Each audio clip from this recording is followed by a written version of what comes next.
then followed by DRX versus Sentinels. I hope you guys are ready because we definitely are. You don't want to miss any action today. And without further ado, day one of Masters Bangkok starts right here, right now.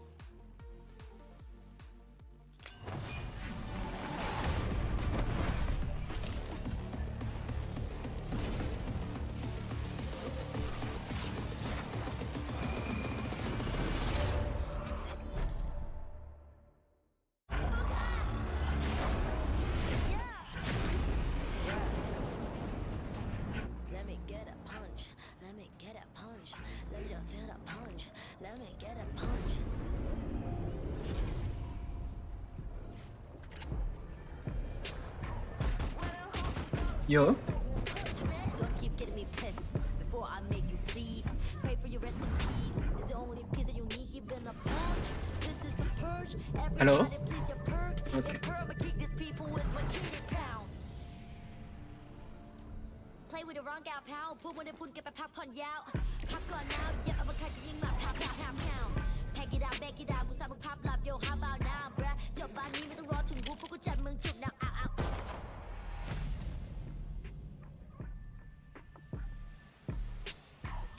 Pick a pack of peppers. People like me pick a pack of reps per week per day per minute. Rapper like me ทำพวกมัน panic บอกกูเป็นผู้หญิงมีผลต่อ proof ไม่ควรได้ไพรเข้าใจมึง lose อะไรไม่รู้พร้อมพวกขี้แพ้มาพานกูพูดไปก็ไรพอยเขาต่อยสักชุดโตพวก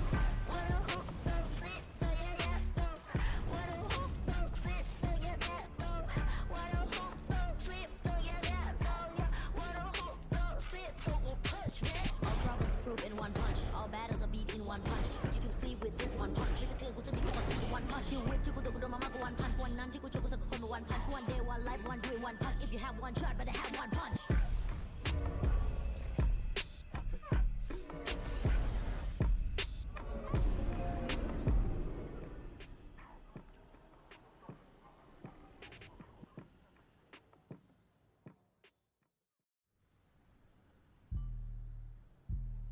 ในภาษาไทยเรามีคำว่าใจสู้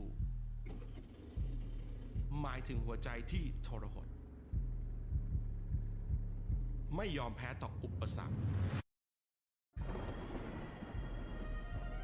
แม้ว่ามันจะหนักหนาสักแค่ไหนซึ่งเป็นคำที่เติมไฟให้เหล่านักสู้ดูอลิสทุกคน Once the game begins, my confidence just kicks in.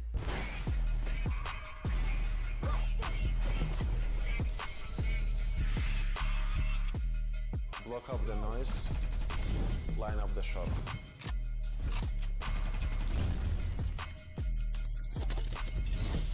As a duelist, I always keep my eyes forward.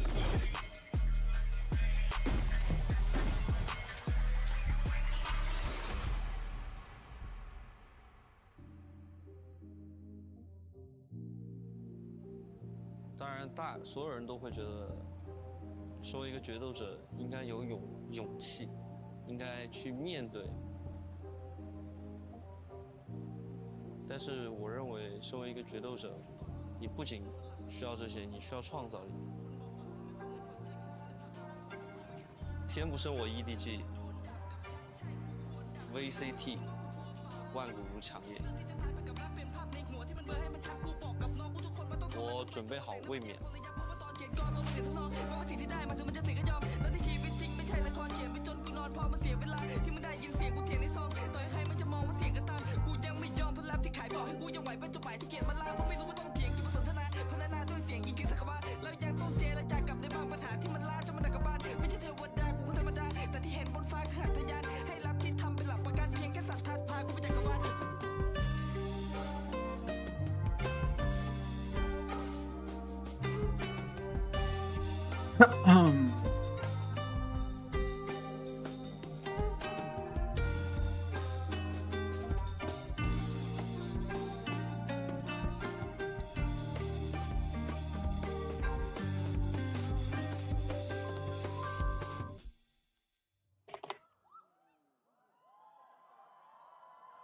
สวัสดีครับโอ้โหว วันนี้นะครับก็เป็นไงบ้างรู้สึกไงบ้างชาวไทยทุกคน เลยครับดีใจมากนะครับที่มันมีวันนี้เกิดขึ้นมาจริงๆก่อนอื่นเลยขออนุญาตแนะนำตัวนะครับผมอิดนะครับก็จะรับหน้าที่เป็นพิธีกรของทุกคนในรายการแข่งครั้งนี้นะครับเราเจอกันยาวๆอย่างแน่นอน ก็ถือว่าเป็นรายการแข่งที่ใหญ่มากๆของประเทศไทยอีกหนึ่งงานเลยทีเดียวนะครับผมที่รวบรวม8ทีมจากท็อปที่สุดของโลกนะครับเพื่อมาประชันกันในการแข่งครั้งนี้นะครับผม and hello ladies and gentlemen watching back at home watching in the stadium wherever you are I'm Asara and I'll be your host for this event for the next 2 weeks and trust me man this time like the teams top 8 teams coming from all over the world for the Valorant qualifiers are able to come here to fight, to compete in one of the biggest international stadiums in Thailand. And of course, let me give a round of applause to all the teams. Apologize there, I'm just super excited to be here, being in the middle of all the Thai fans, all the fans from all over the world as well. But anyways, ladies and gentlemen, let me attempt, okay, to welcome all of you to the local name of this incredible city.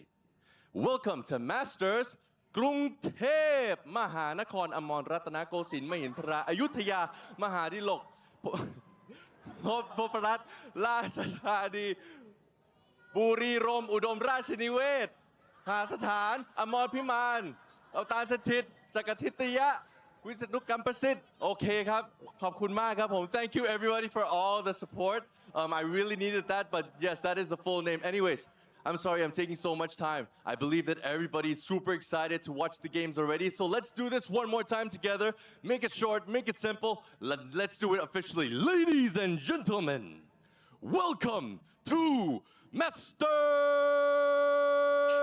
Bangkok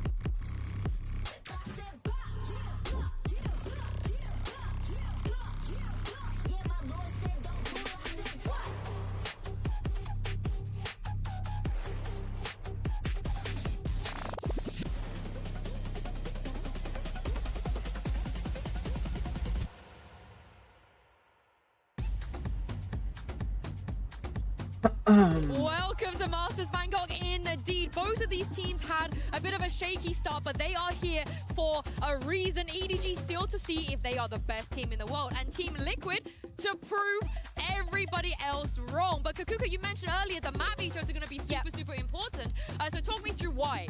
Yeah, exactly. Okay, so we're just going to go straight onto it. Everything's displayed. Team Liquid keeping their permaban. Same goes for EDG. Going on to Split as the first map. EDG decided to go onto Pearl. Makes a lot of sense. Team Liquid, a little bit wacky, still has not won it. But I wonder if Team Liquid is comfortable enough in this split, and especially not having that much tape onto EDG. Just not much. Yeah, it is also really interesting. You mentioned this earlier, Yinsu. The Chinese teams had 30 whole days off from when they qualified this tournament to now playing their first match in Masters Bangkok. So a lot of chances for EDG to iterate, to come out with something new, to show us here. That's an advantage that Liquid does not have. They do not, but I do think the advantage they have here is forcing EDG to pick the Pearl. I think this is a trap. We've seen Liquid do this before when they leave Lotus open and they looked insane on it. So I think EDG have to be careful because for Split, as we talk about this map, I will be very, very surprised. Just, you know, even with the break, can take it into consideration that EDG can come out with something better than Liquid. Yeah, I mean, Liquid had looked really good. They were 3-0 in EMEA on this one. I love the look they were showing with this double dive Raise Yoru composition on Split, and I'm interested to see them go back into that here. Oh, Kiko's going to be amazing, having his debut just being on the duelist. What is it? But people are going to be so confused. They're like, Kiko roll swap. He's an open player now. Why is he playing Raise? It is flexible, okay? He can do it all. You know, if we're going to talk about everybody playing duelist, just rock D1 already onto the stage. But especially for this split, as I was mentioning, there is not a lot of tape on EDG. And also, very important, the tape that they had is playing against a team that was running the Deadlock Vice, right? And they were struggling a lot getting onto the side when I was bot reviewing this. And I understand that they were taking more time than they usually do. Yeah, I'm interested too. EDG plays in a way not a lot of the EMEA teams do. They still have the Neon. They still play their very unique style. And they're going into the Breach Tejo here to start things off. Yeah, exactly. And if I'm not mistaken, wasn't Simon playing the Deco here previously? It was something about him that I didn't quite like, and that he was not really proactive with the utility. So many things that you can do with Deco, and he was much more reactive. They were playing the Teo Sky last time. I think this comp makes a lot more sense. You have a ton of utility to combine, set Kung Kung up for success on that Jet. When we swap the defense, he's going to be an absolute menace with the off as well. Yeah, and I want everybody to remember what Nats used to do on this map. You have that in your head. He still does it. Nothing has changed. Absolutely. And EDG should know. What a perfect head-to-head, too. Him against Chichu, the same role on the lurk to start off on Split. Getting to see those guys play against each other once again. I want to see the explanation onto why the Jet instead of the Raze. I'd like the trade denial here. Both of the teams also playing without a Sentinel, right? They are going to rely more on Chichu and Nats to just have that control over middle. I think that is going to be one of the key areas of the map. I can't wait to see it. I can't wait to see it. And it sounds like the crowd cannot wait to see it either. So let's jump into this game and welcome your casters for this matchup. It is Sideshow and Bren. Absolutely, and we've got an absolute banger here for our opening match of the first international event of our year, of our calendar here in Bangkok. EDG, reigning champions, going up against Team Liquid, who've been on a bit of a heater. Couldn't quite stick the landing in terms of that regional performance, but they made a hell of a go of it. They certainly did. Team Liquid have already taken out one of our last year's champs finalists to make it here. They destroyed Heretics 3-0, and now here's another one of these champs finalists that Team Liquid has an opportunity to take down. Split's a wonderful map to open things up. We know what to expect from Liquid. One of the big questions about EDG and Trace throughout this tournament is going to be how effectively have they used their break. They had over 2 weeks extra to prep before Bangkok, but they'll have used some of that, taken a bit of a holiday break because of Chinese New Year. Here we can already see that EDG have retooled their composition. They'll have the ability to anti-Team Liquid a bit more heavily. By the look of things to open, Team Liquid are pulling out the same defense pistol that they played against Vitality, where they play B for full retake, a flood defense over towards A with that teleport so that Camo can get back and quad fighting in mid. Have EDG been watching the tape? Let's find out, we'll see. Don't shy away from it whatsoever. Instead, Kangkang's going to be going straight up through a ram. Now, he's alone when this is happening, and the fight is kicking off into mid. They have not watched the tape. Yeah. Simon was not ready for that. He's just out in mid with the spike. Donated, yet still the right click in the hands of Kangkang, and he picks up the upgrade, but he's going to be cleaned up. This is what Team Liquid are good at. Comes down to that discipline. They've honed it, they've refined it. Still, openings could be found. It's a 2v3, and it's going to be a difficult one at that. I mean, how on earth do you recover this spike? Chichu and Smoggy are going to have to take fights. At the same time, there's a bait and switch setup here as well. Kiko has been playing some incredible Valorant so far in EMEA kickoff, and if he fails, Camo's played in. The micro plays that Team Liquid love to cook up on the fly are so good. Last player standing. It's what's really set them on that path, and it really begins here in Bangkok with a pistol round win. Already at the beginning, I'm reminded of what Chichu was talking about in the press conference. The Chichu Nats romance. Sure. People are loving it. People are loving it. But what I got from the press conference was that Chichu was saying because he's such a fan of Nats, he's been watching all of the Team Liquid games. So he said, I know how their playstyle has shifted. I've watched all of their footage, and I think we need to play slowly to counter what Team Liquid is doing. I think that's accurate. Team Liquid love fighting on their defense side, and I think EDG need to find those moments to slow down the tempo. That pistol round was the exact opposite of what Chichu said. Kangkang went instantly up ramps and died. I mean, they died in mid. Yeah. Some semblance of an idea, but Camo's going to be postured early off the angle. The all grouped up now, obviously. By the buy for them. Walls up. Camo a bit of spraying and praying. No reward though. Gets the info. TP to evacuate in case he needs it. There's going to be a flash into his face, just slightly turned, but no. Still lines it up. It's going to be a Prowler to supplement it, peeking out wide, but he's still going to play his life. And so, giving up the site, it'll be an open plant for EDG. Spike planted. We'll find out what I can do past this pointer here. Cheeky angle for Kankang. Tucked up close and personal. Let's try and set up that as well, but the horn just reveals as well. Not quite anything to break it. Satchel, lay it down. Stuns right behind them. That's an attempt by EDG just to try and bail out one of their star players. It's going to be an inevitable round at that. Team Liquid up to 2. Now we get to see whether Team Liquid have got a new bonus round idea. They ran a very similar pistol to the finals that they played in EMEA. Have they got a different bonus round idea? Kiko is only 2 away from getting his showstopper online. He's been able to get tons of kills early on. 4 of those, pick up some ult orbs, diffuses, that kind of stuff. Last defense bonus round that Team Liquid ran was an explosion out through B main. This time, it does look like a different setup. But with the propensity of Team Liquid to fight aggro on defense in rounds like this, I think EDG need to be cautious. Even if the threat in B main doesn't exist, you can see them 4 stacking outside B right now. They are not going to allow the same plan to hit. Being overwhelmed though. Oh my god, barely getting a handle onto the horns. There's a pull, the supplement, and this guy is being chased now. Chomping at a bit to try and get a piece of him, and meanwhile, Kankang's cracking open the opposite side of the site.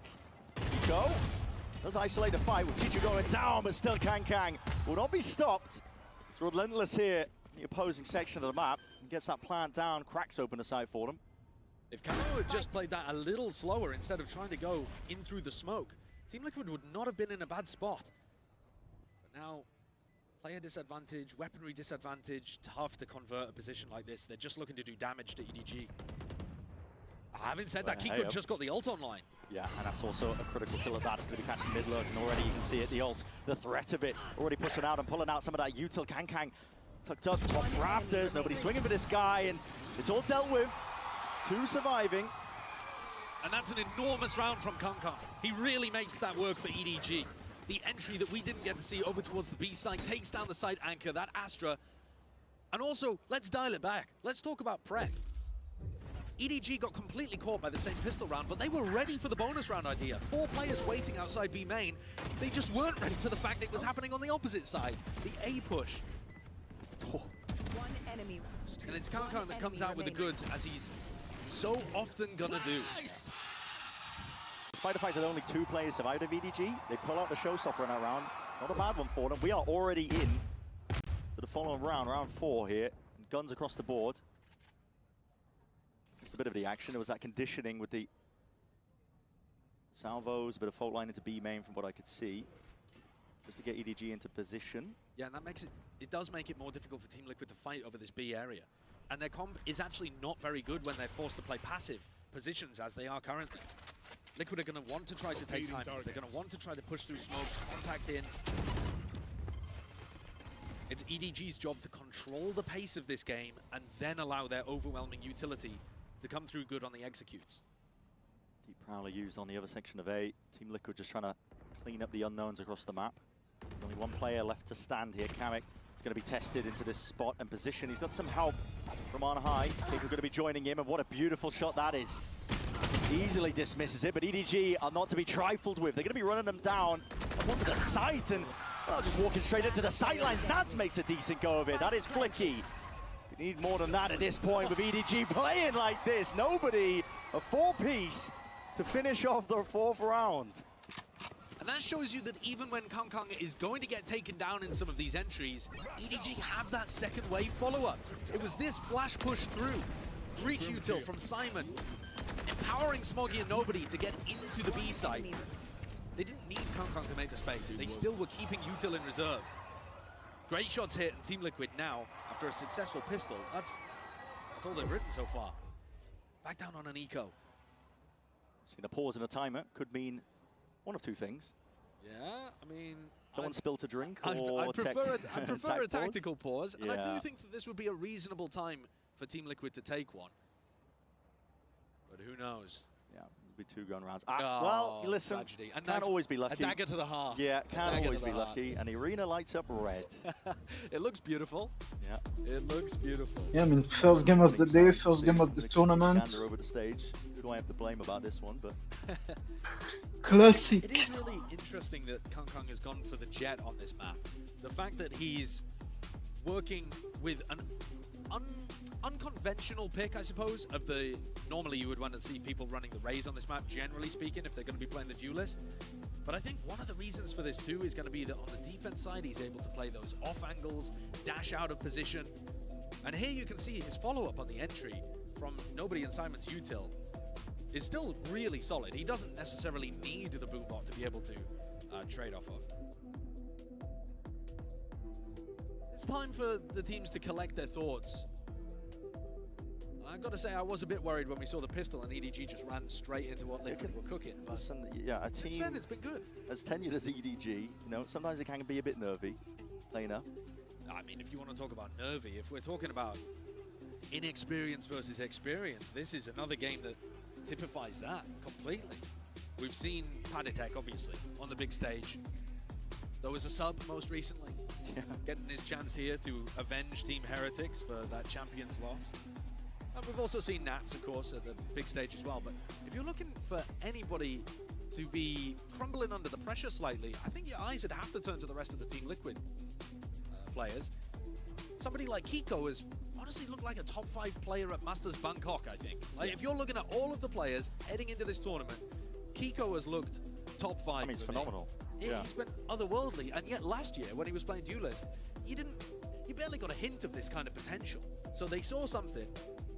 They did a fantastic job of swapping him over to Smokes, but even here on Duelist, he's been electric. Those are the kind of players that I'm looking at. Can you keep it up when the pressure's on? Yeah. We'll be getting into games shortly as well. Just had to do a quick little remake of the round. I'm not rolling anything back as well. Just want to keep you all in the loop. I can see the timer ticking down at that, so we will be getting into the action momentarily. I didn't lie to anybody. And we're back in. Yeah. Lovely. Good stuff. A lot of ults starting to get up here. Kiko obviously decided to invest his a little earlier on to see if he could secure the bonus round. But now we're starting to get up to everybody else's cycle. So looking towards Nobody, looking towards Camo as well, to potentially be a bit of a playmaker. Time to take risks if you are Team Liquid. I think the entire defense, they've got to take risks. Yeah. This composition is not comfortable playing slow rounds at the start. And one of the big reasons for that, as Camo goes to try to take a risk, is Camo's gate crash. It's got a 30-second expiry date on it. And once that's dissipated, you don't have the ability to reinforce the other side. So you want to try to get things going in the first 30 seconds, force EDG to make fast reactions rather than slow the pace down.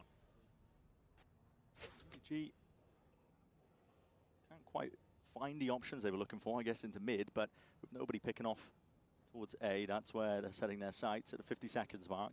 It's important that you don't end up running the clock against yourselves. And they have historically struggled on anti-ecos, but I don't see the resistance here. No. Just one player's Paddy with a shorty in hand. I mean, we've seen some ridiculous stuff with this gun, but don't think in this scenario it's going to be paying off too much, unless... No, not quite. Shorty versus Outlaw. Unless, I mean, Kang, does he expect it? Wait a second! How the hell is he getting away with that? He might as well the skin of his teeth. This might have all distracted for Nats coming around on the flank, you know. No Sentinel. Yeah. Defense pushes like this, they've got to be watched, and Smoggy's got eyes. Planner's down in the midst of all of this. But Smoggy, very aware. All avenues accounted for, apart from Kiko's actually done, what was that, 140 as well, yeah, on top of that? 145 as well. Oh my god. Yeah, Smoggy's dropped down. Damage definitely being done, but the time is ticking. Chances to win the round, dwindling still. This is sharp by Kiko, man. Doesn't matter as the eco, he's doing damage and more. Him and Kamek side by side. The rifle picked up, but won't be able to keep it into the next. EDG, keep two of their guns at least. It's good signs for Liquid that somebody like Kiko, who has been instrumental to them getting here in the first place, is still performing. I mean, he is hitting shots. He's looking super sharp here. Wanted desperately to make it at Masters Bangkok, but his own personal reasons to do so as well. His family, I believe on his mother's side is Thai, so he's been here quite a lot in the past. So he's obviously going to want to perform when it comes to an event like this too. Oh yeah. I don't know if he's also half Canadian. Maybe he's going to pop off for Masters Toronto too. We'll see. Camo's got the op though in the hands, and he's got plenty of targets to choose from, especially when no one deals with that bloody eye on high. TP's back with a gate crash. Safer position. Can't quite dodge the flash in time. Ramp control going to be gained here for EDG, but the issue is what you do after that point. Somebody's got to be in charge of breaking that haunt. Can't be allowing that. Paditech almost always plays A at the start of these rounds. Has to be something that EDG are aware of. Of course, you don't know where Camo is at this point. He could have easily teleported away and be set up on a different part of the map. Yeah, it's a trouble. Dealing with the Euro. Pesky. Toxins going up. EDG actually have a free path all the way through mid if they wanted to go there. Choose to take it. Double drop down into vents. But it's not easy to hit B. You've lost B main control. Nats and Kamek are going to hold on to that till the ends of the earth. Yeah, this is really quite struggling, I think, isn't it? Team Liquid primed and ready, I think, to dissuade and push back any sort of attempt onto the B site. And EDG, oh dear. I'm seeing Melons, man. This is a time issue potentially occurring. 30 seconds left. Made a bit of noise in cutting it just at the 30 seconds mark. And they baited Kiko into B heaven, so now this A site is a little weaker. It's Paddy that's going to be tested, challenged. A shot missed, going wide. Camo does have the dimensional drift. That's going to give him all the information he can work with, but Paddy cannot really help. He's not much longer for this. War still stunned. Hits that. Trade inside, kick off to the side. Plenty more targets where that came from. Simon has to stick that plant down so they get that extension, but it's a 2v4 at that. In through the corner, Kiko is taking names and ripping off heads at this point. Too much to overcome for Kong Kong. That's 3 in a round, man. Kiko is just on one. He's already earned himself up to another showstopper. He looks spectacular. How was the haunt not getting broken at the start there? It felt like with nobody dying at the beginning of the round, they were lacking a little bit of their execute power. They won't be worried about it next time. They have the Rolling Thunder. Simon got that off his death. Or got it right as he died, I should say. Now you're worried about the operator, you're worried about Showstopper being used by Kiko, and the fact that Kiko is 11-3 to begin with should send shivers down your spine. I think EDG are approaching this well from a macro point of view. They just tripped up a little bit there in round 6. Time to jump. Plenty of ults built up in the war chest though for EDG if they want to make a go of things over towards Find you. B at least. See that the haunt is dealt with. They're taking it slow to begin with. A fake teleport over towards B main. Should make Kamek a little scared that they've taken this control, but still pretty bold. Getting decent info for the rest of the team. The control gives up. Oh my, Chichu. Cheeky with a peek, but it's a head ripped clean off, and here's that showstopper. Earned up, primed and ready. He's going to be running out. What is that? That's unbelievable. Ludicrous stuff from Kong Kong. Pulling that one out, it's our opening game, man. You got to hold some of it back still, Nats. Tucked up, ratty position at that, but he's traded nevertheless. And here's where the fight really kicks off. Straight through mid, there's going to be another kill found with Kamek. Can't quite find it. Camo off to the side as well, and he finds that stray shot. Slightest of angles to work with, and Simon is left alone. Back against the wall. 2 targets to deal with. Knows the rough positioning. Heads on a bloody swivel. And not enough to dismiss Paddy, not from that high ground. What crazy impact from Camo in this round with the operator. The fact that EDG are trying to play slowly, and then Team Liquid have gone, all right, we're going to adjust, we're going to add the op into the equation, and suddenly it's so much more difficult. Yeah, we've got to see the replay of this. Oh, that is one of those filthy shots. The fact they don't win the round after that is actually a disaster. I don't even want to talk about the round they just lost, bro. I want to talk about our show a little bit more. Oh my goodness. EDG have just called a timeout. Nice. The way I just died, crazy. So legit. So that. legit. That is one of the most disgusting flick one-taps I've ever seen. Unfortunately, it's probably not going to go in many people's frag movies because they lost the round. And the reason they lost the round, I think, is so much to do with Camo repositioning. He got that op kill right at the start of the round over towards A from Chishu, and then he's in B in an anchor position by the time they actually commit to the B split. That's really good. And EDG are doing all the right things, trying to get into positions, even countering the showstopper. But they're not really being able to navigate this op. No, finding it difficult. because it's exactly the thing you don't want to be going up against if you're playing slow, trying to bait out some of the aggro plays on Team Liquid's defensive side of Split. The more you run the time down, the more you try and contact into it, you just leave gaps open. And like you said, I mean, Camo's all over the map. He's everywhere at once. When you're on a Euro, you get that luxury. Be fluid with your placement. EDG can think they've spotted him out in his position, but he can be on the other side of it in a blink of an eye. Look at him here, for example. I mean, they've actually swapped the operator around, so Kiko's got it up here. And this is a lot of presence. I mean, emphasis being placed by EDG up towards ramp, but that spam, again, instinct at its core. Forced to really dash away from the fray. Kamek re-clearing over towards B. This has got to end A. I'll take it in that direction here. There's going to be Paranoia sweeping forwards up towards Heaven as well. There's going to be a bit of safety around for EDG. With passage into the side as well. Even plant that is possible for Heaven here, but Team Liquid looking to try and take this one, and potentially with the flood. That's a flash around the corner. Kankang dropped single digits. 1 HP at that, but potentially all he needs. They know where the danger player is. Yeah. But they just don't have utility to be able to flush him out properly. Players corralled onto the side. EDG, they win out that critical fight though, out towards elbow.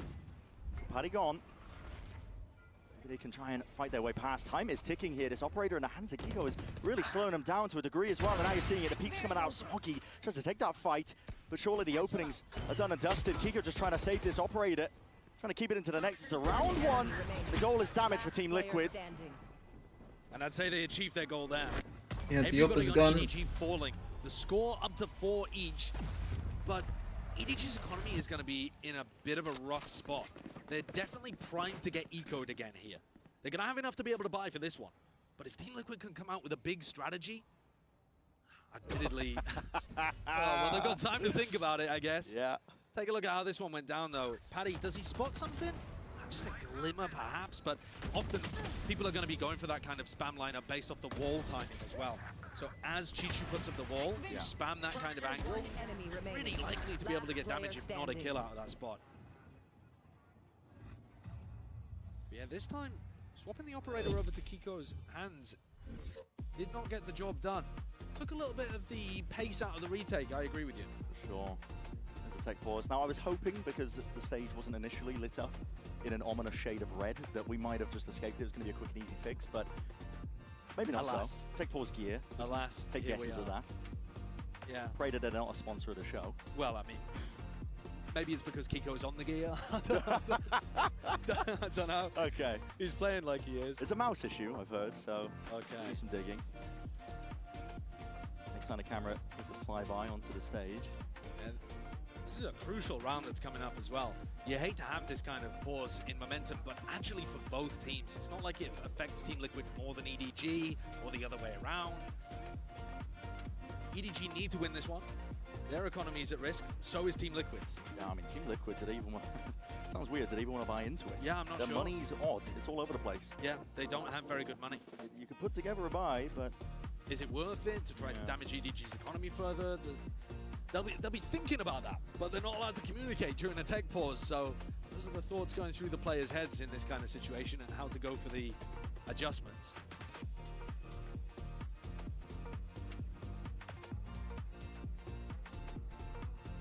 It's going to be interesting as we move on to the later maps as well to see whether the off time that EDG has had has meant that they retool their comps for every map. Yeah. We saw them run, they literally ran more Neon than Tejo in kickoff, which I think is bonkers. Almost every other region was going crazy with the Tejo. Almost every team that got here was going hard with the Tejo. But it's a symptom, I think, of the fact that they played their games earlier, right? You got to think. Yeah. They've had a lot of time to prep, like we said. I mean, potential double-edged sword. Do you want the momentum coming into the event? Do you want the extra prep time where you can trip up some of your opponents who might be prepping? Because honestly, a large portion of Team Liquid's game plan when they were in that finals versus Vitality came down to some very individual reads and tailoring their game plans around it, especially on Split, especially on Haven. They do like to counter-strat, changing one or two major elements to the way that they play.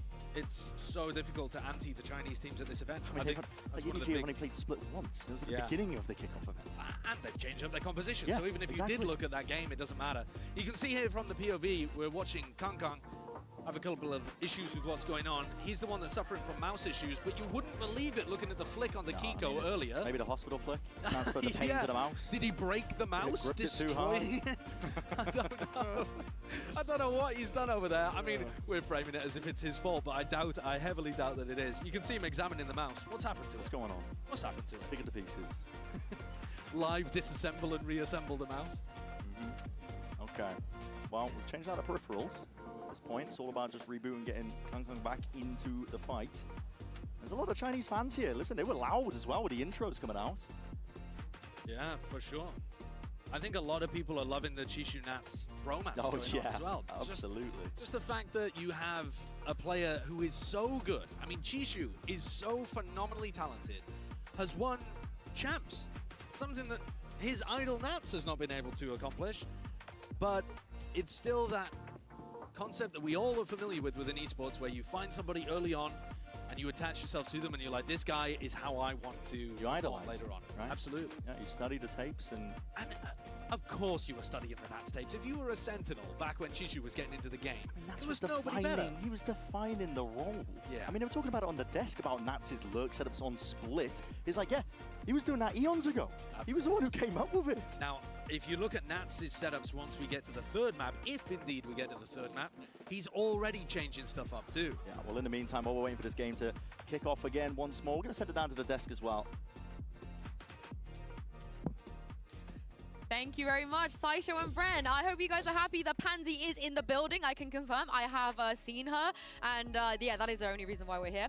But we spoke a little bit about how the rookies on the team, on the side of Team Liquid, are going to be able to perform on the international stage. And Mimi, for Kiko, it doesn't even feel like this is his first time. Yeah, I mean, for context on this guy, he's never been in a global event before. He has the pressure of, you know, family being, he's half Thai. He's the only person with any real relation to Thailand here, and has obviously the fans behind him, but no pressure at all. He's absolutely fragging just these first few rounds on the stage. Yeah, before we even went here, I saw him in makeup, and I was like, hey, are you like nervous for today? He was like, no, I wouldn't say I'm nervous. I'm just excited. Like, I wanted to start, and definitely that is something that we saw on the game as well. I think that also the camo with the Yoru and the operator is having a lot of impact in the game. Well, the issue has been resolved. We can get back into game. Over to you, Bren and Saisho.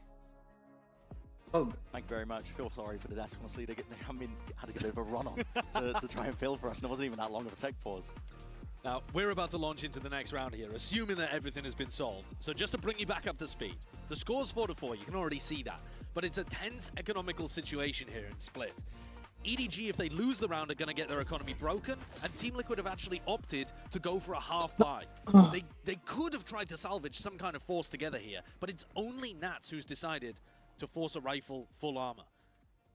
So Team Liquid's job is to try to do as much damage as possible to the EDG economy, keep it honest. And they're going for that fight, same as their pistol round setup. Where's that trade? I mean, Team Liquid, the discipline has been honed and refined over the course of their running kickoff. Not the same team for the opening games. Haditech's going walkabouts over here as well. Chishu's super disciplined, holding a really, really passive spot. I think Chishu could even walk forwards a little here, because you know that early round they were fighting mid. This is the Team Liquid classic, isn't it? Eco round, pack mentality, try and group up and take these fights together with them. Still, it's that equivalent exchange when it comes to it, and Nats is just taking off heads. This was the forced rifle that Nats went for, down to only 100 credits, had to make something happen with it, and now they've got themselves into an advantage spot. Exactly. 2 rifles versus 2 rifles, and Patty's there just holding down A. It trips up even the best of teams. The timings that Team Liquid take and how proactive they are on the defense, you can see that EDG are set up to try to handle it. And a call made by Team Liquid as well to give up map control, so making sure that they hold really far back. I mean, the battle line's being drawn all the way. I'm not sure about this one, because if you allow Chishu to get into position where they can plant and pit, that is going to be tough. Oh, Nats. Will he spot the head? Silhouette's waiting. It's a fight taken out through spawn, and the crosshair placement is immaculate. I mean, that's a round where, I mean, they're barely investing in Team Liquid. They steal it away. Couldn't find a better round there, Team Liquid. They've completely crushed EDG's economy.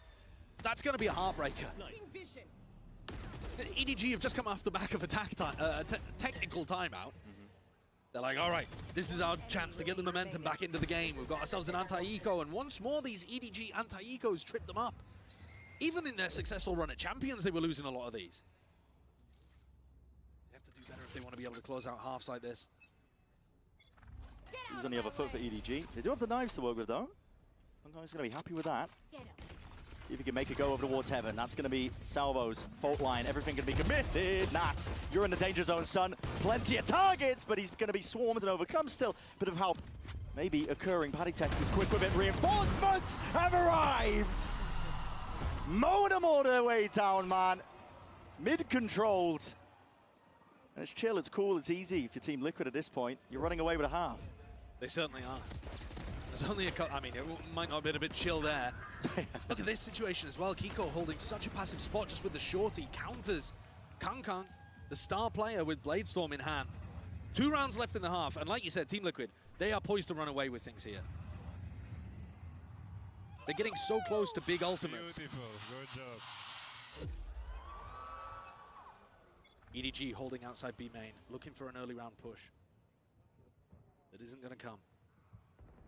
They caught Kamek every once in a while over here towards B, and he is in a really aggressive spot. He's got a recall star to try to get out.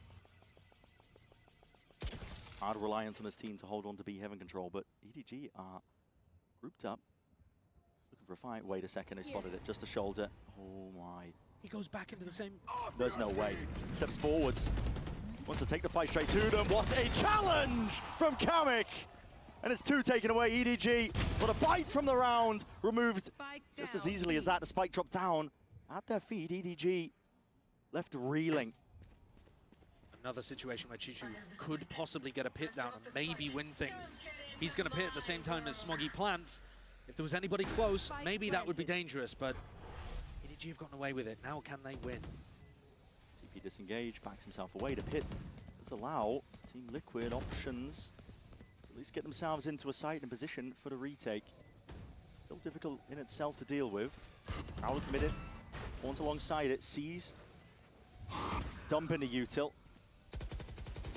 Now it comes down to stray spam kills going to be found as well with the highlights occurring. Chichu takes back Fate, takes back control of the round. Side by side, him and Smoggy. Could have got dicey. They had to find the right timings there, and Paddy was doing what he could to try to flush out and get them info inside the pit. But that is a desperately needed round.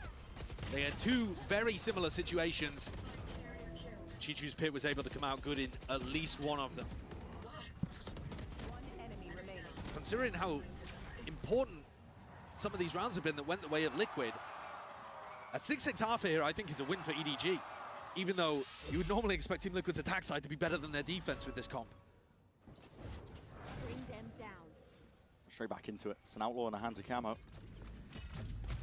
Yeah, he's pushing up. Yeah, 3 players with half armor. Meanwhile, mid-take by EDG. Bit of util to salvos. Quick dash by Kong. It's going to be granted that space. Paddy's got a hell of a task. Got to be careful in this spot. Almost a 6th sense, I think, for the danger zone there, because he's already pushed his way back. EDG looking for a bit of a play. Kiko has ult. To be Heaven, and his that ult comes into effect.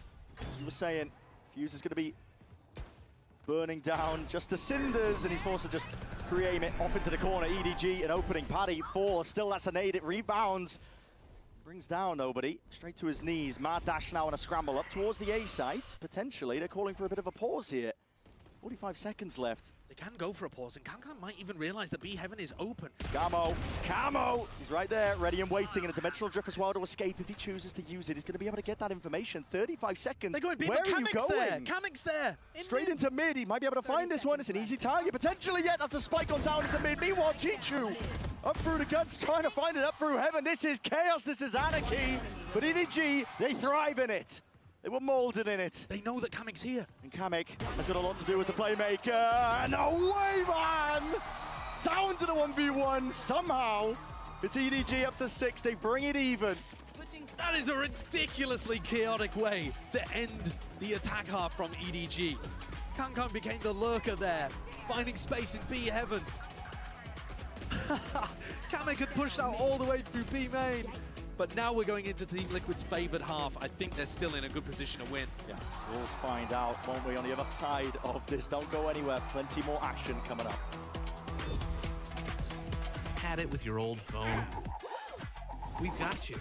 At Verizon, trade in any old phone for iPhone 16 Pro on us, on any plan. And get iPad and Apple Watch Series 10, all three on us. That's up to $2,000 in value, only on Verizon. Red Bull gives you wings.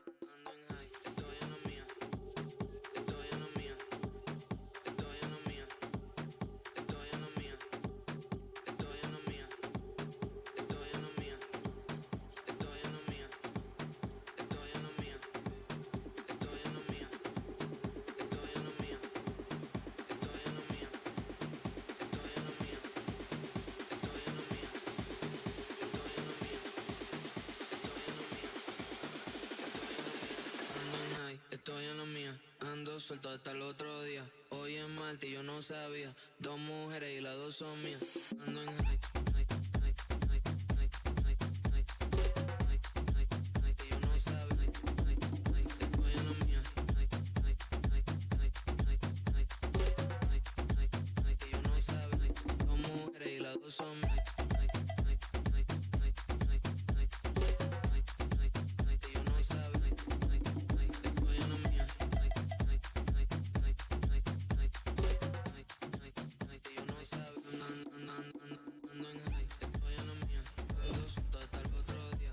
Taking a look here at our opening map of Bangkok.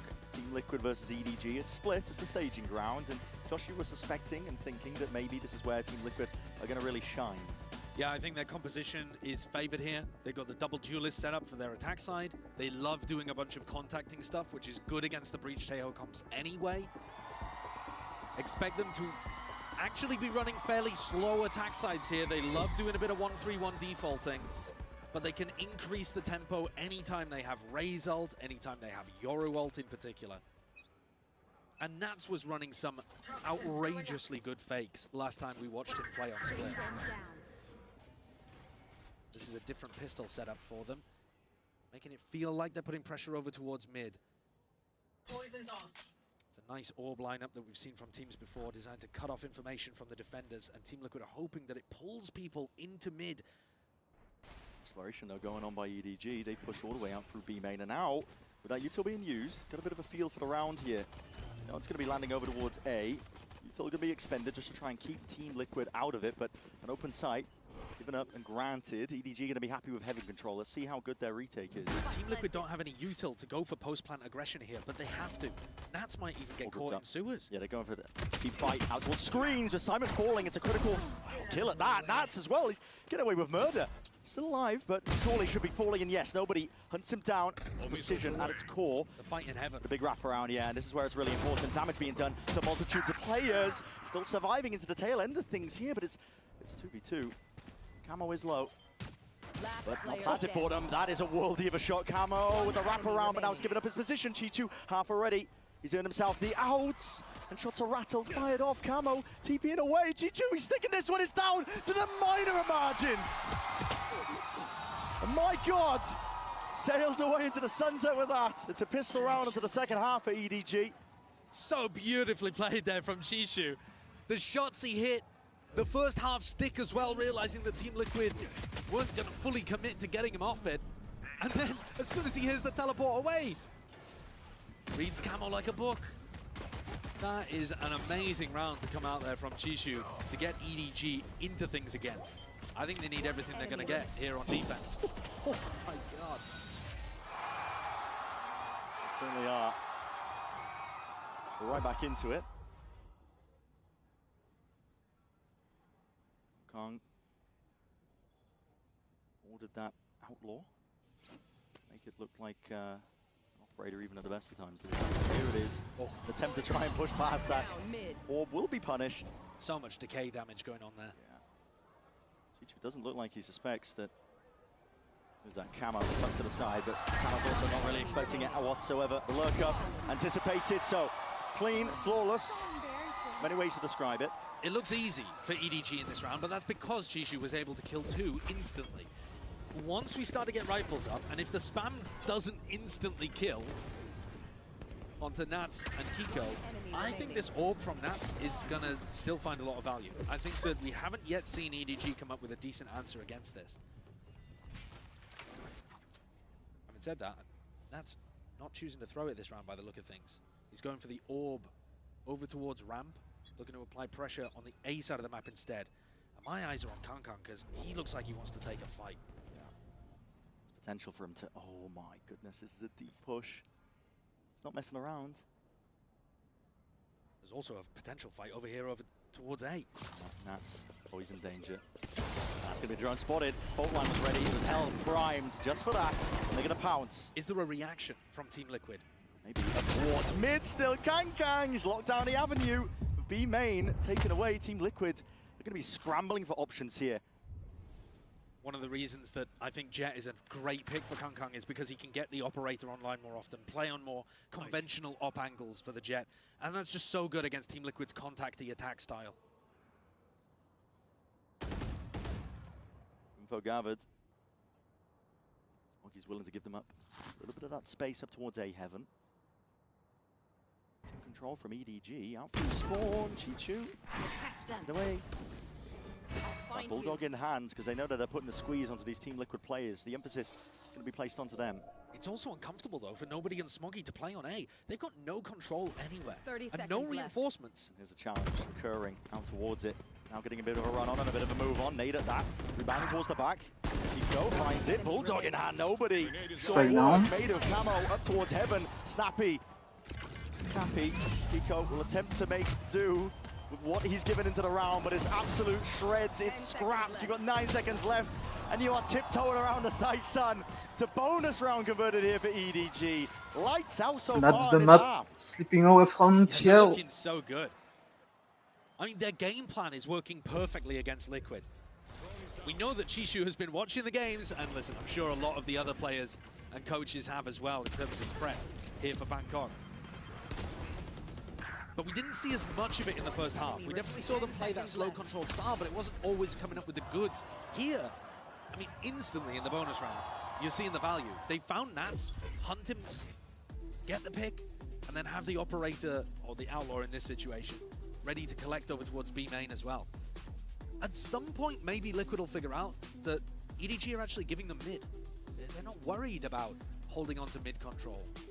If Liquid wanted, they could play really passive with Kamik and Nats and just be wandering around through mid, through vents, through B heaven. See if they explore that as well on their half by round, because that's what they're going to be coming into on the backside of this timeout. Obviously, whatever they're calling in the adjustments, use this as time to cement an idea into your head, find out where the setup is exactly. EDG are also going to be playing mind games of their own, to be honest, as well, because I'm looking at the bank that's been built up by them. They are flushed with cash, and there's always a threat of the operator at the back of your mind, but they're not going for it. There absolutely is. I think the more that they threaten the op in these kind of situations, the more difficult it's going to be for Team Liquid to run these slow-paced rounds. And they can't really increase the tempo until they have an ult to be able to work with. They can try, but it's not going to be as effective as if they have Dimensional Drift or the Showstopper. And those are still a round at least away. We're into it once more. This is the beginning of fast B take from main. No pushback, it's an orb given up. Just looking to get closer to those two ultimates I was talking about on Camo and Kiko. Camo already gets it for the next rifle round, no matter what. Hold in mid. There's danger here for both teams, to be honest. This looks like an adjustment for EDG, thinking that Team Liquid will recognize that mid is empty. They choose to fight it here. That means that they have to give up somewhere else, and you can see the Camo's working along with Nats and has got a lot of space over here on A. Going wandering. Not a normal pathing either. Guns out for Smoggy, but it's a little bit too late for that. Beautiful shot. Takes him out. Kamik's got to survive here. Oh boy.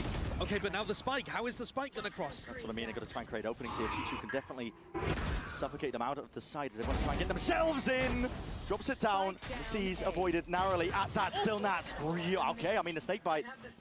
That's the job. 30 seconds left. Chichu into that uncomfortable position. This is going to be another eco round win for Liquid. 25 seconds left, though. They do have to get a move on. EDG are just struggling so much in these kind of situations. Plan down. Look at the positions. It's so difficult to retake this. You have no idea where Kiko is. And Camo at any point can go and get info with his ult. Too much to clear, but Simon and nobody. Well, util. I don't know how you use it. Sending out the salvos. Push players into unfortunate scenarios and positions potentially there with the aftershock in hand. Flash up and away. It's all dodged in time. That's too clean and a thrifty. The MasterCard thrifty once more coming through for Team Liquid. EDG have... There is a decent chance that we look back on this map, and rounds like this are the reason that EDG couldn't close it out. Yeah. The gap is only 2 here. They're not in a comfortable lead. They can't be allowing Liquid avenues back into the game in spots like this. They took a gamble, though. They took a gamble that Team Liquid would be fighting mid, and it didn't pay off. And it was a beautiful lurk in through A. Kang now goes for the operator. Still big options remaining for Team Liquid. Dimensional Drift was earned up just from prior. And Kang holds his nerve. That's not Durka. It's a trigger finger, yet still slams the shot. And you're right, it's not Durka. No fakes occurring just yet, but we'll have to respect it with a Dimensional Drift. The hands of Camo clears his way. The site is paved to that plant. Kiko going to be earning himself to that now. He's one step closer to the showstopper. If he gets himself a kill, retake is going to be incredibly difficult. Camo going walkabouts up towards stairs. You just don't expect it, but these awkward timings is where Team Liquid thrive. EDG going to try and pick up the pieces now and forge something better out of the round into the middle of it, but there's smokes in their face up towards heaven, and Camo still causing all sorts of difficulty. He hears it, the rumble, the footsteps! My God, man! He's ripping them to pieces, and Kang, knives in hands. You have to do more than slice and dice. You need a bloody miracle, but maybe he's the man for the job. Could potentially do it. Time ticking, though, getting away from him, and Camo knows it. Play to the win cons, doesn't even give him the fair fight, and doesn't even let him save the operator. Kang's a miracle worker, but that was one step too far. Team Liquid, what a beautiful piece of post-plant aggression there. Working a 4v5 round, and Camo, they knew that he was in heaven, but because he's playing Yoru, they thought he'd reposition. And that's kind of just passive value that you're getting from running a Yoru in your composition. Camo's somewhere in B Heaven, he gets a pick, and they don't fully clear through stairs, through B Heaven, and then he ends up getting another 2 on the backstab. 2 rounds in a row now have just tossed this away from being in EDG's control. And this is nobody's going to try and make a go of that one, but again, doubled up. The weaker buy of EDG, so they're going to take risks. And okay, Chichu, beacon, orb up. Doesn't choose to evacuate. Wants to press the advantage potentially. Looks like he wanted to try and maybe go forwards now. It's backs away now, and it's all quiet by Team Liquid.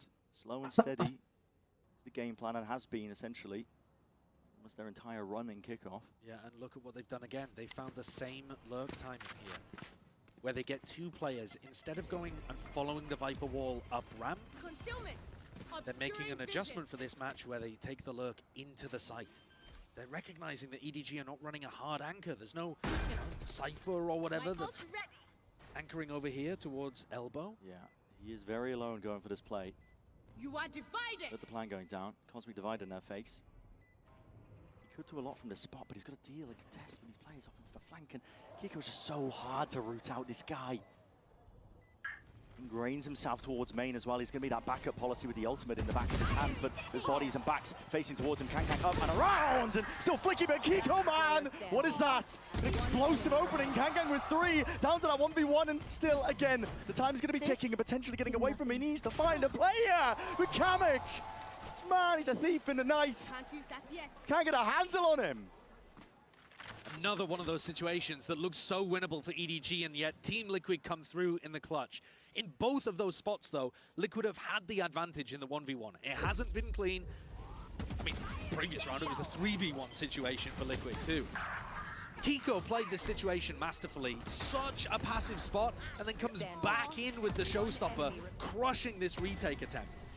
But now EDG have rifles in hand. Now we'll see what they're capable of doing. And they need to hold out against an A push that's currently coming through. Team Liquid going for their ramp take. Standard stuff, because they've been watching the boards. Into the corner, that's going to be a clone. And still Satchel plays, straight into the fray. Kang and Camo. You can't quite dismiss this guy, not so easily. That's an... Oh, here comes the retake. Wait so a second. fast. Yeah, that's a flash. Go trying to flood attempt in here, so they're trying to plant up for heaven. That's a pit. Lay it down, it makes it a bit more awkward. And Chichu, instinctual plays. Highlights will not help you there, Nats. The pit falls. It is planted for heaven. But Kamek in a 1v3 to tap, trying to root Kamek out. Smoke covering most of the fire, tapping away, but he needs a rifle spray to just go his way, and it's not going to happen. On round 19, EDG narrowly take the lead. Two amazing adjustments there from EDG. One, they realized that Team Liquid were doing that lurk through the Viper wall into A. So they run two people hard anchoring the A site. Now, that's a good adjustment, but it doesn't work. They still lose the A site to this teleport from Camo, but the other adjustment was going for a fast retake. Instead of allowing Team Liquid to get set up for aggressive post-plant ideas, get the retake going immediately. They barely allowed the plant to go down. The pace increase, sometimes it's what you need. The money hasn't been stable this entire match for either team, by the way. Liquid are back down to another eco. It's toppled right down. Oh my god, Camo's just been spotted. Pinged out, spamming away. Salmon's got to be careful of this particular spot here. I mean, he was called out by his teammate, yet still Camo gets the kill. How is he handling this? How is he doing this? That's rough. He should be stepping back in that spot. TP forwards. This is so damn fast. This is so damn fast. And no one's expecting Chichu, man. Caution to the wind at this point. Both of these teams are taking chunks out of each other. It's going to be so difficult for Team Liquid to get this spike back. They don't have, you know, an ult for Camo, for example, that would make this much more doable. Go and walk in. Camo's found Kang. It's the contact plays. Camo just finds the right timing and wins the duel whenever he walks into someone. It's added just so many absurdities into the rounds. Nobody finding Kamek. Camo up onto the ropes, but decapitated. 9-11. And finally, EDG able to come out with the win in an anti-eco. And that one, it looked dangerous again. It looked all like over the place, man. It certainly had chances for Team Liquid to throw us another thrifty. They're hunting for Nats now, over towards the A lurk too. We know that they've been taking faster timings on A. Team Liquid are going for attack time out here. They want to adjust something. Because even though the gap is still really small between these two teams, the score 9-11. EDG are only 2 away from being able to take Liquid's map pick. And that would be a disaster. Because even though the whole series has got good maps for Liquid, or at least playable maps for Liquid, Pearl, which isn't a good map for Liquid, is also not that great for EDG, I would argue. Yeah, you don't really want to... But you don't want your opening game to a potential coin flip if you go down on that first map. No, no way. Awkward. I mean, Team Liquid are most happy here on Split and Bind, map 1, map 3. So, losing early is very rough. The big thing that Team Liquid are struggling with right now is that tempo increase. I mean, EDG have just been chucking bodies at them. Yeah, I agree. I think the faster retake kind of style and the decision to brawl wherever you find Team Liquid, wherever you first take contact. And also EDG are taking contact earlier. They're not sitting passive, they're not sitting back. They're actually looking for the fight on early angles. Talk about a player who's going to be looking for some early angle fighting. It's Kang with the operator coming back out. Chishu's dropped in that one over. He's going over to B main, which is, broadly speaking, where he's been playing the op in this game. Team Liquid going to be forced in passive positions, at least at the beginning of these rounds. Yeah, I think because they're worried about a set play coming out from the Armageddon. They think that there's going to be some kind of big crunch here with the Armageddon from nobody. Yeah, with the fault line. Tejo, nightmare to deal with. Similar take. Kang was ready for the jump spot last time. We'll see if he can do it once more. Star recalled, players spotted, but that dash is going to be fading. There's no way you're committing. Flash connects. The barrel poking out. Will he be betrayed by it? What kind of targets is he working with here? TP into the back of the side. My god, this is all over the place. What is going on? What is going on, man? Kanga's not ready for it whatsoever. I mean, Camo was on an island. Oh, Camo also didn't realize that the operator was pushed up that close until he took the shot. There was a prowler that left everything out there. Nats hunted, taken down. They've been good at removing this A-lurk, but the retake can't come through as quickly as in previous rounds. So now another opportunity for Kiko to go walkabouts in the post plant. Yeah, okay. The time has been ticking as well. This plant was down. Rapid at that. Kiko with the fault line missing. Still Simon's there with a trade. Crouched up in place. Needs to do a bit more. Heaven not watched for, and Paddy, he's perfect onto these angles. Once more, Camo, just absolutely dropping these EDG players, dismissing them, scattering them to the wind. And just as we've been seeing this whole half so far, the adjustment that EDG made of fighting early angles and then getting fast retakes, if they'd been able to do that this round, maybe they would have had more of a chance. But this ended up regressing. They couldn't get the value out of Kangkang's operator. Enemy remaining. And they were also slower to deal with Nats, so they weren't there on the retake. Oh, babe. Sorry. Have you had enough of these anti-eco rounds? Because here comes another. The economy's broken here for EDG. The same game plan. They're pitting off the rip? Into B when you don't have weaponry. At the very beginning of the round. It's interesting. That is a heavy investment instead of using it in round 23 or round 24 to try the closeout. Hoping that they push Team Liquid through mid towards A, where a lot of the bodies are stacked up from EDG. But the weaponry is terrible. Yeah. Haunt, fake TP. There's a massive trap here. Oh boy. Yeah, there's tension in the air here. Kangkang, what an adjustment! No mouse problems now. Nope. Swiftly deals with that one. Forward line's gonna be Howard Simon. Your body's sticking out, man. Oh my goodness, almost punished for it. There's plays to be made. Team Liquid are gonna be fast onto this one here, but that's gonna be Rolling Thunder, committed, TP, evacuation, salvo at that, but Camo, he's deep into their spawn. There's players and kills occurring all over the bloody place. That's a crazy play from Camo. He's left it down to nobody with no hope in hell.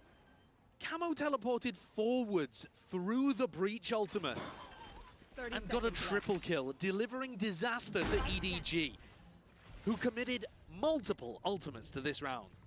Goodbye Viper's Pit, goodbye Rolling Thunder, and you're about to be going into a rifle round. I mean, what is the decision there? Nightmare scenario for EDG. As you said, you're going into the rifle round, you don't have the odds to work with. 11 to 11. And it's not just that EDG used them here. It's that Liquid now have the Euro ult to increase the tempo, Showstopper to be able to push back EDG or to make post-plant aggressive kills. The game has now flipped again to the point where Team Liquid have a big advantage. They've got, I mean, look at this triple kill. Camo's been playing like a beast here on Split. The two duelist players for Liquid have 47 kills between them. 26 and 14, 21 and 17. That's monstrous. And considering how well somebody like Kangkang has been playing on the other side of things, it's difficult to match. Yeah, truly is. There's only one of Kangkang. A lot asked of this guy onto his shoulders. I don't know what EDG can even be discussing in this tactical timeout, to be honest with you. What kind of game plan can you construct that is going to be effective against the fact that Liquid can just run at you this round and you can't stop them? Camo is literally going to be indestructible with his ultimate, and then the next wave through is going to have a torpedo. Yeah. That's tough. It's tough, man. This comp is going to be rapid without on their attack side. I think EDG, if they wanted a game plan for this round, would be operator on one side of the map and triple or quad push through mid. So at least you have flank retakes going on. Wondering if... The problem with that, though, is that Team Liquid have been so aggressive in the post. So even if you flank against them, they're going to be pushing out a different area of the map. That's such an annoying team to play against, I think, as well. Those expected timings where you think, okay, I have free reign here, I can run a bit knife out. Team Liquid have a player in your face. All in though over towards A.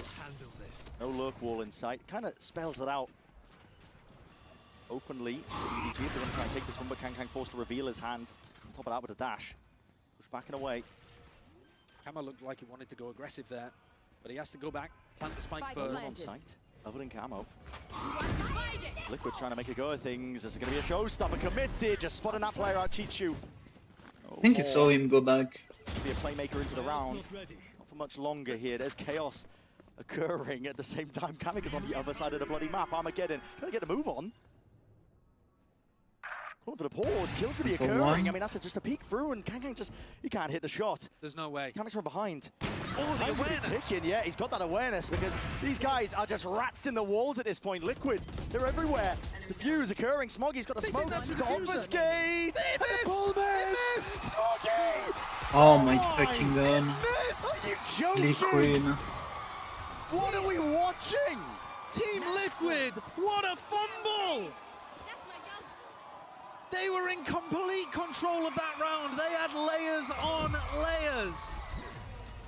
And somehow still a Red Bull clutch for EDG. The awareness is remarkable from Kang. And I thought when they killed Simon, maybe they think that's the diffuser. One enemy remaining. But the fact that the pull misses.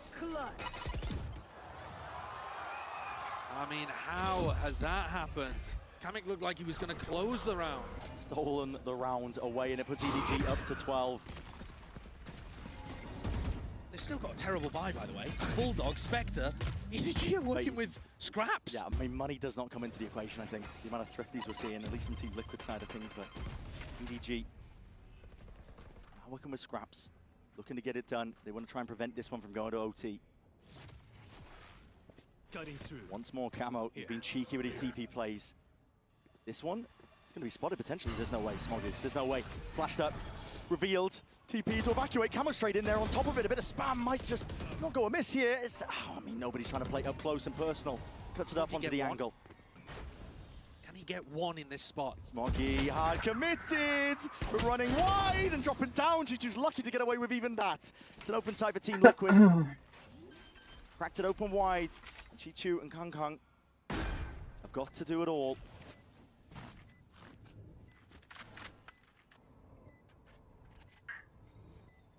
Dash still available here for Kang.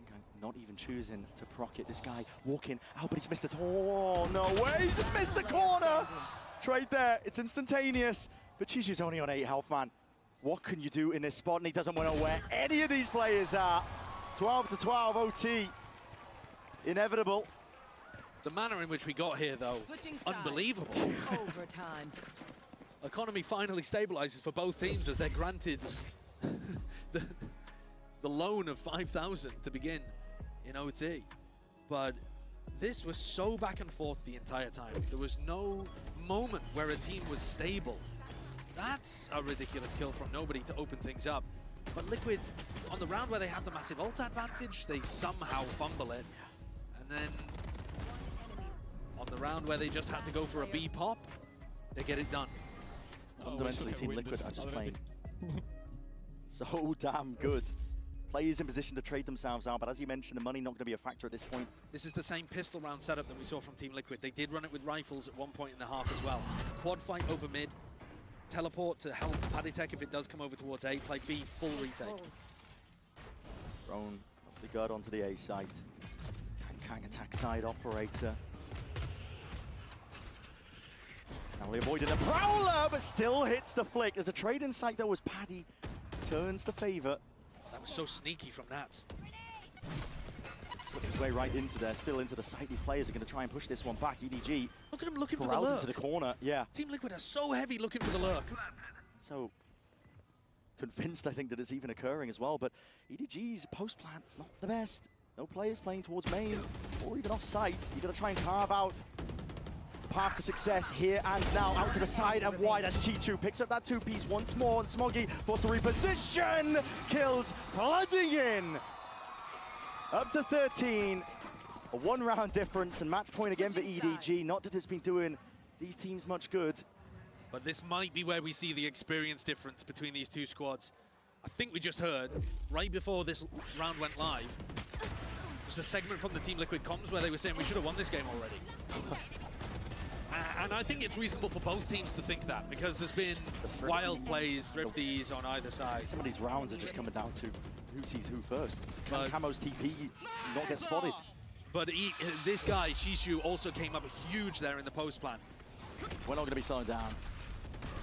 Round 26 here. Kang's got the operator, but he's swapped it around. So instead of holding B main, he's now over towards ramp, looking for Nats. And EDG going for a rare fight towards mid, although now they give it up. Snakebite layer down, but this Smoggy's is all in. just avoided. It's an off angle by Smoggy. He dodged the Prowler. What an immense play. It's created an opening. It's all about making sure that you can not bleed away too many more players at this point here. The salvos are good, but there's a pocket to play in. Nobody not aware of that fact. Still, Horn a little bit too deep. Smoggy still alive, still kicking. Spam is the name of the game. Shadowtech just trying to draw attention, I think, for the Heaven players to lurk their way up themselves. It's all contact plays here from Liquid. That's the name of the game. It's the philosophy. Got them this far. Might just drag them. Another section of OT. See though, 4 versus 4, and it's all calm until it's not. Players not watched for, down and towards hell, but up on towards heaven, and the trade in sight. Kills exchanged. Spike is dropped down into the middle of nowhere. They lost the spike on top of rafters. Up onto heaven, and Kang there's a prime opportunity. Kiko's too good for it. Shuts it down before it began. And what a call there from Nats to have his whole team contact not just up to the point where you would execute, but they literally walked into rafters on B. Even after they got this pick onto Smoggy, look at them walking fully out here. Kamek taking all of the space, making it really uncomfortable for EDG to know the timings. They kept their composure. They really did. Padatech, the one-man army as well. All that pressure he's applying, just spamming through the smokes. Yeah, they do mix up Padatech a lot. So sometimes he's going to be completely alone, throwing out all of his Fade util. And sometimes he's going to be heavily with the 2 duelists. What we saw from Team Liquid in their game against Vitality to finish out EMEA was a couple of rounds sprinkled in where Nats ran some beautiful fakes. We haven't seen any of that so far in this game. He hasn't run a big elaborate fake. If you wanted a round to pull it out, it would be the one after this, surely. They're going to start on defense, but if there's a moment to try to subvert all of the conditioning and expectations of the regulation, it's here, when tension's at its max. Round 27 of Split. What a banger opening to Bangkok. Yeah, I was just thinking that. I couldn't have asked for a better opening map between these 2 teams. It's been messy at times, don't get me wrong, but honestly, Team Liquid thriving finding those openings. EDG holding super heavy around B main. They know from watching the VODs that this is an area that Team Liquid can fight very hard over. So this stun might not go through right off the rib, might be based off contact, but the point is control. Simon holds it back. There's no signs of life from Team Liquid there, but when are you ever going to get that with the amount that they're contacting around the map? B with Team Liquid setup is played pretty much Right full there. retake. This is the first time where we've seen EDG find this opening. Right past the pull, flash in through the back. There's a nade up from heaven. It's going to be preventing the walkout. They are And flooded. Kiko, he's right in there. Yep, flood attempt caught for Team Liquid.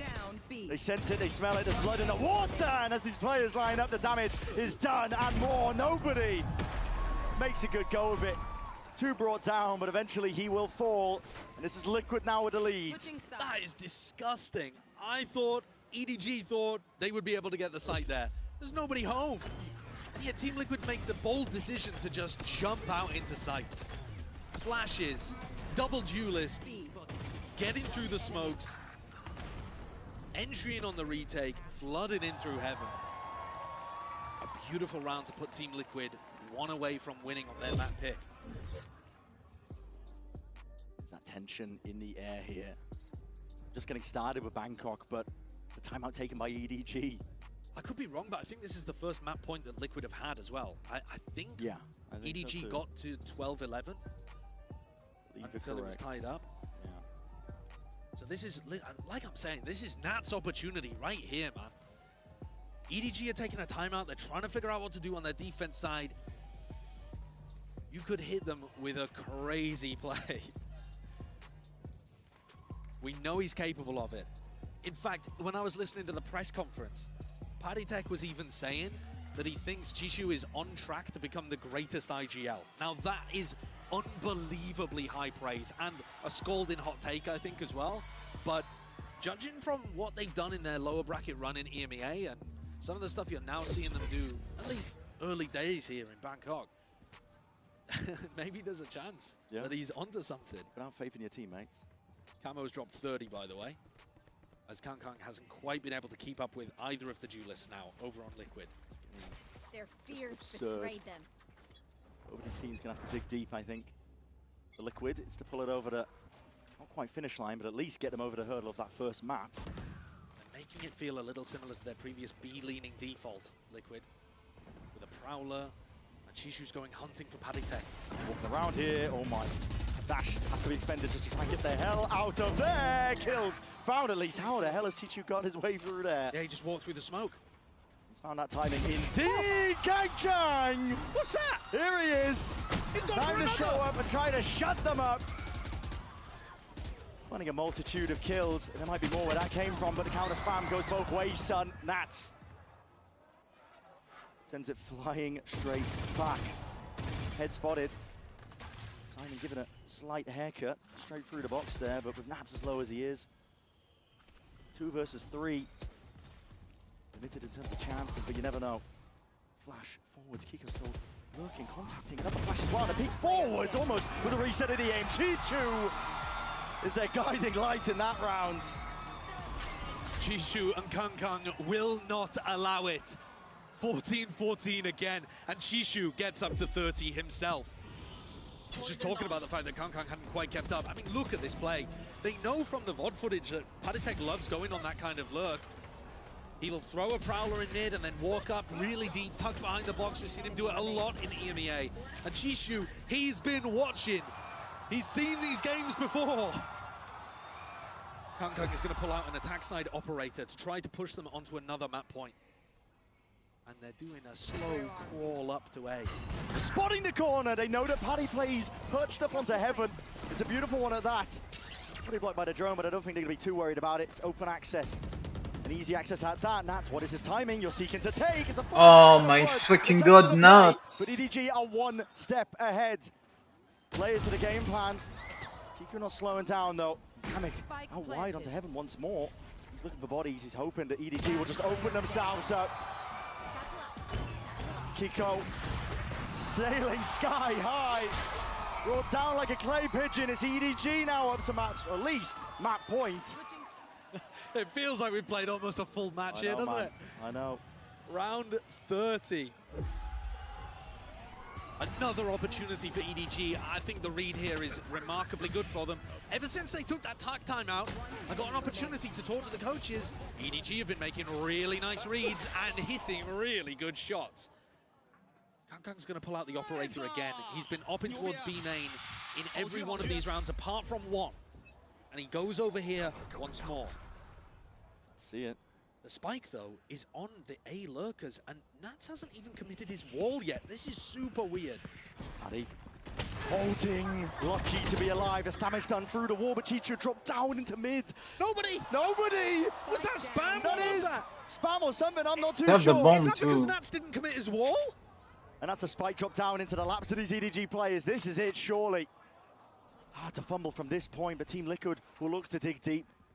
And again, back to old reliable, walking around, casual jaunts around the map, contact plays, creeping and crawling. Simon's watching. And Simon says, you might not pass this one as a horns up into his face, and still Kiko, he just deals with it. Takes that guy out. Kang with the operator will have to just back himself away. They gotta know where these players are, but still Kamek, no way. Kamek! Thanks for the follow, man. Paddy! What is going on? We're never getting to map 2. Never mind the rest of the matches here at Masters. It doesn't stop. We missed some really crucial fights, and I don't blame the observers. What is going... I mean, why... I don't know. We're into really deep territory in this game. Nats must have thought, if I don't commit the wall, they won't think about the A flank. So he ends up going down and delivers nobody 2. And then 2 answered back in almost the same spot from Kamek. Flips the tables. And Lohan is happy about that. Round 31, score even. Nice and you can tell the teams are trying wild stuff at this point. They're just throwing it at the wall and seeing what sticks. Exactly. The playbook ripped up.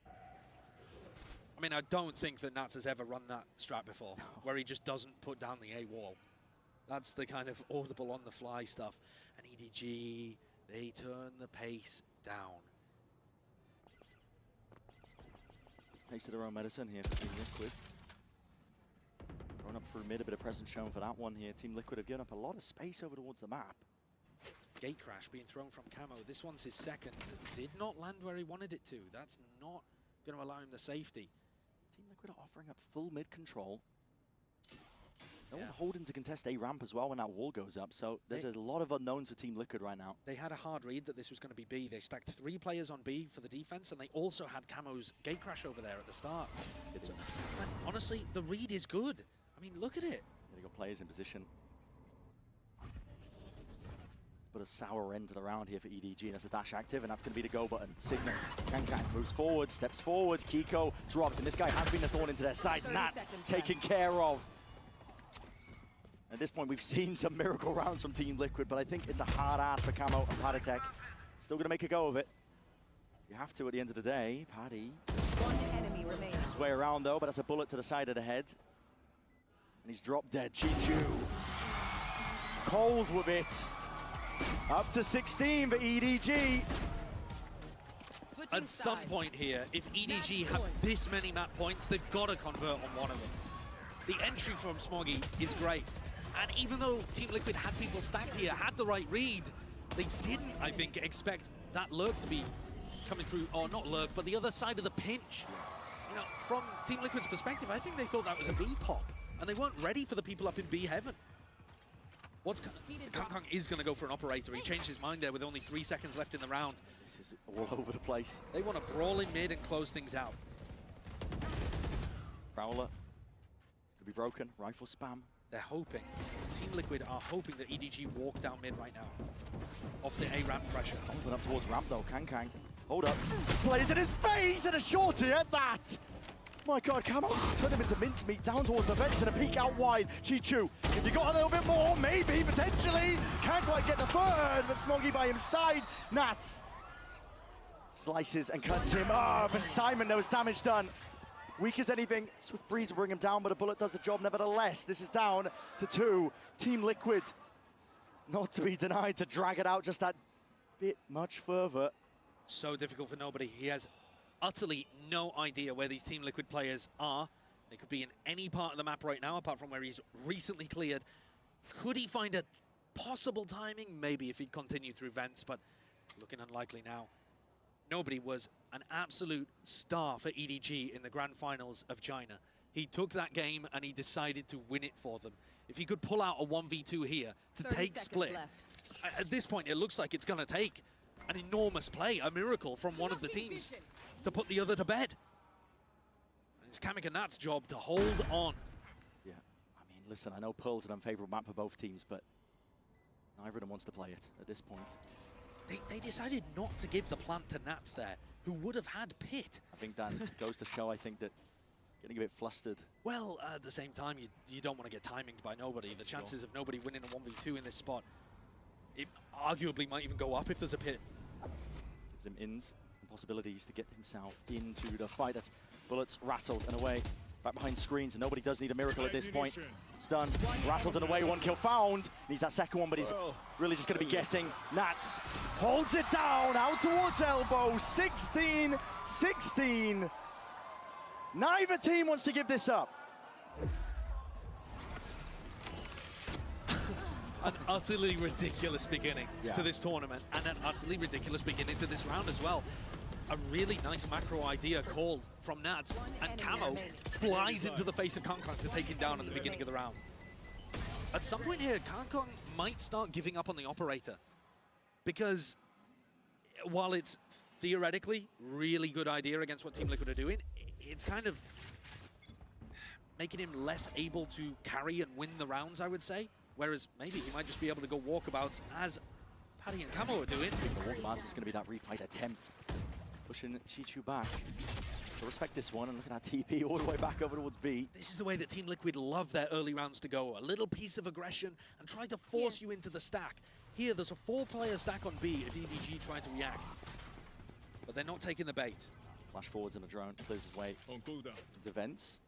Kangkong, no intention, though, of holding and taking that space. It's just a threat of it, but Team Liquid are giving this one up anyway. Remember, last time, even despite Team Liquid having a stack on B, EDG came up with the goods because they forgot about B heaven. Nats was so focused on the pop coming out through B main they didn't think of Heaven, and Kangkang is that lurker that could backstab. Oh, this is going to get messy. What an entry! My God. Nobody somehow finds that one. This is going to be it. Salvo's in the fault line. Cuts it up and dissects the site. Chances and opportunities, but Nats is still alive, but with the paranoia in your face, how much longer will you be kicking? They can't remove this guy. It's a thorn in their side and more. It's buying time and space for his team to get back in. Util expended, out through the smokes. The feed is filled with red, and we missed all of it. No shade to the observers, man. This is a mess. It's the same strategy, roughly speaking, though, called again from nobody. It's working beautifully. It's a disguised B split. You make it feel like everybody's popping through B main, and you send somebody on the backstab, or send two people up through mid. This time it was Kangkang coming through Heaven that sealed the round up. But all of the brawling that happened on site, nobody coming alive. Chishu, he's been phenomenal for them. 35 kills, now the kill leader. And we're in with EDG at another map point. I'd love to break some records for our opening game. I mean, how many have they had at this point? I've lost track. Ridiculous, man. It's just absurd, and there's already flashes into the face of Kangkang. Push back, forced to respect the Chichu sees, that connects into the corner, needs some help, needs some bailout, Camo. Instant with the trade. Chichu lucky just to get the one. Putting a squeeze now onto him, Kangkang's hot on the heels, and he does eat him up. Camo, not long for the world, not long for the round, EDG. Is this it? Could this be the impetus? Just spotting barest of heads. Simon whips it around, and it leaves it all down to Kamek. That kill there has got to be the death blow. Simon having the awareness to swing round and take down the star of Team Liquid. He doesn't even get the plant, Kamek. Boy. He misses another 4 seconds. And the ambush is going to start to close in here. He has got to come up with a miracle. Anchor smoke opted in for. Just try and push them back. 1 star left remaining, and he needs to isolate these fights and more, but EDG are not going to give him those openings. There's discipline at its core, paranoia flushing him out wide. He's lucky that he didn't fall in the first time. Kangkang finally puts an end to it and puts him to rest and puts the map under their belt. Split goes their way with an 18-16 finish. Couldn't ask from an audience's perspective for a better game to open. Team Liquid fought them as much as they possibly could, but EDG have got a blinding beginning to this one. I was pixel mail out because be a short break. Don't go having anywhere. a little More action issue coming up on the other side of this. with them. This? Okay.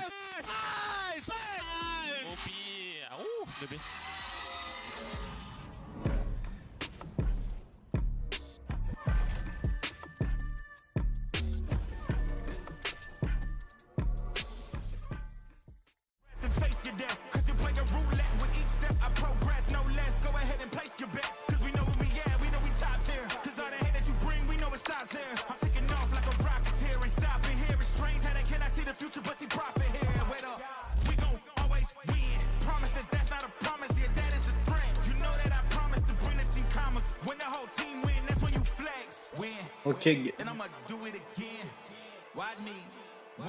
Okay. Oh wow, that's annoying.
He hears the showstopper, flies back, just... I need to see that in slow-mo because it's just beautiful. He also had one with the Sheriff that was also unreal, and that somehow is a headshot. That is insane. It wasn't even luck or like he was moving or anything. He just precisely, perfectly tapped Raze out of the sky and dashed out. I mean, Kung still ridiculous. No matter the year, no matter the situation, this guy performs. And I love Kiko's reaction there as well. He's like, fair enough, you know. Sometimes Apparently this is what happens when you come into the international stage. Yeah, sometimes it happens. But you do have to give it for the duelist players on the other side as well. Kakuka, they also did incredibly well against EDG. Yeah, exactly. I think that Kiko had a great performance at the beginning of the map. I think that Camo, once he got onto the operator and then later onto the attack, I think that he was key into some of the ideas that Team Liquid wanted to put on the table. But I'm actually surprised because with all the changes that EDG had brought into here, seeing a Jet on split, that's something that we do not see that often. I really saw the intention behind it, which in so many cases with EDG was missing. Yeah, and if we take a look at some of the things that happened later on the map as well, this round from EDG, which originally, Mimi, could have been a round for Liquid. It should have been. This is a sick round for Liquid. They have the read that EDG is going for these ramp refights on their defense. They send everyone there. It's so well set up. A plant down, an advantageous post plant. This was Team Liquid's opportunity to win the game. And then at the very end, things start going wrong as EDG goes in for their retake. And this one just ends with a missed suck, losing them this round. Team Liquid then goes to overtime, and it just falls to pieces. In some ways, it feels like a return to form of early Team Liquid with these little mistakes, ruining rounds for them. And just like this one, which was, you know, painful to see from that side also because the nade then falls and you think that, you know, they could have sprayed, but they, you know, had no way of knowing. It also brings us back to what happened in the pistol round. They could have possibly won that round, but because of that last TP of Common just going back, and I believe Chicho having the spike, there are so many occasions where Team Liquid was just on the receiving end of EDG just having this massive round. Yeah, I mean, that was the game pretty much in that round, but EDG went it out. They're so good at finding the opportunities when their opponent makes a mistake, and now they're up a map in the series. They are indeed, and let's check in with Mika Fabs and EDG's coach, Muggle. Hey guys, I'm here right now with Muggle of EDG and Luna, of course, to help with some translation. That was a very intense first map. We noticed some composition changes though. Can you tell us maybe whose idea was that? How did that come about? 我们在图一看到了一些变阵，能不能告诉我这些是谁的想法，谁的主意呢？之前我们这张地图就是对于除了太湖以外另一个先锋的位置挺纠结的，然后参考了 Sentinels 的阵容，然后决斗上选择了我们康更适合的接锋，对。Like other than Taiho, we are really confused about another initiator about this choice, and we learn from Sentinels about how to another like initiator, and also we choose the duelist for Kang as Jet. It's more suitable for him. That is perfect. Well, best of luck to you guys. Such an interesting answer there. They've obviously been watching what the other regions were doing while they were on their break, and also you had some questions about why the Jet, and it's just purely down for comfort pick. I think that it has to do with the trade denial that I was mentioning, because in so many occasions we see Kankan that is not being set up, and from the defense he just goes with the operator trying and hunt for a kill, and in so many cases they were right. We also saw them using the utility to prevent where Nats plays every single time that he plays on split, and I think that the preparation was very good from that. It was an incredible map one to watch, but I think this puts Team Liquid now in a very scary position because they're going into a map that they were 0-3 on in the regular season and in that run-up in EMEA, and they haven't really been able to find a solution. They've changed their comp once on this map. They've still lost it every time, and this is a very comfortable position for EDG. It is indeed, and Pearl, I think, is probably the only map of Liquid that I felt like they tried the same thing as all the other maps, right, Kukuka? They tried to change something, and then the change was amazing, and then they don't need to change again, but it just never worked for Pearl. Yeah, I think that regionally in EMEA, it's not like this is a map that we love. I think that this is a very America's map. Ours is Fracture. We love Fracture any given day. But especially this map, I think also having Nats in something that is not the Cypher or the Viper that we've seen him so many times going on to the Vice. I think that probably we can expect some changes or some tweaking around. Probably they just need more reps on the map. But I'm also looking forward to see if it's EDG going to be changing something. Well, hopefully we can get those answers from Team Lohan, who's standing by with Mika Fabs ahead of map 2.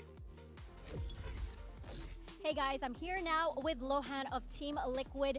That was a very intense first map, and now you have Pearl coming up next. The team's history isn't exactly Who the the fuck is greatest on this Lohan? map, so I was wondering, you know, could you say something to maybe keep the fears of the fans at bay, ease their worries or something, because you can't blame them if they're maybe feeling a little bit uneasy about this one. I mean, I don't think it matters the map that we're playing. What matters is we play together, we play as a What is team. that? Edge We're coach. confident on the map, Head we're coach. confident in ourselves, and we're going to show a different face on this game, 100%. Love to see that confidence. Good luck to you guys. I like the confidence, but fact of the matter is, even in EMEA during their run, they've never had to come back from a losing position, Mimi. They always won map 1 of Abyss, usually, and they've never really had to trail from behind, so I'm questioning a little bit of their mental as well. And they also probably haven't played against an EDG-style team on this map before. They're playing the Neon. No one in EMEA Americas is really leaning into that the way that EDG is, and Kong takes over games on this one. EDG's been undefeated on Pearl thus far in the run-up in China, so this is indeed a very worrying position for TL. Well, you know, they had a close overtime. I think that there is some shining light. I like what Lohan was saying there, because also it's a big test for him and the assistant coach as well, just coming into the international event. There are some tells that I've been seeing in the way that EDG plays the map. Like, for example, Kankan is not that big of a fan of taking B long, something that we see a lot, and just plays a little bit different, just mostly focus on A and just putting that trident of them pushing on that side of the map. And I want to see if those tells are still here, because we keep talking about this month of preparation. And speaking of that preparation, I like the way the Muggle was like, yeah, we just copy Sentinels. They did something really good. I want Liquid to do the same. I want them to take something from Americas. And what I want to see is them go back into the Vice. They tried the Vice comp last time they played. I think that is the best counter to this Neon. Wall is going to be separated Kong off. They're going to have to play very slowly to deal with the Thorns, deal with that shear across every round on the attacking side for EDG. It's going to force EDG to slow down, and I think the same way they did some of those early split rounds when they were on their attacking side. So very hopeful they go back to the Vice here. Is it a hot take to say that I don't really want Nats to play the Vice? But do you want Liquid to play Yeah, the Vice? I want, So who do but you someone want? else. Kamek could do it. I think Kamek could definitely play a nice Vice out How of about it. the Decoy? Paddy could also do it. I just don't want to see Nats on. I don't know why. I wasn't super convinced by it the last time I saw it. But they've also had time to grow on it, and I think this is one of the agent's strongest maps. He's great as a solo anchor, and I honestly, I do hope to see it again, even if it is a different player lock. Yeah, that's what I'm saying. I want to see it again, but maybe just on a different player.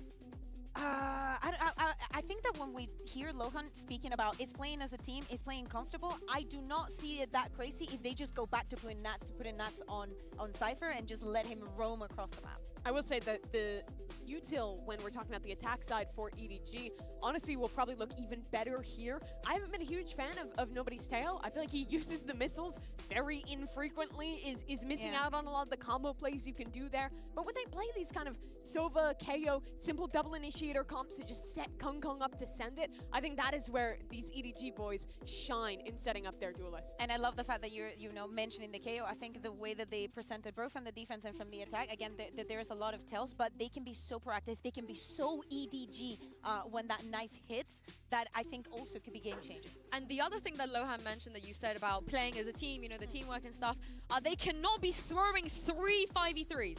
Yeah. That is insanity. Out of 6 5v3s, they threw 3. I think that probably would have been a difference maker on the last map. Yeah, absolutely. I think in any of those situations, I think that when we're watching and when people are watching at home, when you see Kankan still alive, the final boss is still there. He's always good for 2, always good for 3. I love the trading that they were having on Split, and we can tell that their nerves are definitely there for players like Kami. Yeah, 3 players on this team for Team Liquid. It's their first time playing at a global event in Valorant. The pressure's high going up against the world champion who, let's be honest, EDG has some crazy aura. You're going up against Kong. You're going up against the guys who won it all last year. That's a big ask for players making their debut on the global stage. And I think that pressure mounts even further as you're now down a map. And also, the chat, you guys are really, this is a very 50-50 poll, between EDG and Team Liquid, because on paper, you would lean more towards EDG on a map like Pearl. Yeah, you would, but there has been time, right, for Team Liquid. They couldn't figure it out during EMEA, but they did have a bit of time to reset. I imagine they expected this, knowing they were going to go in and ban their Lotus. They know EDG's going to piss I myself. Yeah, I saw it myself as well. Let's pretend like none of us just saw what happened. I didn't see it. I think you're gonna like it. I think you're gonna like it. You're in for a treat. You are. I don't know if you're gonna like it, but you're in for a treat. I think she is. I think you're definitely in for a treat because we do have Agent Select coming up in just a moment. Stop the count. Stop the count. We go for the 50-50. We go for the 50-50. But yeah, Kiko here not expected to play the duelist again. So I feel like this is where we actually see the role swap arc. Honestly, if I'm talking like dream side anchors flying on this map, Kiko one side on the controller, Nats the other, maybe on the Vice. That's a good lineup for me. That's definitely going to be somewhere. And looking at this, do you like it, Mimi? Do you like it? Do you like it, Mimi? You said you wanted them to be America's build. This is very America's build. Coming out with the Chamber Vice double controller on defense. You have tons of tools with Patty to hard anchor one side. Nats is going to be able to go for a lot of proactive looks with his Yoru camo. Walking up, TPing out. There's so many cool things. But the coolest thing is seeing Kang on the Yoru. You know, I think that it is an agent that he hadn't been playing. I know that he played it in the past, not successfully, I have to say, and on maps like Bind. But him moving on to the Yoru, Ultra Chicho on the Vice. This composition also shows a different face that EDG did not need to show regionally. When you play against Vice, I think you need to be locking the Yoru. So both these teams understanding that counter, dealing with the Vice utility is going to really be the win condition for EDG on this attack side. Yeah, I want to just shout out BBL as well. You know, maybe Liquid learning something from them, but it's time to jump back into map 2 and throw this back over to Brandon Sideshow. Thank you very much, gang. Yeah, this is it here. These are two teams that, listen, very America's pill, Josh, as Mimi mentioned. Listen, we're going to be able to flex our regional expertise with this one. You've got a bit of Yoru in play. This is literally, it is literally the same comps as G2 playing against Sentinels. Isn't it? I mean, Team Liquid have taken the G2 comp, EDG have taken the Sent comp. So now we get to see, for the first time for both of these teams, how good are they actually executing on it. So let's have a look at the pistol setup then. EDG looking to take some A control. Are they going to slow down after this? Simon's horn just rebounded into his face. Time to jump. A push up from Liquid on the other side of things. Nats and Camo both going walkabouts. Yeah. Getting active on the defense side is pretty good with this comp. Team Liquid, it's not out of the ordinary from how they like to play. Question is, how much is Nats going to extend himself out? Camo just escorted Nats into position and then teleported back. Does a good job, I think, just getting rid of the drone. Nats is going to be... This is a weird pathing, actually. Yes, because you've got to expect the wall to be here. It's the most standard position for it. So he's giving it away and now deciding to go all the way around. What's he up to? Yep, up top, onto the high ground. Paddy, not enough bullets in the chamber to really do the job. Give him the business. Still, Kiko through the back of the site. Ghost in hand. And now they're going to make the pivot. This is a right call from EDG. The wall got triggered over towards A main. You don't have A main control. You don't have a good entry into the site. It's time to call it quits and go back over to B. Yeah. Team Liquid have got themselves a nice advantage here, though, even though they're going to be playing retake. See what EDG opting for. This plant out. It's a weird spot at that. Spike planted. A few positions to play from, but what risks are going to be taken? Oh my, jump spot almost punished, not quite, backing away into halls now, and everybody retreating. Ingrained positions here for the EDG players. We're going to see if they can do some damage and rip off a few heads, but it's all Team Liquid so far. Get them a move on. This is a rapid play at that. Plenty of bodies ready to meet them, but G2 he's got to do a bit more with that, and he's dropped down to just 10 HP. Surely too much for him to overcome, and that's bullets all it takes just from the Ghost himself. So that's going to be pistol round here for Team Liquid. And showcasing that they're pretty comfortable with the defensive aggression side of this. Come on, Nats, combine it together, pushing up. They had a good defense over here towards Art as well. Bit of a whiff there right at the start that I missed on Simon's Haunt. Simon bounced it off some kind of object around the map and it just landed back in A main, which is not what they were going for. Nice yeah. I'm just showcasing as well that, listen, EDG might have had 2 weeks, I think, to try and prepare this composition, but still, it's going to be some growing pains. we don't know when Team Liquid started playing this comp either. That's very true. So it's possible that both teams have been working on it for a while. Yeah. Neither of them love Pearl. This is so risky by Camo, man. Listen, not an eco, but or at least against the eco. Don't want to give away the gun too early. Just gets the kill and gets himself out. Bit of pressure now over towards A.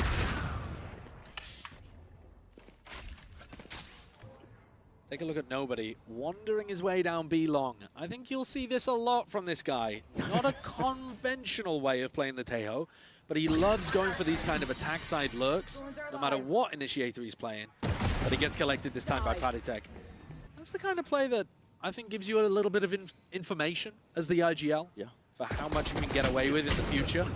Kang was hard inserted there just at the beginning of the round, I think. Hoping that Team Liquid potentially rotate off. They're making their way over towards B. Flash gets the acknowledgement, so Paddy now knows he's going to be facing all sorts of these players, but backs himself away after just receiving the one he's low though. Just wants to play his life in this spot. Yeah. Play for the reinforcements. Make it awkward. If he can deny the plan as well, it'll be good, and he does do just that. So, it's 2 on the board, flawless here for Team Liquid. I hear Fade has trouble sleeping. Eyes are going to be fully on Kang Kang for this Yoru, but also Nats on the other side. I know a mad stat. It's only the 6th time Kang Kang has ever played Yoru, and it's also only the 7th time Nats has ever played Chamber, which, considering that they've been around in the scene for so long, and these have been options that you could go to. We've had our metas for, I mean, now is really the meta for Yoru, but we've certainly had our Chamber metas in the past. Not the kind of players that have opted into it. Here's a big A main fight. Yeah, you're going to see this fight taking place. Guns in hand, Team Liquid. Going to try and save the day themselves, but Camo just saves his own life in the process. Backs himself out. Barely alive on 17 health. Gives up the A side for EDG here, but it's 3 versus 3.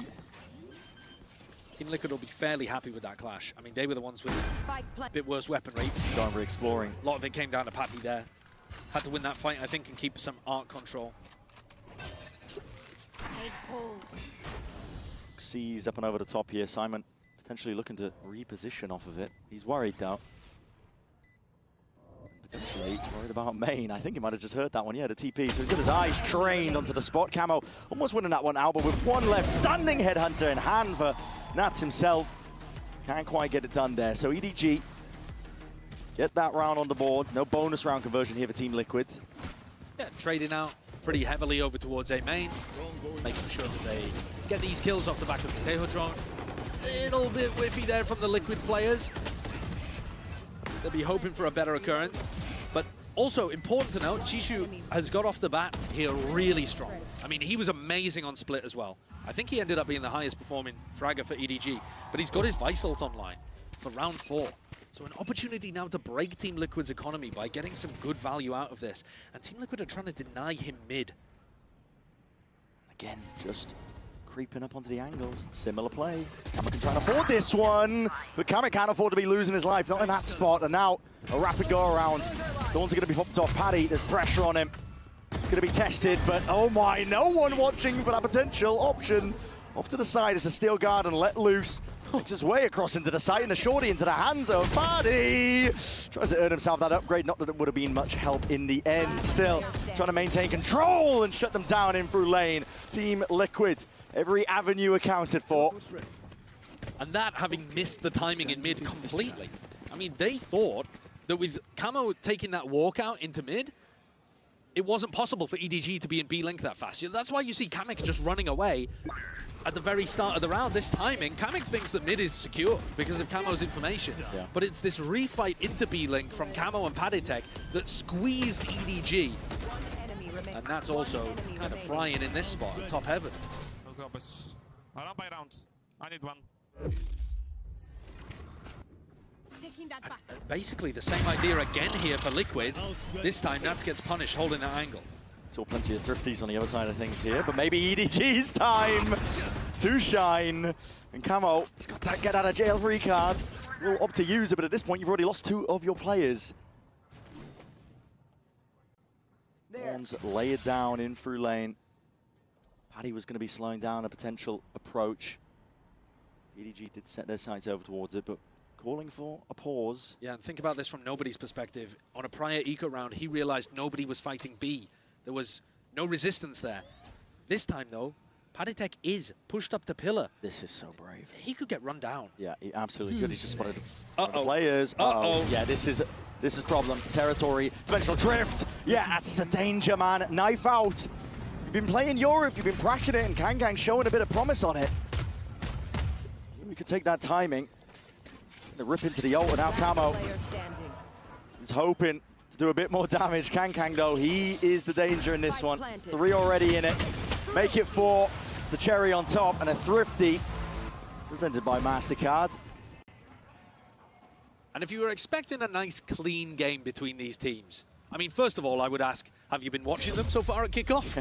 Because they've certainly shown the ability to get real down in the mud at times. But this game, even more so than Split, potentially, which went 18-16, back and forward, eco rounds all over the place.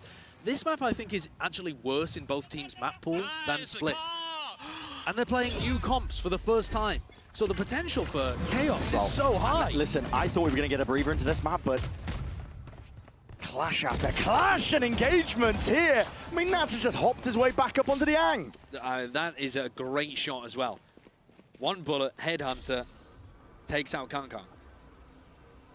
Surely EDG are not going to lose an anti-eco. Surely no back-to-back Thrifties. And Nats, he's picked up the op, which means now he can hold this angle over towards B. That allows Paditek to rotate over towards mid. And Team Liquid can go either stack A or go for some kind of info re-exploration throughout mid. Makes a lot of sense. They are giving up a lot of mid control though. But Team Liquid obviously still on the weaker buy, so they're not going to be worried too much about that. Just hoping that Nats can get a bit of info. Nats is hearing, I think, a bit of util being used out towards lane, so he's set his sights over towards that angle, and there's that level of awareness. You can see Team Liquid holding possible little nooks and crannies. Flying forwards. This is going in multiple different directions, trying to pull rotations and players away, but there's still one to be anchoring. This is it in through the back of the side. Kiko, Sheriff, rattling off the shots. Can't quite get that one done. Still with the steel guard, and maybe there's a little bit more, but gonna have to opt into the secondaries now. And EDG on equal footing with these Liquid players. Sidestep in. Happy feet. Paditek, short work. The post-plant here, though, should be really good from EDG, especially with this kill from Simon. No one's watching. The mid looks. That's cleaned up. Salvo's available. Armageddon as well, if things do get truly ridiculous. Salvo's for the first tap. But I think that's the win con here for Team Liquid, is get the ult out. Make nobody scared. The tap, gotta believe that they could be off of this one. Still with the Armageddon committed. That's Simon gone. He's dusted. Out towards the back here. Rifle's gonna be picked up. The time ticking away here. And with the damage done, listen, precision, not necessary.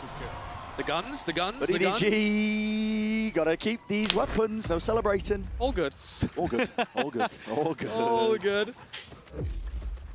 You see nobody hopping around at the end there. You know he's going for the fist bumps. Yeah. Okay, so EDG managed to navigate an anti-eco situation, but they did have to burn pretty big ultimates. They used a Fade ult to fake over towards B, just to be able to get the plant down, and then they had to use Armageddon in the post, so... spot here where Liquid have got an opportunity. Things are settling down again, rifles online. But it's pretty much a must-win round here for the defenders from EMEA. They're taking attack timeout to discuss what they need to shift around. And we can see that Nats has bought the operator. So that could be a crucial tool for them to be able to use. We saw him get posted over towards A main at the start of last round. I'm curious in terms of positioning of where Nats is going to be playing, because at least when we've watched G2 play this comp, mid-control, pretty heavy presence, I think, for the chamber player. Towards A and towards R, right? Well, that's how they want to be using it. Just to plug up the gaps that potentially are there from mid-looks of EDG could opt into. Saw evidence of that, at least on the prior round, even though Team Liquid were on the weaker buy, so that's probably why they were there. But one of the things where he wants to place this op. One of the things I think also that's crucially important with this Team Liquid composition is that you're gaining info in A main somehow. I mean, this round it looks like it's going to be Nats getting posted with the operator, but in previous rounds or in future rounds, they're going to need to use the Sova too. I mean, Trent does this amazingly for G2, where he's always regaining information in A main. Those are the details that can get missed when you copy somebody else's comp. These are the liberties afforded to you when you're playing onto the Yoru, but that drone... Wait a second. Surely. No way. Surely. No way. No clearance at all, and he's got the hell out of there! That's rough. I mean, that is just a straight-up error from nobody. That's one of the main angles that you need to be checking. I don't know how he doesn't think about that. And this looks like Chishu's going to go walkabouts. Master v Apprentice. Uh-oh. We'll see who ends up on top. Oh, yep. He took the teleport. He did. Perfect timing. Back. Meanwhile, into the smoke. That's Paddy. Watchful eye onto it. Contact plays called out. Wall baited out. And the spike retrieved, but a lot more to do from this point if you are Smoggy, and Chichu's on the opposite side of the map. I mean, this round has gone disastrously for EDG. Yeah. From beginning to end. A small error. And it only takes a small error, but you have to be looking for the Yoru and the Chamber all the time. I mean, one of the biggest strengths of this composition on defense is that the Yoru and Chamber can be playing on such weird angles because they have that ability to get out.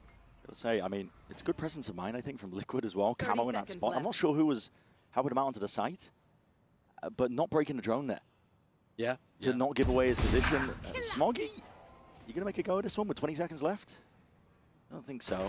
Chichu's on the opposite side of the continent, so unlikely. And to shoot nobody a little bit of bail as well. 10 seconds What he was doing with the drone was hard clearing pillar. And pillar's a pretty common position for the Chamber to be playing because you've got the range with your teleport to be able to get out to Jenny. And so that was probably what was going through nobody's head. It's not just that he's oblivious. Is the telly working? You could do some drawing. Come out. Some educating. I could. But alas, we're not actually in America's brand. Man, I didn't even know if we had a telly, mate. I'm going to be honest. I was just saying it. Yeah. This position inside the smoke as well. Not what EDG were anticipating or expecting. Here. Kamik started the previous round droning out through Art, which is weird when you already have the trademark there. Yeah. I think maybe just trying to push them back from early breaking that piece of info. That is going to get posted up again. He missed the timing on Chishu's lurk last time. But there's that drone. Finding the Yoru. Pushing the Yoru back with the salvos. Breaking the thorns in the process. Camo waiting for the time to strike. Is the Util being expended? They're going straight up the gut. Okay, EDG making it awkward for Team Liquid. Kamik gets pushed out, but Kangkang needs an escape lever and has to go so far away from the rest of the team. This is going to end in an A split, and Nat still has A main control. Kiko, how do we test it? He's going to try and push back this assault that's about to be occurring here. Nats with that A main control. And again, he could be a playmaker. He could be the man of the match, but okay. He shot the clone. He did indeed, and Kangkang obliged in return. The fucking clone, man. Still alive and kicking out towards the back here. The Salvos might just push him out of position. No, not quite. They're not going to clear him. He can just spam himself through the wall. There's 40 seconds left roughly into the round. Camo lets it loose with a dimensional drift, and the crosshair placement. It's impeccable. It's perfect. And from Team Liquid across the board, more than ready for it. Look at that sad cosmic divide towards the end from Smoggy, hoping that the rest of the team was still going to be alive. Yeah. That shows you a difference in tempo. EDG were hoping that they could slowly get in, use their ultimate, and Team Liquid force the fight. EDG not ready for it, even with Kangkang picking up the op and holding towards Flowers. He misses the shot, goes down, and Camo and Kamik come up with the goods. EDG here are going to take a tag timeout to figure out what to do about this. And to EDG's credit, even though this is their map pick, you have no idea what Team Liquid are cooking here. No, because yeah, they've been bad on Pearl in EMEA. They've gone 0-3, but the chances that they're going to change something when they don't ban it first round. I know that Yinsu on the desk was talking about this. They for a trap play, right? They absolutely trapped Lotus during EMEA, and now it looks like they're trapping Pearl as well.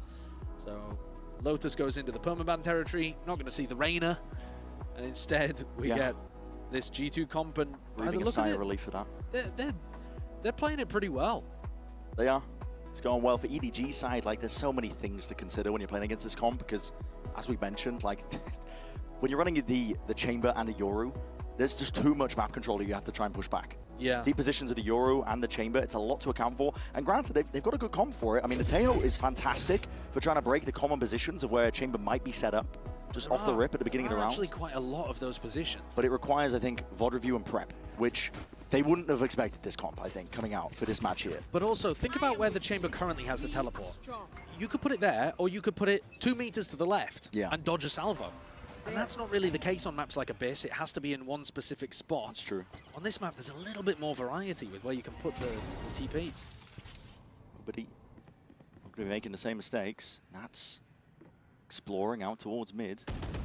And one big tool that EDG have to work with is this dimensional drift.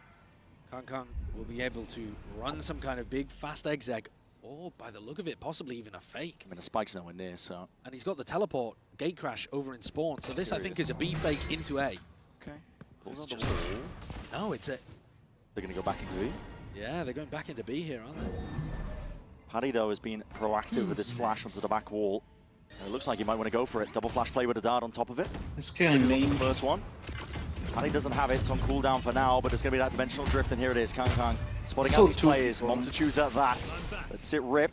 He's let loose now into the back of the hall, so he's carved out a bit of a path for his team to play in here. Simon with that plant. Nothing to push that one back either, so Team Liquid going into the retake here, but already going players down. It's topsy-turvy for Liquid. What was looking like potentially a good setup, but they're just losing fights outright. Chichu was set up on that B-Link lurk. Team Liquid gonna commit to this? They would lose the operator. So, not with the operator in hand. You need a kill. It looks like they're going forwards, though. I think this is trolling ever so slightly. Kamek, though, might be making me eat my words. I'm all here for it. Give us a game. Making a go. Still off to the side. Kamek still doing damage as well, but time is ticking. And this is where the problems arise. Backing himself away. Smoggy's on for an ace. And Nats does not want to give it to him. No, there's no world in which Smoggy gets his ace here. Nats is backpedaling as fast as his little legs will take him. The op saved, so disaster averted. And Team Liquid still have the money to be able to work with, so they did a little bit of damage there to EDG's economy, but overall, these 2 picks that came out, I mean, that one is a bit ridiculous, isn't it? Paddytech falling and B-Link just on a crack angle. Yeah. Brutal.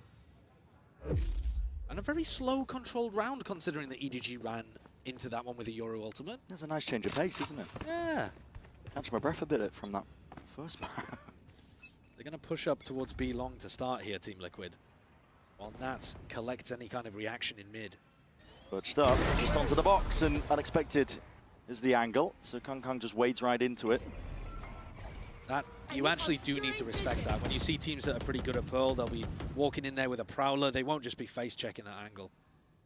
I think that's a bit of an error from Kang, especially playing against a comp that has 2 people that are playing on unorthodox spots. It's going to be much harder for EDG to pull off this A-split now.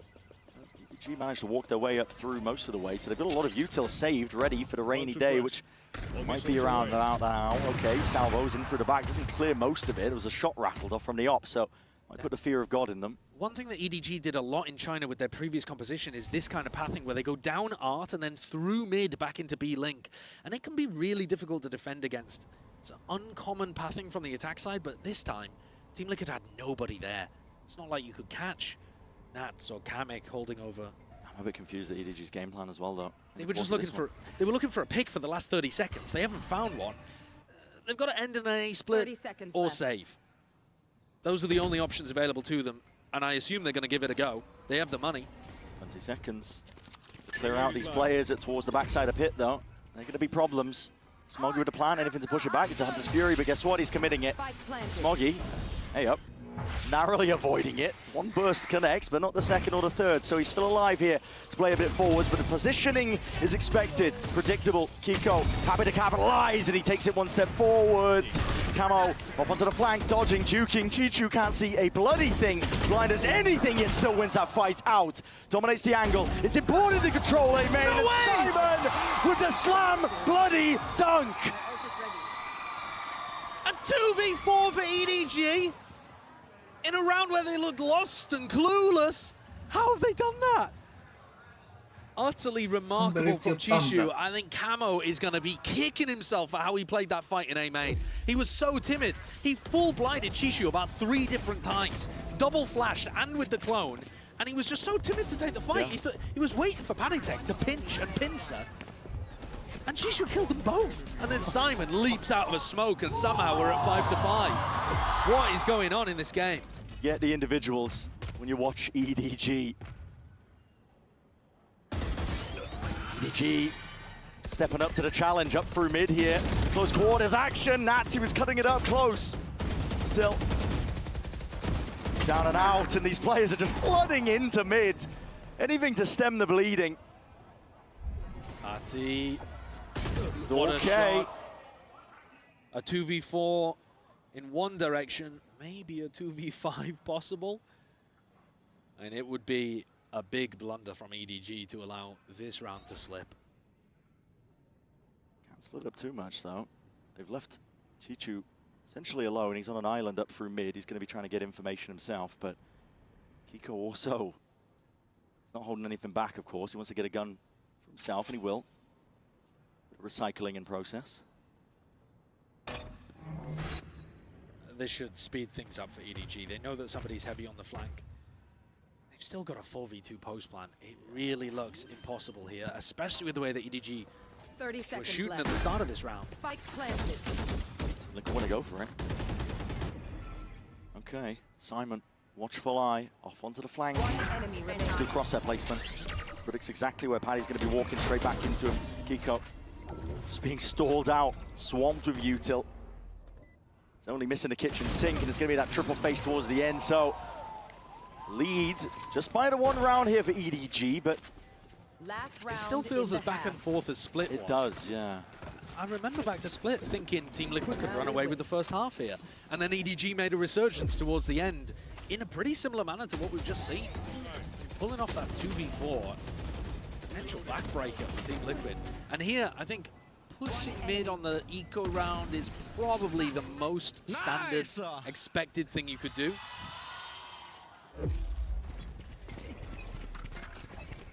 Potential to run some kind of elaborate fake setup here with EDG's ults they have online.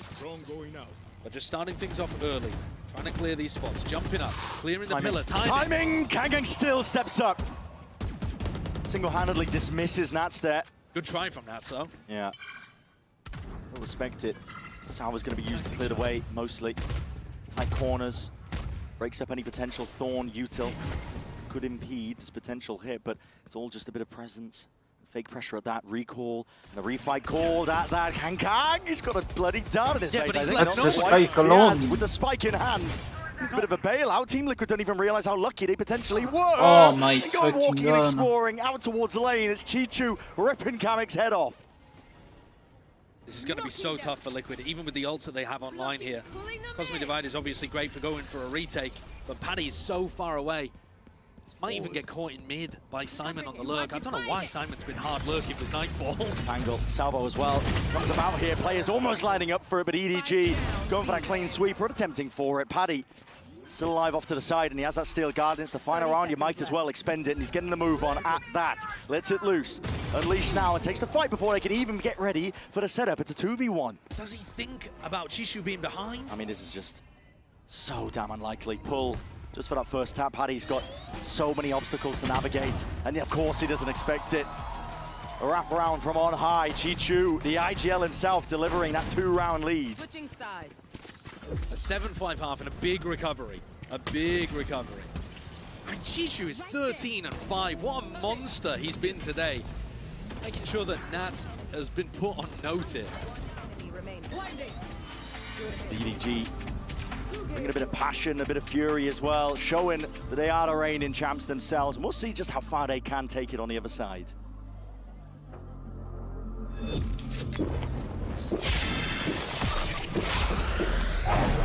Red Bull gives you wings.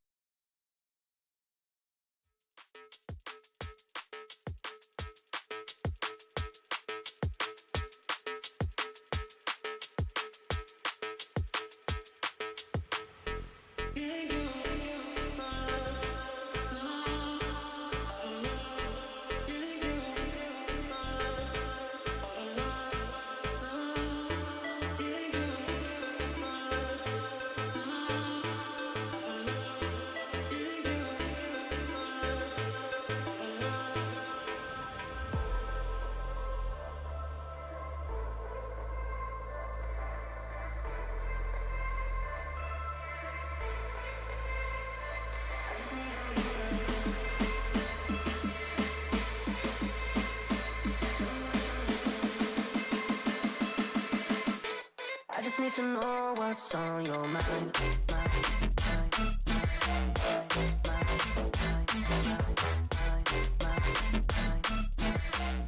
You can call my name out. Let's get to it then. It's a minor lead at that for EDG, just by 2 rounds, but they're already leading overall in this series, just by that initial map, and they could take it that one step further. Nice little 2-0 win. Would be quite tidy for EDG. And yet gutting for Team Liquid, because they had many opportunities, maybe not many map points, but many opportunities to be able to win on split. 18-16 on their map pick. A devastating loss puts them in uncomfortable territory on Pearl. Running an amazing comp. They've changed it up, both of these teams. But now we're in a spot where Team Liquid, I think, really need a pistol to be able to get on board. The way that these comps tend to work, Team Liquid's got that double Sentinel, so it's really difficult for EDG to push out mid against this. You just end up running into Trademark, running into the wall. But Liquid are gonna need some big results from Camo. Delayed haunt from Simon. He's looking for that mid-round information towards A, and it wasn't broken, so options for Kong Kong if he wanted to go for that deep push, but mid is the goal here for Team Liquid. Drone sets the sight over towards at least lane, but it's Art that's really getting contested. There. They didn't clear nobody in B Link, but Nats has found this walk up over towards B. So damn deep here. There is a Vice Wall, of course, so he can't full commit to it, but he knows where Chishu is now. And that is... Yeah. Chishu giving the plot away here, and it's just a call for the 3-2-1 swing out from the players to the wall triggered. That's an attempt of a timing by Kiko. He's going to make a go of it. Still, he's trapped, tight to the corner once more, and EDG barely removing this guy, but still finding the value, and as the wall fades away, Nats ensures that nobody's going to be fading to black. Kang barely there. Flash backs himself out. Can get the spike at this point still. It's miles away. And look at where Patty is. I mean, Patty and Nats could not be more disconnected from each other. And Kang looking great here on this pistol round. It's a lovely one. Determined to have EDG run away with a 2-0 to start at Bangkok. They have read that Nats is rotating, and I don't think it's a bad read. Because otherwise he abandoned Patty Tech, and that is what happened, but they had to go and get the spike. EDG are not reading into the fact that Team Liquid just left the spike in the shops.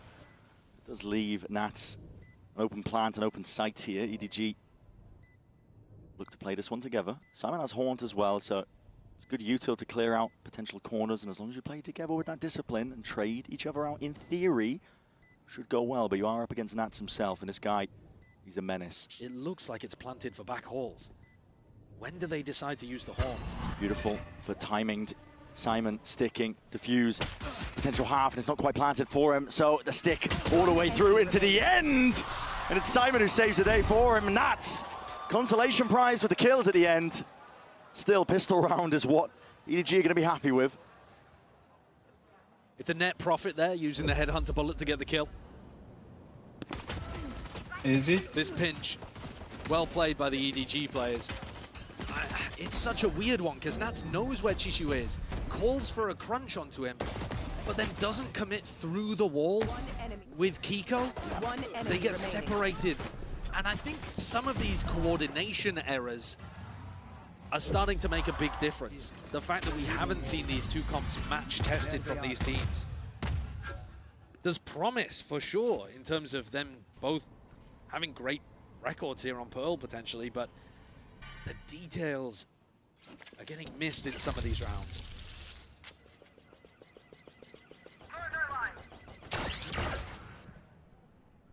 That's a suppression onto Paddy.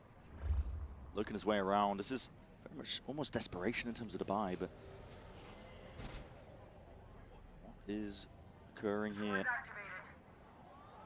Smoggy walking around. Okay. One player dealt with, removed from the side. Chichu can't be asleep at the wheel into that spot. He's got the supplementary util at least to try and help him out. Asawos, so there's no pushback, but there's a pull into their face and they're all blind as anything. Spamming away, vulnerable dump. Can the judge even save you here? It's Nats making a good go. My God, they put him into a bloody blender. EDG though still coming out with the results in the midst of all of that chaos. The shock into the pool felt like it should have been able to kill both of those EDG defenders. And that gamble of going, as you had pointed out, for the force buy? I mean, it was such a bad force. I'm not gonna lie, I thought the HUD bugged out. It was such I genuinely, a bad force. I didn't want to comment on it because I didn't think that they would actually go for that. Like one of the camo half bought, some of the others had full armor ghost. Brother, they're losing the plot. Don't bring out the goo. I mean, dude, come on. First match. It does kind of feel like Team Liquid are losing it here. Yeah. Please do not bring out the Elmas. Camo kills to be fouled. What the fuck is he doing? Simon, can you save the day? Put up a bit of a stand against this one. Cuts it up close. Oh my God, smoke was just blooming. The hero rifle's actually, it's doing it. The fact that Camo saved on the previous round now gives him the Bulldog that might win them round 15.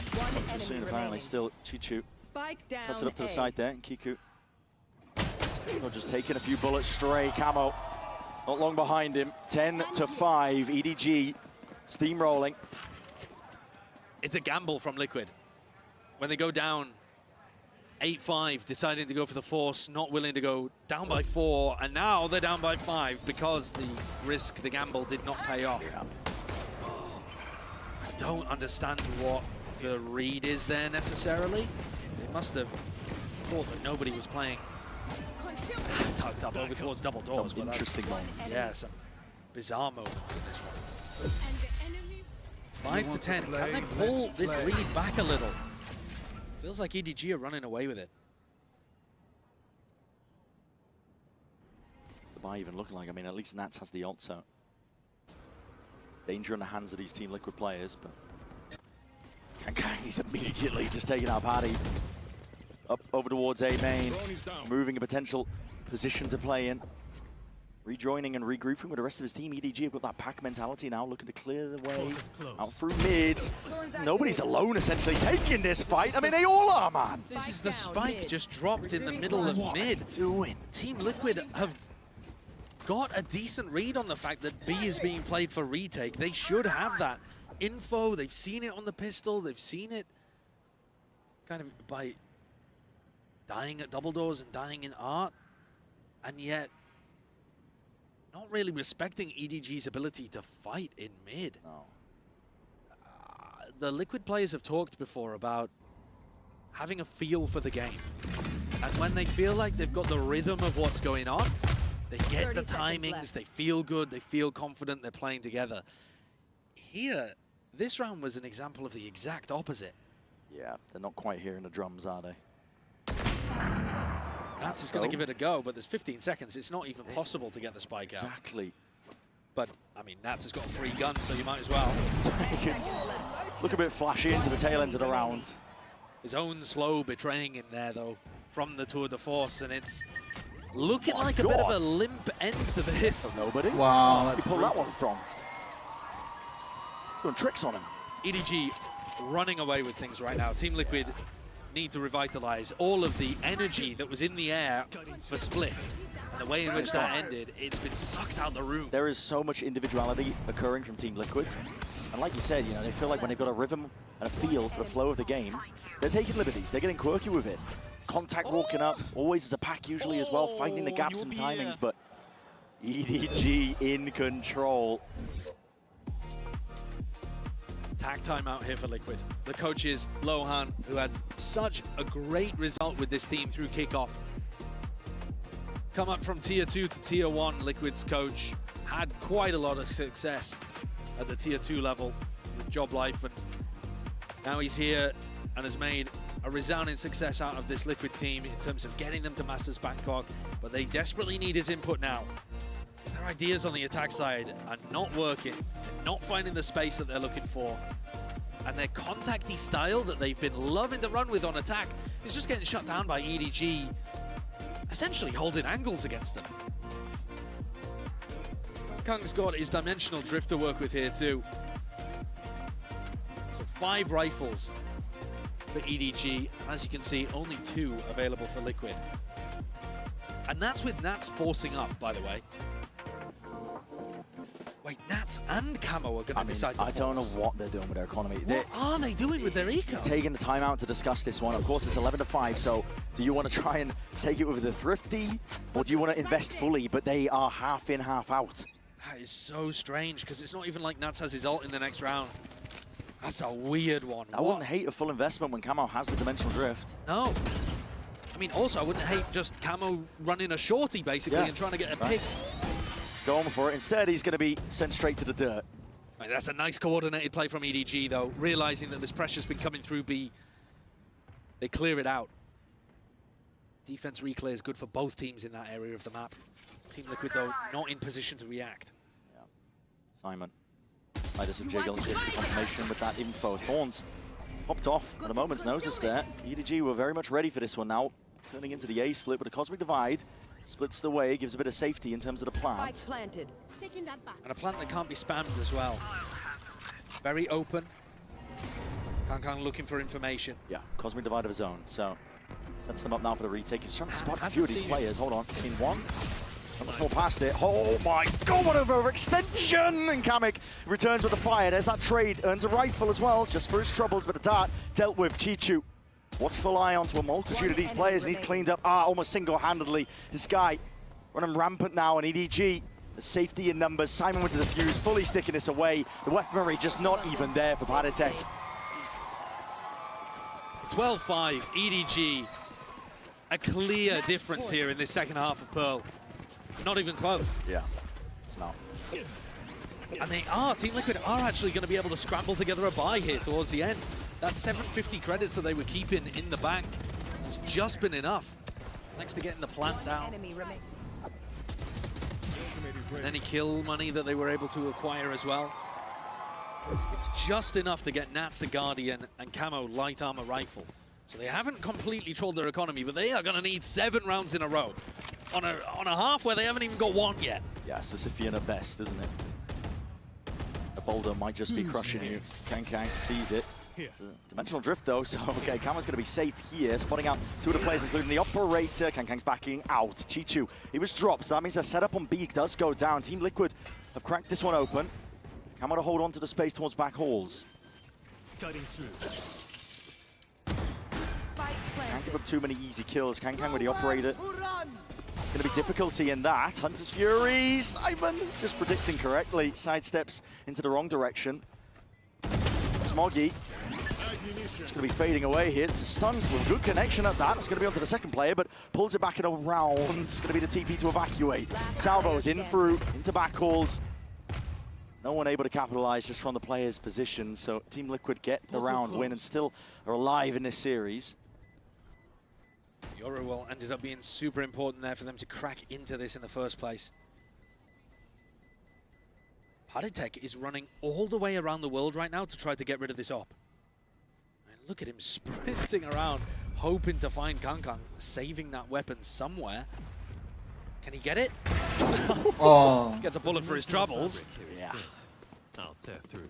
This has provided a little bit of a cushion for Team Liquid to work with. They're not going to be hurting in terms of their eco. Going to be able to get guns up and online. 1 round at a time is what it takes. What's the next gem today? Testing against the Yorowell is really bold. I think at this point they were just kind of disrespecting Liquid. They'd won 5 rounds in a row on the defense side. Yeah, they weren't scared of him. So back to the kind of regular defensive setup from EDG. Nobody on B. And I don't mean the player, I mean literally not a soul. Not a soul on B. Happy to leave it. Getting proactive with the flash on top of it, so no acknowledgement. Oh, it's a blind spot. It's a blind spot, yet still an adjustment. Reactions off the charts from Kang. Oh, that's gross. And they've triple pushed out main as well. So Kiko is alone in mid. Does he get cleared? Does he get pinched? Here comes the slow squeeze. And he's not aware of that. Snaps to the back of the head. That's execution star from nobody. And this looks like a sad end for Liquid.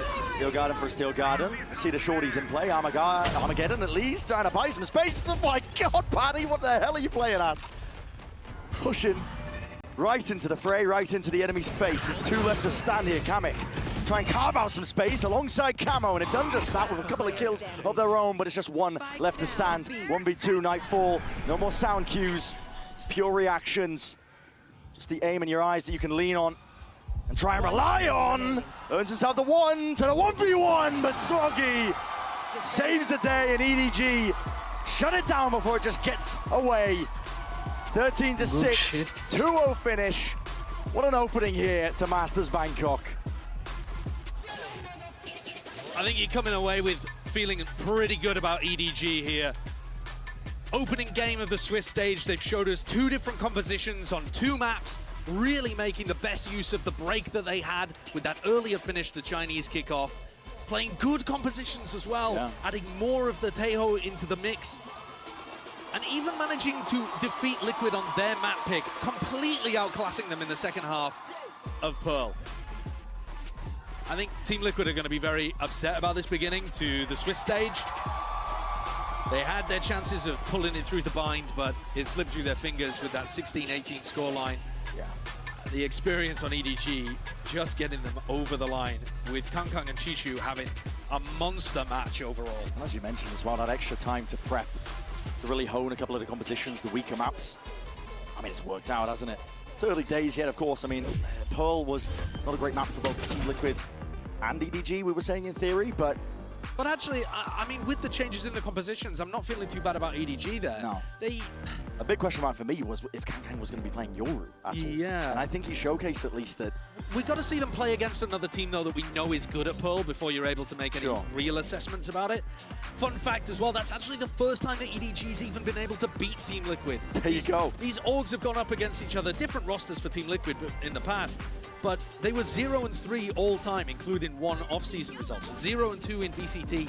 This is now, as Chishu said in the press conference, this time, it's our turn to win. Absolutely. I mean, EDG, they might have been tested in their own region, but listen, they came here to play. They have a title to defend at the end of the day. They played like it towards the end of Pearl. I mean, it was just momentum, full control over the state of the game. It certainly was. I mean, this is one of the rare maps as well where Kiko didn't really come online. Kiko has definitely been Team Liquid's best player in their run, and this one was a quiet map. Yeah. But I think it's also because it's towards the bottom of their map pool. It's probably the worst map that they're not banning. It do be like that as well. It's close to begin. Yeah, I mean, what a beginning. What an amazing beginning to Masters Bangkok.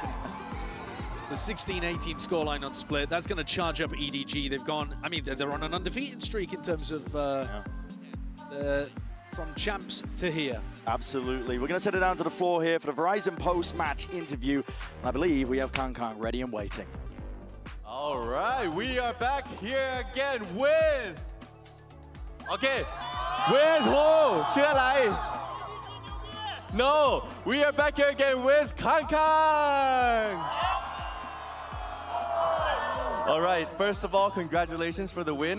สำหรับวันนี้นะครับผมเราก็มาอยู่กับคังของเรานะฮะบอกเลยว่าเล่นกันเดือดมากๆจริงๆแล้วผมเชื่อว่าหลายๆคนก็น่าจะมีคำถามเยอะเหมือนกันนะครับในการที่จะถามคนผู้นี้นะครับผมสำหรับคำถามแรกครับผมอยากที่จะรู้เหลือเกินครับว่าทางคังเนี่ยครับบอกเลยนะว่าอีเวนต์เนี้ยนะครับเรียกว่า Dawn of the Duelist รุ่งอรุณแห่ง Duelist อยากรู้ครับว่าเขาคิดว่า Duelist คนไหนเก่งที่สุดในการแข่งนี้ครับผม So first question, this whole event is called the Dawn of the Duelist.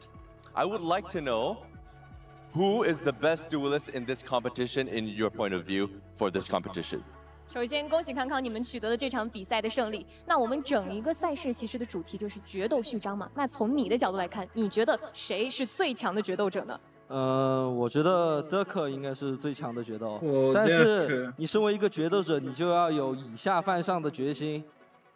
I mean, in my point of view, maybe Dirk, but as a duelist, you have that determination to be like, even if I'm the underdog, I have that determination to win. โอ้สำหรับผมเองนะครับผมก็มองอยู่ว่าเดอร์เกอร์ก็เป็นคนที่เก่งอยู่เหมือนกันนะครับผมแต่อย่างไรก็ตามครับการที่จะเป็นดูเอลิสที่ดีเนี่ยเราจะต้องมีความมุ่งมั่นความตั้งใจนะครับผมและนั่นก็คือสิ่งที่ผมมีนั่นเองนะฮะโอ้โหไม่ธรรมดาไม่ธรรมดา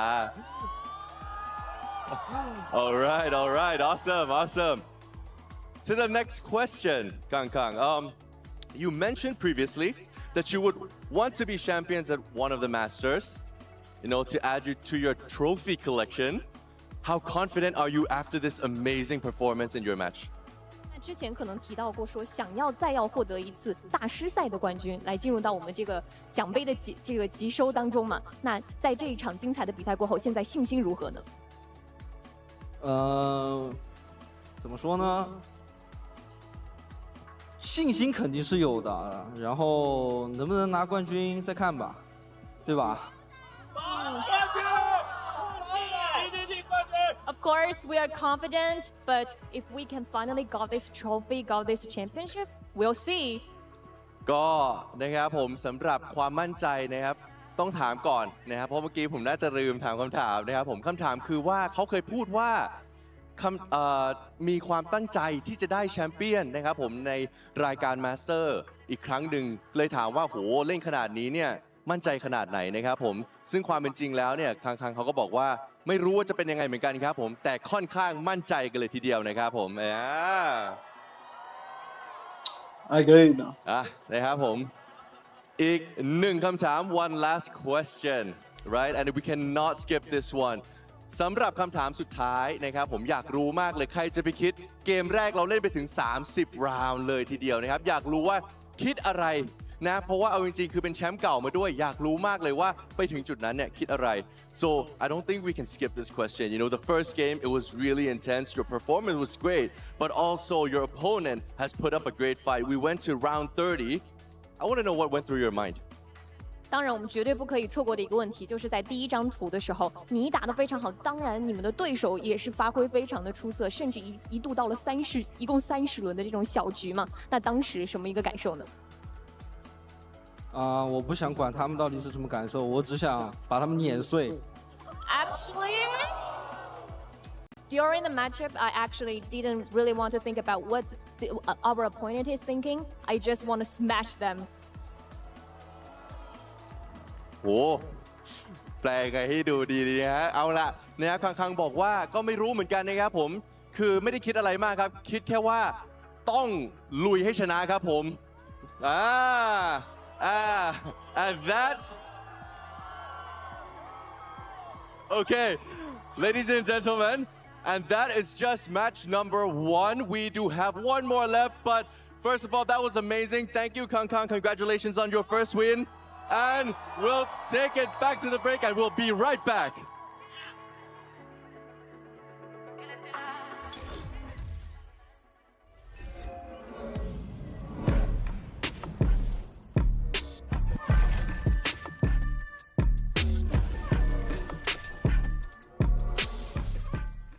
The human body was built to move. Not trapped at a desk in one singular posture for 12 hours a day. It's time your chair evolved. This is Secret Lab Titan Evo. Ergonomically engineered for you, gamers, hybrid workers, artists, backing your every move.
some very important people next to me here, the Vibe Merchants of their respective teams. We have Bane and we have Zelsis, and of course, we have my goat, Jen, to help with some translation. So guys, I mean, you guys share a connection.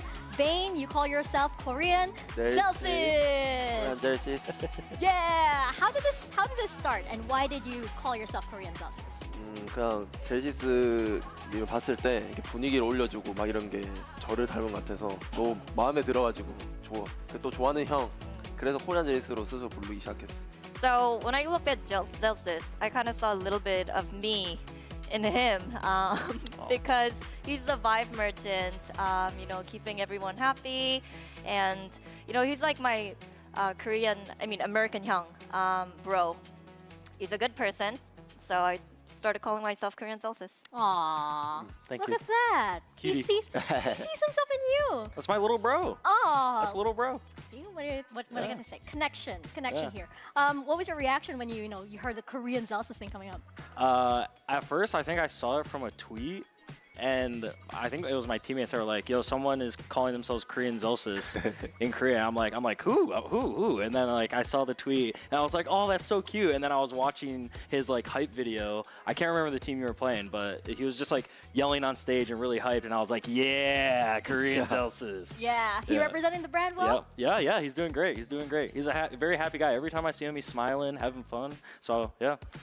So that is the Zelsis spirit That's that the you Zelsis want spirit. to impart. Okay, well, one very important part of that as well is the fact that you are experts at selling your respective bundles. So here's what we're going to do for this segment. We are going to be selling your respective bundles. You will have 30 seconds each to promote your bundles in any way possible. I'm going to give you guys the biggest platform, so prepare well. Let me know if you guys are ready, and yeah. Ready? Ready. 준비. Okay. 준비. Okay, who wants to go first? Any takers? Do you want me to go? Okay, I'll go. I'll go first. Hyung will go first. Okay, all right. Okay. We are going to learn from the master himself. So Zelsis, anytime you're ready, on your cue. Okay, I'm going to start now, and sadly, I'm going to take this to a competition. I'm just going to write 2 because there's only 2 bundles here, and we're not the second bundle, so send bundle is number 1. It's also the number of how many masters we have compared to DRX and why you should also buy the Sentinels bundle. And yeah, that's all I'm going with. Nice, short, simple, and sweet. All right. Spoken like a true veteran of bundle selling. Okay. Okay. Korean Zelsis, take it away. 저는 네. 말을 못하기 때문에 네. 그림으로 표현하겠다고 해주세요. Okay, since he can't talk, of he course, doesn't speak English, he'll draw it out. Okay. Okay, 30 Let's seconds. This is exciting. I won't look. No. I won't look till it's done. No. He didn't take a look at your work, so. That's true. Kind of nervous. Oh. It's a very different approach. Yeah, that you very had. different. So. Jen is snickering. Jen, don't laugh. You're making me nervous. Jen is snickering. Yo, we need a timer here, by the way. This is cheating. I did mine in like 15 seconds, I think. Hey, wait. Okay. Okay. Finish. Finish? Okay. 3, 2, 1. Sends us.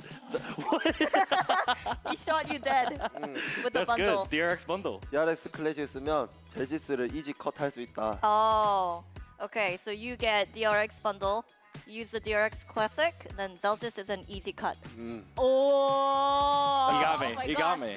I think you both did great, by the way. Show that drawing loud and proud. That's a very nice detailed drawing over there. Thank you guys from learning from our expert bundle sellers here, our Vibe merchants. Hope that convinced you guys to buy both of these bundles. And yeah, we'll see you around. Bye. Bye. Vika hit it on the head there. If you can't choose which bundle to buy, just buy both of them. Welcome back, everybody, to day 1 of Masters Bangkok and our second match, DRX versus Sentinels. I am your host, Yingsu. I'm joined here on the desk by Mimi and Kakuka. I think that's how we should roll up to the venue tomorrow. Every single time. This is insane. We should have tuk-tuks for everybody to get here. That's incredible. I mean, What a baller way to roll up. Yeah, slow-mo John QT exiting that tuk-tuk. Oh my goodness. I can't wait to see the fan cams of that. Now, let's talk about this matchup, of course. It was all very friendly and wholesome and cute. But Mimi, if we take into consideration what happened in Champs, it's not like that when they get on the stage. Yeah, absolutely not. There is some history between these teams. Last time, this was Sen taking down DRX. Sen went on to make a top 4 at Champions, put a pin on a very strong year for them last time. But since this match, a lot has changed for both these teams. Picking up 2 new players apiece, but for DRX, the guys definitely still have a chip on their shoulders after losing to them last time. Yeah, exactly. And I don't think it's only about Sentinels, it's about DRX as an organization and what we've had throughout the history of Valorant. Them not being the first ones to lift a trophy for a Pacific after the name that they had made for themselves for so long. Yes, they still have to even take a map off of Sentinels historically, but the face that we're seeing from DRX with the changes that you were mentioning, Mimi, is definitely looking promising for 2025. And now a very peculiar position, I feel like, for DRX. You know, they are the seed 1. They did win the title, but Kukuka, they only played against Korean teams. They haven't played against anybody else yet this year with this new roster. So how big of a challenge do you think this match against Sentinels will be compared to what they had to face domestically? Exactly. I think that for Sentinels and any team that has to, you know, at some point have to go through the lower bracket, having that loss, losing as a team also is very important. It's going to play a part, right? Like you have people that are going to be, for the first time in a global stage, on the side of Sentinels, you do not have that. Even though they have new players, they do have that experience. That they do, and let's be honest, their new players have been just insane to boot for this squad, but I think they've really found themselves in this meta. They've worked together in a way, have really good team fightings in these late rounds. They play a lot of double initiator, have super strong exec ideas. The meta right now, to me, feels super good for a lot of the classic Korean style of a lot of Yuto combos, a lot of hard execs, and DRX have really leaned into that, but Sen is a very different team. They're playing the Yoru, they're playing the Vice. It's a lot different than what they've experienced back in Pacific. Yeah, and speaking of some of those new faces, let's check in with Mika Fabs and Hyunmin. Hey guys, I'm here right now with Hyunmin from DRX. Now Hyunmin, you are now debuting on the global stage, and just a few weeks ago you debuted on the Pacific stage. Are you feeling a bit more nervous now? I mean, especially since Sentinels are your opponents. Does that add to that? How are you feeling? I wouldn't say if I would feel nervous. I think I'm more excited to play, and also more excited that my enemy is Sentinels. Well, I'm here to see that excitement on stage. Good luck. Cold, very, very cold. Doesn't seem nervous about it at all. But this is the thing about all of the players that are new on stage today. Kukuka, the 4 additions, the Sentinels as well as a DRX, all very cold, all very calm, all very collected. Yeah, but that's until the match starts, right? And the tension starts going up. You actually have to perform. But Mika put it there perfectly. A few weeks ago, he was debuting in Pacific. Now he's debuting here. 2 days ago, he turned 19. Like, there is a lot going on in his life for such a young player. Hyunmin's story is so cool, too, because this is his first time playing in Korea when he was playing in Pacific. He's a Korean-American guy, but he was playing in Challengers Japan last year. Well, I believe living in Hawaii, playing on ping all the way over into that Challenger scene. DRX scouted him, picked him up, and my God, has it been paying off. He has been outstanding in Pacific. He's one of those players that you look at him in a position where he's getting swung by 2 different players, and he's so good at getting the first kill, strafing, readjusting, and almost always doubling it up. The amount of 2Ks this guy gets it's just ridiculous, and it's his rookie year. Yeah, we will talk a little bit more about freeing in just a moment as well, but for now, Bang and Naray, it's like seeing an old friend for us, you know? Naray was in EMEA last year. We so graciously gave him back to America. He's an American We graciously returned him, and he looks great. Yeah, he looks great. I think that he's found a very nice home in Sentinels. I think that he goes along with the entire vibe of the team, but see him at the way that he is evolving as a player with them, it makes a lot of sense. And it was big shoes that he and Bang had to fill with TenZ and Saucy, 2 of the biggest names in Valorant, former champions in their own right, retiring. And it wasn't an easy road for Narrate. He had a pretty rough start into Americas. Even after winning a game, there was that clip of him like going up to Kaplan, being very down on himself about his individual performance, but the last 2 games that Sentinels played to win the lower final and then go and make a great run in that final, I think he found the player that he was back with K-Core again, and he's at his 2nd Masters 1 in a row. Yeah, but the last Masters, it wasn't a great end for him, but I suspect it'll be a lot better this time around because, Mimi, there is a reason why that everybody rates Sentinels so high coming to this tournament. Absolutely, and it's because of the history. They did it last year, going on a lower bracket run in Americas, qualifying into the first Masters tournament, and there they won it all. They were the team that came out of the offseason with a lot of prep, with new changes, but in a lot of ways defined the meta and had an incredibly strong start to the year. Not only that, the rest of the year was probably the most prolific for NA last year. Yes, they didn't end up winning champs, whatever, this and that. It was a very good year for them. And this roster is looking pretty good for what we're saying about the filling out the shoes. And also going back on the subject of Narrate, yes, Casey bombed out of the tournament in Masters Madrid, but his performance was not affected by it. I think that he was putting in the numbers even if they were losing. And we can't forget about Bang. 100 Thieves did so well stage 2 and making an okay run at Shanghai. I think Bang was their best player, and he's just kept in that stride now with Sentinels in 2025. Yeah, speaking of some of the Sentinels players, earlier Mika Fabs caught up with John QT. Take a look at this. Hey, I'm here right now with John QT of Sentinels. Now, it wasn't too long ago that you faced off against DRX on a global stage, but they look a little bit different now. What's your read on their new squad?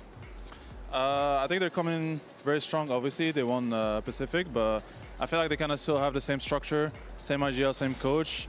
I think we'll have a good read on them, and it'll be a good game. What's your read on the Instalock Tejo? I mean, me and Frien are kind of like the Tejo brothers, but I think I'm better than him. All right, well, best of luck. Thank you. I'm so glad he mentioned that, the Tejo brothers, but he thinks he's better than Frien. Do you agree?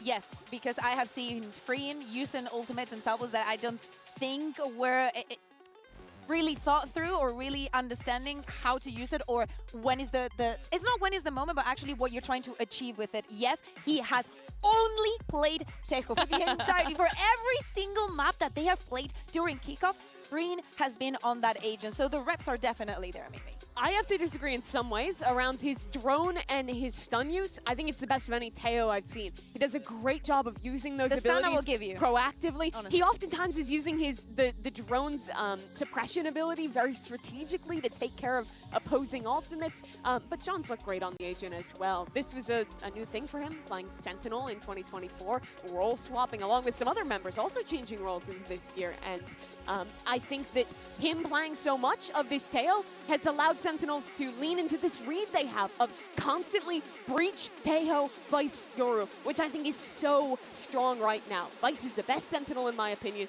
Yoru is the hard counter against other Vices, and a coordinated breach Tejo duo is so tough to deal with. Yeah, exactly. And what kind of Sentinels are we going to see here? Are they going to go for the aggression? Are they going to take advantage of all of these pieces? Or are they going to be a little bit more laid back, trying to see what the opponent is going to be? I personally would like to see the first one because I want them to feel comfortable and convincing and to see themselves as winners of this tournament. Honestly, I also agree with Mimi maybe a little bit. I think Frien could have John QT's number on that Tejo, but the wait is over. The fans are getting very excited behind me, so it's time to send this down to the stage and bring out your second set of teams. Today it is Sentinels taking on DRX.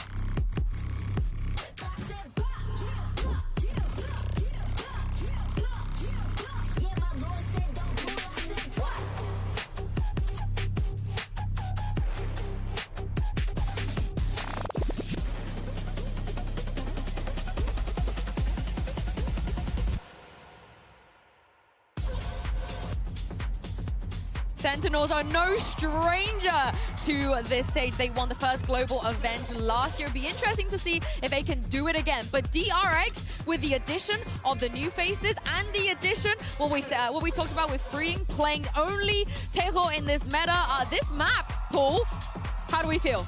Oh, that's very interesting. Seeing the Pearl band out here from DRX as well, going to Lotus to start for Sen. I think they're going to feel really comfortable on that map. I think they found themselves right at the end of the stage playing there. Their Vice looks really good. Zelsis has a ton of different setups on this map that are really tough to call around. And DRX is a team that likes to go for a lot of hard executes, which I think is really brutal to play into the Vice while doing that, especially when you have no Yoru. I like the DRX peeking onto the Haven. It hasn't looked the best for Sentinels, and even for them, I don't think it was the cleanest, but there are so many things, so much flexibility that you can have with the composition that they play in, that I think that it's the best choice they could have. Yeah, floating the Haven for Sentinels too. They've only played that once. It was in the grand finals, was their permaban throughout the rest of the stage. And I'm gonna be real, it looked pretty rough in the finals. They played the Fnatic double duelist comp. It didn't look super practiced. They have to have something cooking here to leave it open. Of course they will, but map 3 for me is very interesting. But let's talk about map 1 for now and take a look at the agent select and see if we're gonna get any changes. That's what I was hoping for from DRX. You know Zelsis is locking this Vice. You basically have to play into the Yoru, and you get the synergy of the Breach Teo there. Great decision from DRX. And especially when you decide to, the band that you're going to have be in Pearl for any team that comes from Americas is the right pick. But seeing also these changes, teams coming from the first seed that we just saw in EDG and now DRX, identifying the strengths, the combos that they can also have on the map, and how they can exploit what Sentinels do here, it's key. Name of the game for DRX is A Rubble reclears. Sen is going to be fighting there a lot. They have a super strong defense with the Vice, and the Yoru will help DRX get through that. Well, our teams are locked in, so let's send it over to your casters. Give a warm welcome to Achilles and Paperthin. Thank you very much. Here we are, DRX versus Sentinels for our second series here at Masters Bangkok. And already some changes, the desk highlighting it, the Yoru coming in for Hyunmin. Second time that he has ever played it in a tracked game. This is madness. I mean, you've got Bane switching off of the Fade into a Breach, so this looks to be potentially a little bit more execute heavy, a little bit more set heavy. And then the Cypher as well, something that we haven't seen from Flashback on this map so far this year. He's played Viper, he's played Vice, now he's going back to Cypher, an agent that we know he's very comfortable with, but usually we're used to seeing him on the likes of Abyss and other maps like that. But he's gonna have an interesting situation. There isn't a lot of ability to clear those trips. Yes, you can get the information with the Fade, but you really only have the raise nades to deal with some of those locations. So I think it could be a little tricky because Sentinels on this map really likes to go C on their attack side. They really like to put a lot of pressure on that side of the map. They weren't super rubble heavy the last time they played this, so I'm pretty curious to see if this is kind of a mega picture, like big picture strategic decision from Termi and company to more play against, like this comp to play against the way Sentinels plays. And I think seeing that would be a bit of a relief for the DRX fans because it has been a little bit of a revolving door when it comes down to Asian compositions that we've been seeing from them. Played Lotus last 2 times versus T1, dropped both of those maps, and we kept seeing these little minor changes. This is now a lot more overarching. It's not just the flip of that Vice to the Viper, etc. Now you have the Cypher back into the mix. You don't have that Viper, you don't have that Vice yourself, but then that Yoru from Hyunmin. He has been a huge bright spot for the team so far this year, but how is he going to look stepping into this, onto this agent rather, that he just does not have that much experience? Yeah, both these teams. I mean, Hyunmin freeing for DRX, and then you've got players like Zelsis, John QT, everybody stepped up on the side of Sentinels at times where they can just make these explosive plays. I mean, Mako's a given quantity, of course, on DRX as well. He's always going to give you solid or beyond solid efforts, but both these teams have relied sometimes at some of those hero plays. You know, Hyunmin diving in, creating space, and getting these crazy 2K, 3Ks. But then on the other side, Sentinels have kind of done the same sometimes. And on this map the last time, it was Zelsis who was popping the heck off. I mean, he had an ace on this map the last time they played it on the Vice. So super curious to see if he can keep that up. See how they do fare. Mako, of course, continuing the reigns here, carrying those 4 from the last time that really they'd played against Sentinels at a VCT event. As the IGL looking for a bit of revenge, perhaps, versus John QT on the opposite side of that stage. But pressure's going to be mounting. And I think that overall, my biggest question for DRX is how prepared are you with your rookies for an event of this magnitude with this kind of crowd? Because let me tell you, I'm sure you guys can hear them on the stream, they have not been shy at all. The Thai fans here absolutely letting the teams know that they have their support.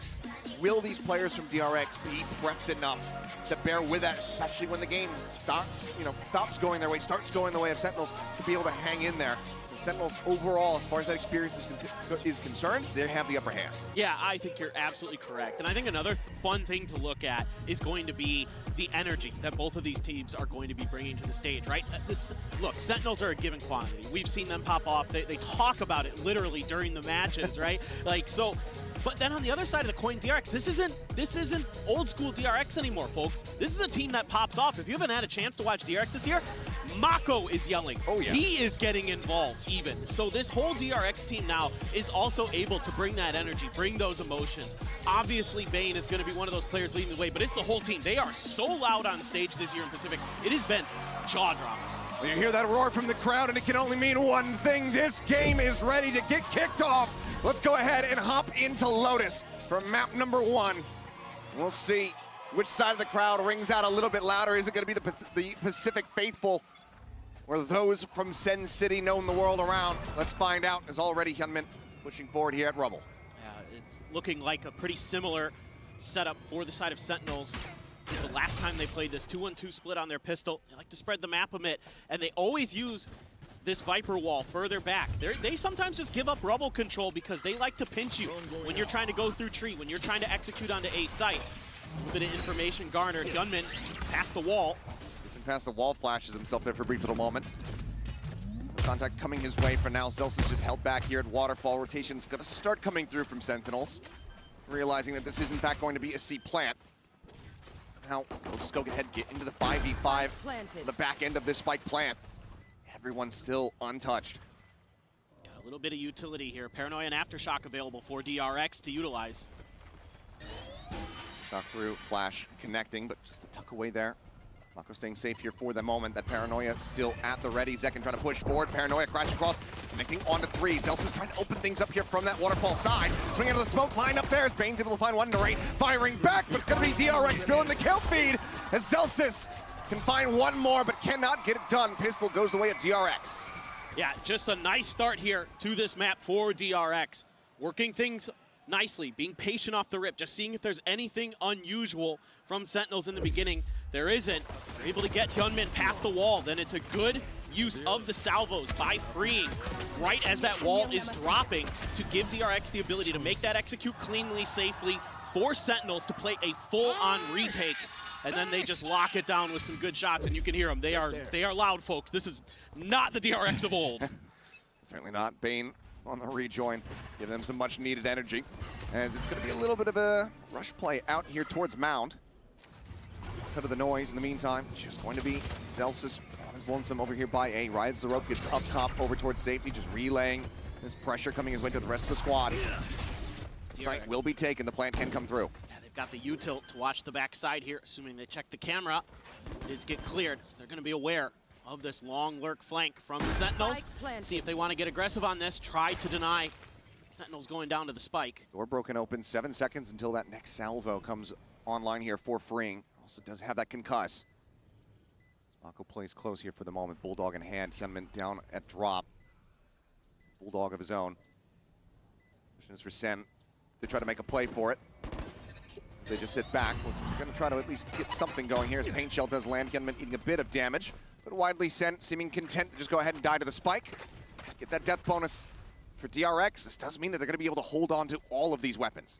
Yep, I think this is the right call here for DRX. Maybe you can find an exit frag with freeing. He's got one! Pushes in. That's going to be a Bulldog loss unless Mako can get over there. But he has one of his own, actually, so never mind. We need to try to relay that over to Flashback, who is just nowhere nearby. So we'll end up losing out on a singular rifle. DRX still get the 2-0 start they were looking for. So far, so good, and DRX taking advantage of some of that early space that Sentinels will give up on this defender side. They do commit sometimes to fight for rubble, but they're not nearly as aggressive with it as a lot of other teams are generally on this map. So kind of an interesting way that they like to play. And again, a lot of it comes off the back of the toxic screen that John QT is going to be setting up and utilizing. And Bang in particular is really annoying in tree. He's really creative with how he utilizes that space and moves around with it. Looks like Hyunmin going to go out on his own, gets spotted. Eats a haunt. I don't think he's too concerned about it, just given the gate crash setup that he has. And yep, we'll just go ahead and jump out. Bit of a rinse and repeat here for DRX. Similar scenes, similar movements from what we were witnessing in that pistol round. And once again, Look to try to open things up as there goes the wall. This time though, Hyunmin not in front of it. Now they'll just cut noise and look to play this out quietly. And already Sentinels are moving everything they have over to try to cut this execute off. Forward into the side. Zelsis already eating some damage earlier on, down to 63 as the plant gets ready to come through. Mako going to be looking to take a more forward position here. A little bit of reinforcements, the push out of the smoke comes through. Second from beyond the grave, able to find one. Bane's going to be taken down. Flashback now with everything to do. Manages to find 2 kills. And in the end, they'll wait out the snake bite and get the defuse as Sentinels get themselves on the board. That's decent damage for DRX, but I am a little bit concerned there with how telegraphed that whole situation was for them. They used a bunch of utility to get the wall to go down. That buys the time for Sentinels to make an easy rotation over. Plenty of time for them to set up for that retake. It isn't the cleanest one, but the movement and the timing is good for them, which means DRX might need to think about that, see if Mako can kind of understand that situation. That things have been pretty readable for them so far. Sentinels are making fast rotates. See if you can maybe use that against them. Still though, nice blood retake here for the side of Sentinels. Let's see if they can get it going, continue on here. So that is going to be, I believe, a Guardian buy down for Zelsis to start the round. Again, this execute going to be given up. Sentinel's happy to give that space up. They don't mind letting you rotate over to B. Sometimes they'll use this toxic screen to catch you off guard. Very heavy commit to this side of the map now. As Stealth Drone going to be spotted out, taken down. Mako able to find a kill. His bang is just straight across him, and the man can't see a damn thing! And as he regains his vision, he will lose his life. Mako picking up 2.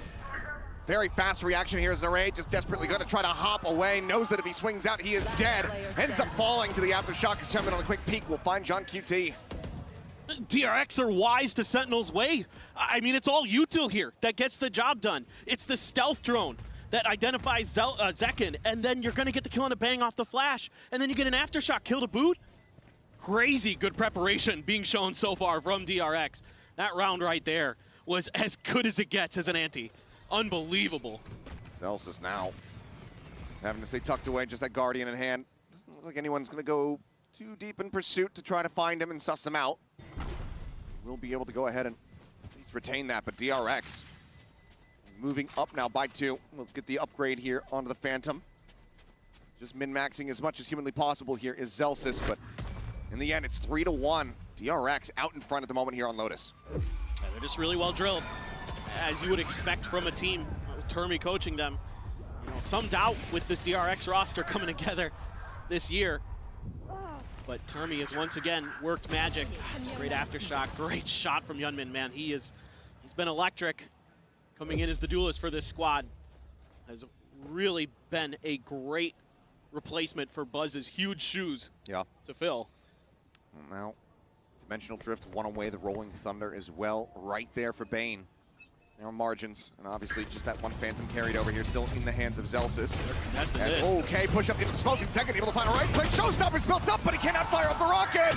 John QT, Jed the Bane, who somehow was a second aftershock kill on this map already. Whip City here around the box, but in the end, DRX crunch back against Sentinels.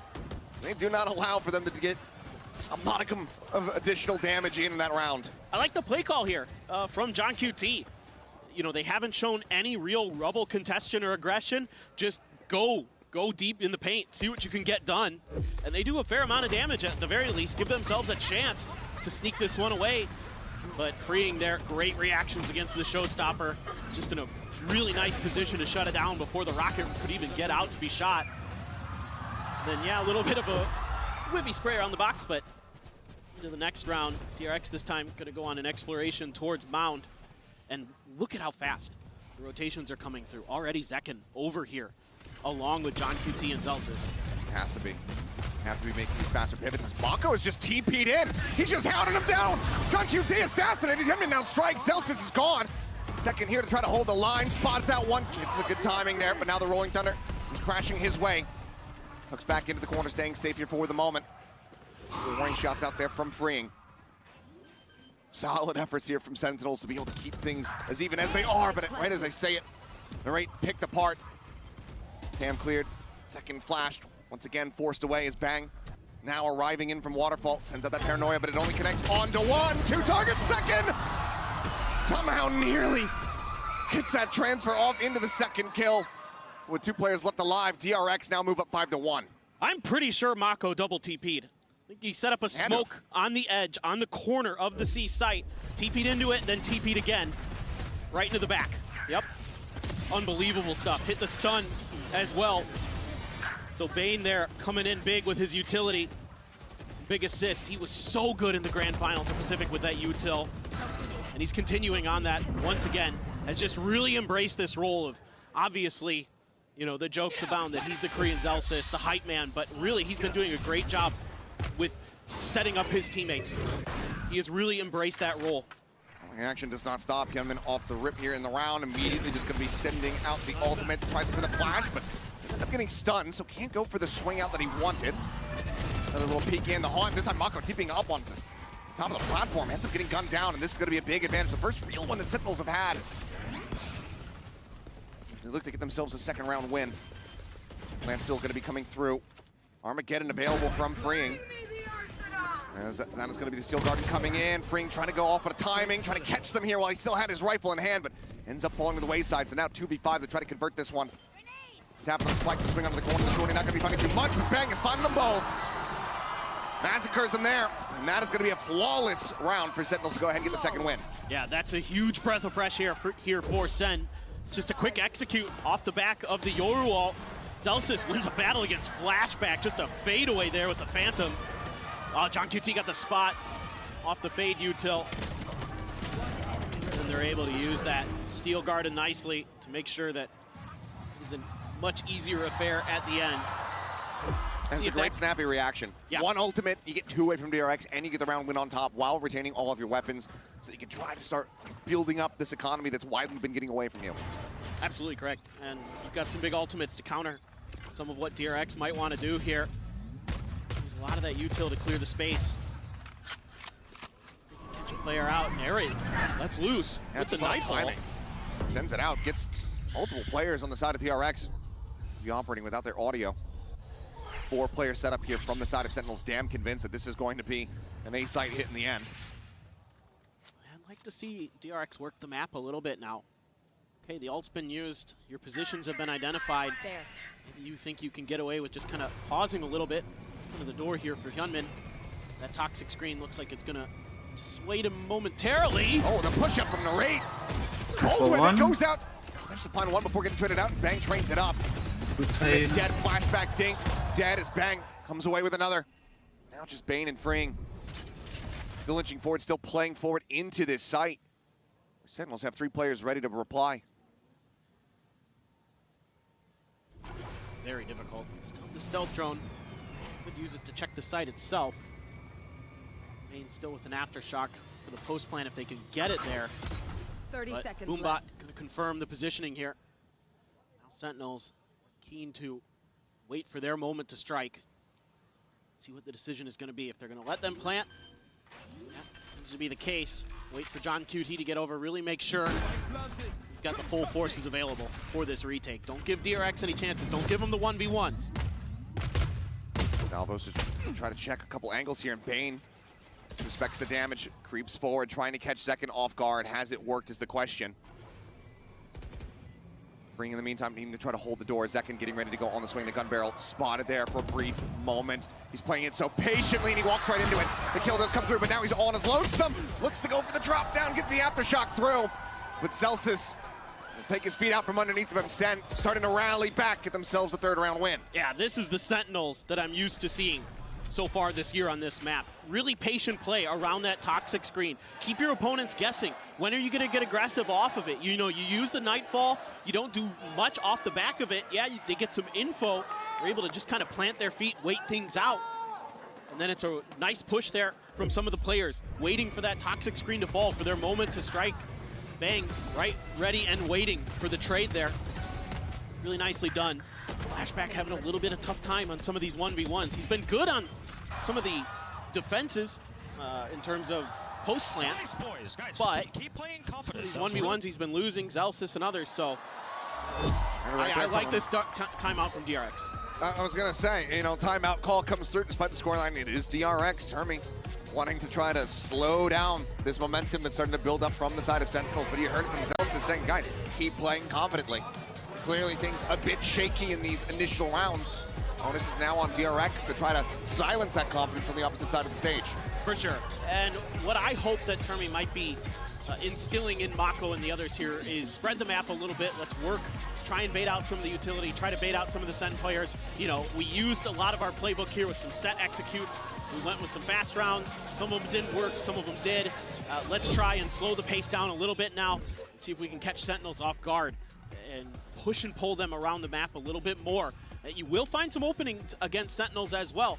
That's something that teams have done rather well against them. That's one of the weaknesses I found in my VOD review of the Sentinels leading up into this event, is that sometimes they just kind of leave some pretty big gaps. And if you have good reads on it, you can sneak through, get some huge flanks, get some easy kills. So far, DRX, though, has been really clean with their util usage.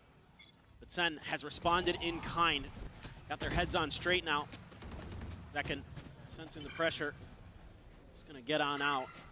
Orb fed over to Hyunmin, still a few away from the next one, but still have the Armageddon, still have the Neural Theft available. Mako's ult as well. Second, just go ahead and stay put here for the moment, but now that salvo comes through. Mako once again looking for the same TP setup. Goes over towards that side instead. Paranoia up over the top, gonna be able to get a connection, but Narrate just spamming through the wall. Does manage to gun him down. Pain finding one, is freeing. The Armageddon across the way. Second, ends up getting mowed down by it. Now just banging Zelsis. Trying to somehow clutch this out. Seems like the call just be back away, or at least just a quick peek in from behind. Need an opening and they need it ASAP if they actually want to try to pull the trigger on going for this retake. Player spotted the swing out. Hyunmin, however, holding down that defender's side. Bang, hits the floor, and Zelsis once again is going to have to backpedal, but this time DRX, they are hot on his heels. They are on the hunt. Slides up alongside the box to swing onto the corner. Snappy to readjust, gets the headshot. Everybody else swooping in from behind. They want this guy dead. We'll go ahead and make contact once again here with Bane, it would seem, but no. Looks like he opts to just go ahead, take his death into his own hands, not allow for them to get the ult charge, to get the money that could have given them the Rolling Thunder. This is fascinating stuff that we're seeing from Mako and DRX. Very loosey-goosey. He's acting like a duelist. Yeah. He's the first one in. He's jumping in, leading the charge, opening up space. And Hyunmin there, able to be the one to back him up off the back of it with the Yoru util. I mean, it's crazy. And then you've got the Armageddon and everything else you need for that post plant. Yeah, just a hairline catch there onto second. Thought he was clear of it. Ends up barely hitting that SK. Ends up getting ripped apart by that Armageddon. So now we're going to see a timeout call, this time from the Sen camp. Kaplan similarly not wanting for DRX to start revamping up with their momentum. Yeah, absolutely.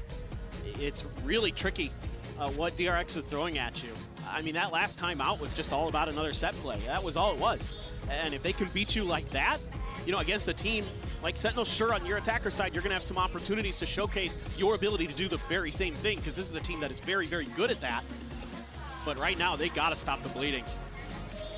DRX is looking really, really strong. You've got the showstopper for Zekken coming into this next round. Maybe you can find a good way to utilize that. Sometimes Zekken will get like really close to the front of B main when he has a showstopper or something like that, like hoping the opponents will group up, clump up, that he can find an opportunity to try to catch them in a choke point with it. See if maybe he opts to try that at C. Odin as well, going to be invested in for Narrate. Start spamming through those walls, seeing if he can find any connections onto DRX players, but for now, looks like maybe a 3-2 split. Flashback, calling for a little bit of backup from Mako. Zekken. Oh, immediate exit. Dancing around these shots. He's stagnant, tucked in behind Mound here. Oh, 3 swings out, and this time the shots will connect, freeing, able to go ahead and come away with a free kill. Mako just staying put here. And they're rotating off that kill. They haven't done this yet. And Sentinels isn't moving. They haven't budged. They're not biting. They've also kept this Odin quiet for the time being. Not sure if this is going to be red at all. Celsius also just tucked in behind the box, is trying to find that stealth drone. Cannot do so. Celsius now going to be forced back away. The aftershock even thrown towards him to try to stave him off. And Mako once again leads a charge, rushing forward, finding John QT, finding Narrate. Right there. Just given the money here. Zekin going to stay put over on that C site. Celsius there at upper. Spike planted. DRX could go on the hunt, but otherwise looking like a flawless round for them to get to 7. It's been, what, four or 5 years now? Mako's back to playing Duelist. That's what we're seeing. Yeah, Bobo's he started back. out, yeah, Bobo's back. Like, unbelievable. The way he's just pushing the pace here with these teleports, finding space, finding weaknesses in Sentinel's defensive setups, and getting through and getting huge opening kills, or at least creating the space that DRX needs to get their executes to go. And Sentinels there make some good decisions, quite frankly. They just get bamboozled by Mako, and he's been doing that to people on this map. I mean, remember what he did to Nongxin? The way he was all over the place with those teleports. Oh, Celsius. Does he have the lineup for it? Mako out for blood, and he will find it. Kill comes his way. Hyunmin does get dropped off screen over towards C site, so Zekin able to go ahead and retain his weapon. That's as good as it gets right now. 7 rounds confirmed here for DRX at the half, guaranteeing that they will be out in the lead. Potentially all the way up to 9. The ult economy is also very much on their sides. Rolling Thunder and the Dimensional Drift both available from the shadows from Mako. Also there. Let's see how they want to use the Dimensional Drift this time. Last time it was for a quick B hit, but now you can get some info. You could put that Rolling Thunder to really good use off the back of it as well. If you can find Zekin, even better, because he's got that showstopper still, and you'd love to get that identified. You'd love to get that out of the round. Bang noted. Dream, the call comes in. It's clear. They know that he's backpedaled. There's the TP forward. Turn on the flash. Other one sent. Just trying to see if he can get a catch. Sentinels quick to get on the rotate. Work their way across towards this A site. This is still on a bit of a late linger, though. As Pain Shell, as well as that bite sent. Just trying to catch somebody with the vulnerability. Second with this showstopper is going to have to go huge. Finds one. Mako going to be taken down. Rolling Thunder now coming out in reply, connecting onto 3 different players. Holds them here at bay for the moment. The South throws now built up. Center towards drop. Pain gets another aftershock kill. 3 in the map. It's unheard of. Narrate now taken down as Hyunmin just scales forward into the back site. Looks to steady the aim, but it doesn't matter. Pain and Freeing are there. They have the kills. They have the covering fire. And DRX with a 5-round lead going to the last round of the half. The speed and tenacity Sentinels that fucking DRX is tumbling, defending these retakes, these flood retakes with is crazy. I mean, look, we've seen some pretty insane reactions from these players. This is the best yet. They are clearly not bothered by being on a bigger stage, not even in the slightest. These new players for this team are stepping right up to the plate. And of course, you've got some of the veterans who were here last year, who played Sentinels last year and lost to them in Champions. And Hyunmin just gets one off the rip. I mean, already second dead over by the orb here at A. And now they have to try to bail out. Bang here. Positioned up on top of rubble. Narrate instead is going to be the one catching a stray as Bang slowly, steadily tries to creep back, tries to offer up something, tries to summon an elimination through this Viper wall, but has not been able to find it. Mako almost goes for the stick. Does end up getting broken, but Bang once again is going to have to backpedal. To set up the smoke, Hyunmin already, however, here in the side, and maybe a glimpse caught there on the minimap. Either way, Bang has fallen. John QT watching the rope. He's delivered a bit of a freebie, but as Mako just counter swings, he takes his head clean off. DRX will go ahead and seal the deal 9-3 at the half. I mean, this is just a masterclass in execution from DRX. And I'm talking about the way that they're setting up their attacks, the way that they're chaining and organizing their utility is immaculate. I mean, just finds a little bit of gap there. Hyunmin finds that kill. Freeing next up to bat. Let's go. Takes down another. Oh, Bane got the spot right through the smoke right beforehand. They're looking damn clean. They're on fire. A moment of reprieve here for Sentinels as we get ready to go into the halftime. See you guys on the other side. Had it with your old phone? We've got you. At Verizon, trade in any old phone for iPhone 16 Pro on us, on any plan. And get iPad and Apple Watch Series 10, all 3 on us. That's up to $2,000 in value, only on Verizon. Red Bull gives you wings.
All right, we are back and about to go into the second half here on Sentinel's map pick of Lotus. 9-3, the scoreline set up here by DRX after a very dominant attacker side.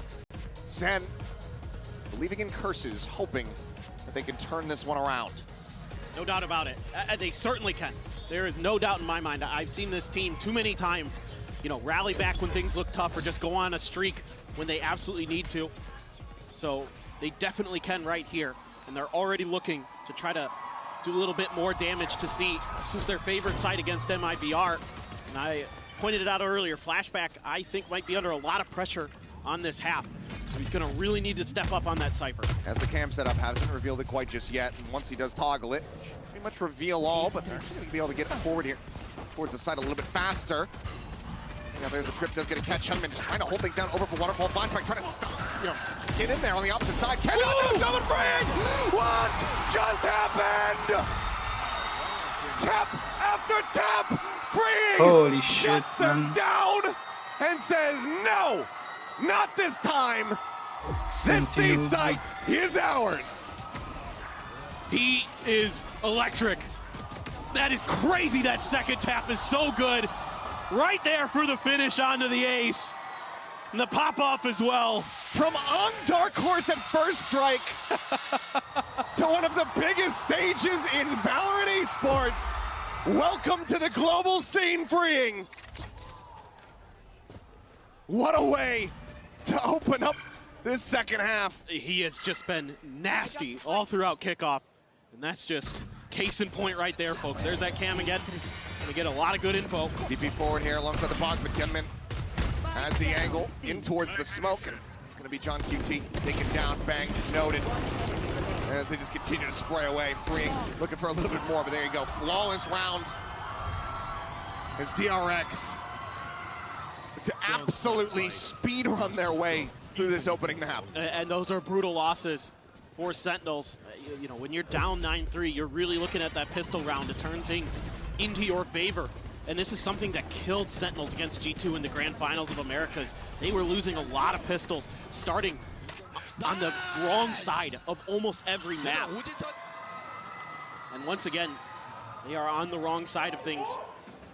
DRX looking so good. Come on, Soul, get in the action. Live it up a little bit. We must have gotten the footage, you know, from That's right after. Yeah. Surely. That was after the pop-off. Well, a little bit of attempt at info gained towards mid to B, but now Sentinels, three-man stack, leaving the spike behind though. So trying to see if they could get any util out of DRX there. A little bit of a check, but DRX not biting at all. TP going to be sent over towards A by Hyunmin to make sure that he can quick rotate. Instead, a couple players pivoting towards B, trying to maybe set up for a bit of a crunch. Freeing though, sliding in to maybe help out Bane. There is that tripwire right at the front of B as well. Give them a little bit of extra time and a little bit of extra info. Mako. Extended off contact here. Salvos now flying forward, Freeing on the peak. Finds Zelsis. Armageddon now online, catches a glimpse of the shoulder there on the second. Opts to play this out wisely. Yeah, plays it patiently, knows, okay, I have the ult now available, and Flashback knows exactly what Bang is going to try to do. Finds the kill. 30 seconds left. Boombot cleared out. Cam still here on the entryway, but flashback scales forward, getting closer and closer toward this entryway. Trying to surprise, wanted to try to get the jump. Bane here has the trip to try to play off of, cleared out the Stinger, they line up! No, Mako does get involved. Gets a piece of the pie. It's over. No but time. John just doesn't have it. The spike is stranded here at the entryway. He's got 5 HP. No recourse available other than to try to hold on to this weapon. Looks like DRX is looking at the death ball. They say, we've got the cash, we've got the funds, we've got the confidence. And now they're looking for the win. I mean, they're just so great at reacting to every move that Sentinels is trying to make. It helps when you've got Freeing just lasering people down.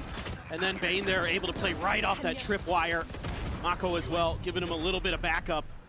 Now Sentinels looking to take another timeout seemingly, as they are looking at a nearly impossible task of coming back on this. Yeah. I mean, maybe this is just a moment for Kaplan to kind of get the boys in a right headspace. Say, hey, let's try and get 4 or 5 rounds in a row here. Let's come out on a high note. Let's see if we can deflate this DRX team a little bit.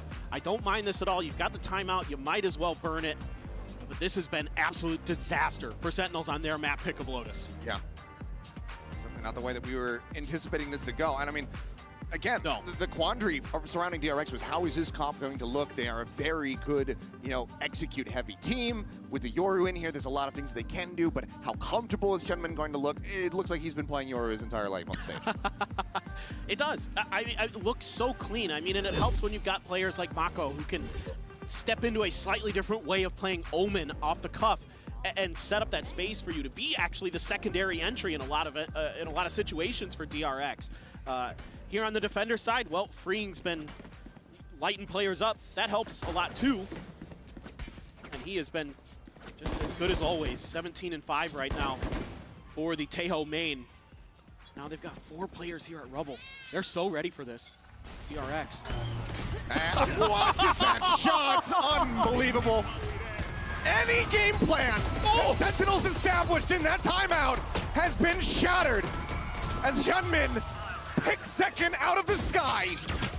Armageddon mows him down. John QT is dead, and Celsius is surrounded. DRX collapse in on top of Sentinels, and they smother them out of this map of Lotus, 13-3. It's DRX bringing devastation. So well prepared. That they absolutely are. For Sentinels, how well prepared is your Haven was something brought up by the analyst desk. We're going to find out after a quick break.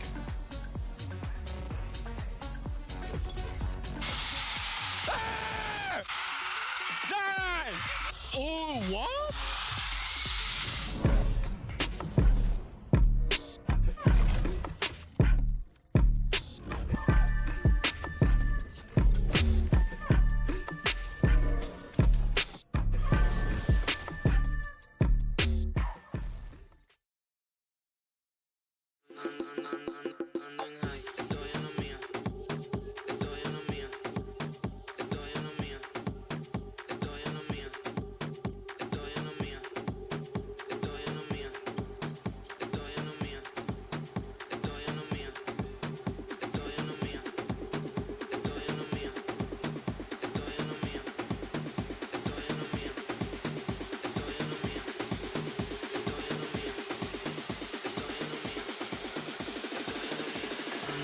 Estoy en la mía, ando suelto hasta el otro día. Hoy es martes y yo no sabía. 2 mujeres y las 2 son mías.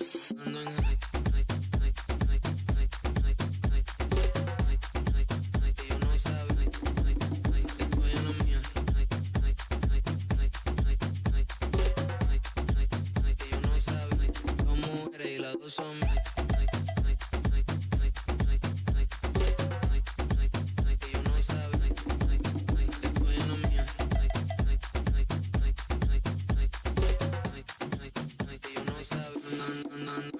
Ando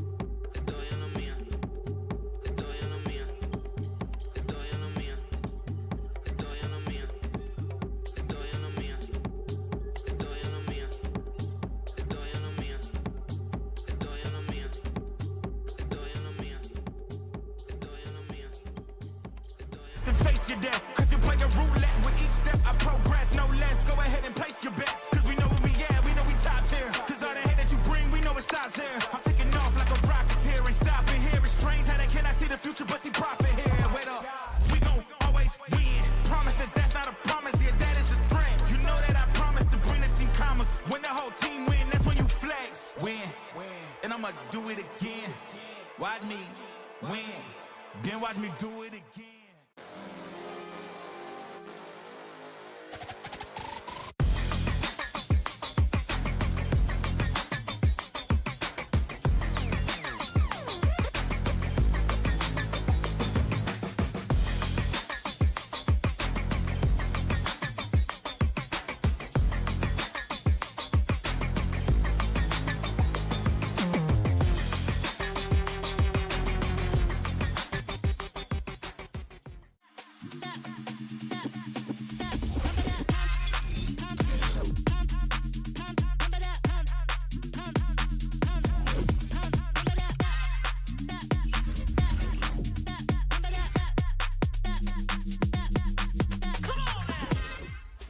With Termi of DRX and the Jen Lee. Termi, 안녕하세요. I have to ask about the Yoru comp because DRX looks very, very good. How were you guys able to make this work in such a short span of time? 감독님 일단 요루 조합이랑 요루 택틱에 대해서 여쭤보고 싶은데 시간이 별로 없었는데 어떻게 그렇게 빨리 깎아오신 걸까요? 저희가 퍼시픽 결승이 끝나고 나서 북미나 유럽 쪽에서 요루를 많이 사용하고 있는 걸 보고 저희도 빨리 준비해야겠다고 생각이 들었고 로터스가 약점이었는데 최대한 빨리 보완을 하고 싶었고요. 그래서 뭐 시간이 많이 없었지만 정말 많은 시간을 좀 그래도 써서 최대한 요루 택틱으로 좀 요루 택틱 자체를 좀 만들려고 했었고 결과가 잘 나온 것 같아서 너무 지금 현재까지 너무 기분 좋습니다. Well, yeah, right after kickoff, we got straight to it because I realized that a lot of teams in EMEA and NA run the Yoru, so we had to prepare ourselves for that. And I feel like yeah, Lotus was, I would say, our Achilles gun, so our weakness. So I really wanted to add to our Lotus, make it stronger, and it worked out great, and the Yoru seems great. Everyone's executing very well, so I'm pretty happy how it worked out. Well, best of luck to the team. 감사합니다 and fighting! A huge performance there from DRX to kick things off. I am your host, when I'm back here once again with Kakuka and Mimi. Termi giving us a lot of insight in that interview. What did you make of it? Yeah, he really was. I think this was such a good change coming out from DRX. Playing into a team who's running the Vice. The Yoru just rips it apart. Clone is going to destroy the util. They had tons of very well rehearsed looking executes, and they were winning the A lobby fight every single time with the Yoru util as well. This was such a good ante coming out from DRX and a massive way to start their Bangkok. Absolutely, and also think that Hyungmin throughout the rest of the year, he had not played the Yoru. To do it here as the first time with this, we know that he doesn't have a lot of experience, so for him to feel comfortable, the way that, as you're saying, that he was executing, he was TPing onto site, he was part of all of this, it's a level of work that not many teams can pull through in such a short time. It's a scary, scary start for them. It's also time for our Verizon high-speed moment of the match. Let's take a look at this ace from Freeing. I bet you texture sitting at home like, oh wait, it's this easy to get one on the global stage straight away. But Kakuka, for all the things we spoke about him, this is absolutely insane for his debut on stage. I think that confidence level have to be through the roof. Yeah, the position is perfectly, the space and how he separates these duels. It's so difficult to do in this pistols when you literally have 4 people going onto you and he's able to separate and isolate every single one of them. He did so well in that round, fragging across the board in this map, but his util was on point throughout too. His missiles are such a big key of their executes on these sites. I think his drone pathing was really good, combining with how Hyunmin was scaling on that Yoru. Everything just looked honestly perfect for DRX this game. We do have to speak about Mako as well, because in an era where all of the regular players not making it here, Mako being the one-on-ones that did end up making it here, Mimi, there is a reason for that, and he also looked so good on map 1. He's always been a beast on land, and he shows it here again, and we get to look at some of his best moments. His stats were outstanding, but that's in the context of him now being the IGL for the team, now being the veteran player for them, but he's still doing the things he's always done, Bea. Yeah, exactly, and I'm happy to see things like him running in when the Euros in the back and when the plan swaps a little bit, because it is that kind of experience that gives you the confidence to being able to go with this place. Every single time that they were a step ahead and the Euro was not spearhead in the pack, it was Mako. He was also a big part of those executes that we keep on talking about. Playing on this Omen, he was going for a lot of double TPs to scale deep into the sites when they were pushing in, timing his teleports with the Yoru TP, which was so good, and he got a lot of the critical entries off of that. Yeah, shout out to all of the fans here waving a Mako. He was giving a heart back to them as well. Now, in terms of Sentinels, how worried should we be? Because that is the biggest defeat they have suffered so far as a roster, considering Haven is up next. Yeah, I mean, this is a map they've only played once. It was in the finals with a new comp that looked rough. They lost. They're basically staking this first game on the prep that Kaplan, John, and the boys came up with, because there has to be a big change from that last game now for Sen. Yeah, and maybe the change comes in the composition. Maybe we even see another change from the compositions of DRX. Definitely, Sentinels was not prepared for what happened on Lotus, so I want to see if the curveball comes here as well, right? Like, for DRX, we said, like, if the Lotus is open, they will go there. For the Haven, it's the same. Before we jump into Haven, let's hear what Coach Kaplan had to say ahead of Map 2. I've got Cap here from Sentinels with me by the stage. Now, that was a very tough first map. I'm curious, from your perspective, what do you think DRX were doing that, you know, the team just couldn't catch on? What surprised you the most about them? To be honest, we were so below our own standard that it's really hard to say anything. They were, anything about them. I think we just played pretty hesitant, we weren't pressing the buttons as much as we need to. We weren't going when we need to, and we just need to wake up, and we all know it, and we're going to try our best to do it right here. Well, I mean, it could just be a slow start, right? Yeah, exactly. It's maybe I'm pretty sick of those, but still, it happens. We can still win this. Well, thank you very much, and good luck. Usually when a coach says things like that, you take it with a grain of salt, but with Kaplan, I believe it. I believe it. Sentinels of all teams, if it's anybody that can come back into this, Mimi, it is them. And if you're watching their games during the regular season, you have to believe it even more. I'm saying regular season kickoff, of course. Kaplan's been such a good job of building his boys up when they were in tough spots like this. Sen released some comms videos and some behind-the-scenes content of the way that he's not just acting as a strategic leader, but an emotional leader, especially with two new players, with Bang, with Narrate, entering into the fold, of making those guys comfortable and really helping to remind them who they are in positions like this. So it has to be a real rally from him and the boys to come back now. I love the honesty as well of just being like, yeah, they were great. We did not perform even to our own standards. We just have to forget about that and focus on the next map that is going to be Haven, as we're saying. It didn't look the best, but it did look absolutely terrible. Haven is a map that has been in the pool for such a long time, not received changes. So I expect them to be able to come here. Yeah, and we just saw Zelsus for a moment there. I want to see him stand up, give it, have some more confidence, give some more energy as well. But let's take a look at the agent select and see if both teams, or maybe either of the teams, made some changes coming into this. And it does look like they're going to double down with this Yoru. And this is what Termin was talking about, right? He's seen what teams in EMEA, in Americas are doing, thinks this is good, and this is ahead of the curve, because Sen have changed into a Vise comp, and they have the counter ready to go on DRX. Yeah, they have the counter ready to go, but DRX with the Euro, if it works as good as he was working on that first map on Lotus, I feel like Heermin is going to skyrocket into some of the best duelists or the best Euros in the tournament. The strength of picking the Jet instead of the Yoru here is how much agency Zekken is going to have. You have to be rather selfless on the Yoru, TPing in, prioritizing your utility. Here he has a chance to just frag out with the ultimate trio of supportive utility, with the Astra, the Breach, and the Teo. You're going to have to see a lot from Zekken in this one, but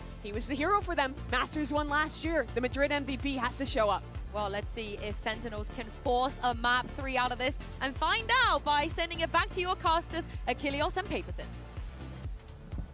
Thank you very much. Here we go. The turning point that is necessary for Sentinels to get themselves back into this. As Kaplan was saying, he's tired of those slow starts. He still, at this point, is going to be begging that is what that first map tees up. As we get ready to go into this, changes abound for both teams. Pretty big ones here as well. For the side of DRX, continuing to lean on this Yoru from Hyunmin. Now third game that he's going to be playing on this pick, but also the pivot. A Bane moving over onto this Breach, not having that Sova. Yeah, he looked great though with that util. Finding a bunch of aftershock kills, really clutch stuns and flashes to set things up for his team. So A little bit more breach for Bane. He has really looked at his best so far. Let's see if DRX can continue, or if Sentinels have something in store with us with a little bit of a change-up of their own. Only the single duelist this time, and look at this. They are so stalled up, so ready for this RDRX, and this is going to allow all these rotations to come through. Sen needs to pull off, and they do. This is really, really smart from them. They were read like a book. Backpedaling away, Zels is going to linger in garage here. Mako just there in window. The salvos clear out either side of these connecting halls. Freeing able to find one. Second's going to be taken down. Noted there on that flank as Freeing also falls. 2 kills found, and Mako just not quite fast enough to find the punish here, but they know that they have Zelsis widely surrounded, so they really want to try to flush him out, but he gets the headshot. Puts Mako on the floor.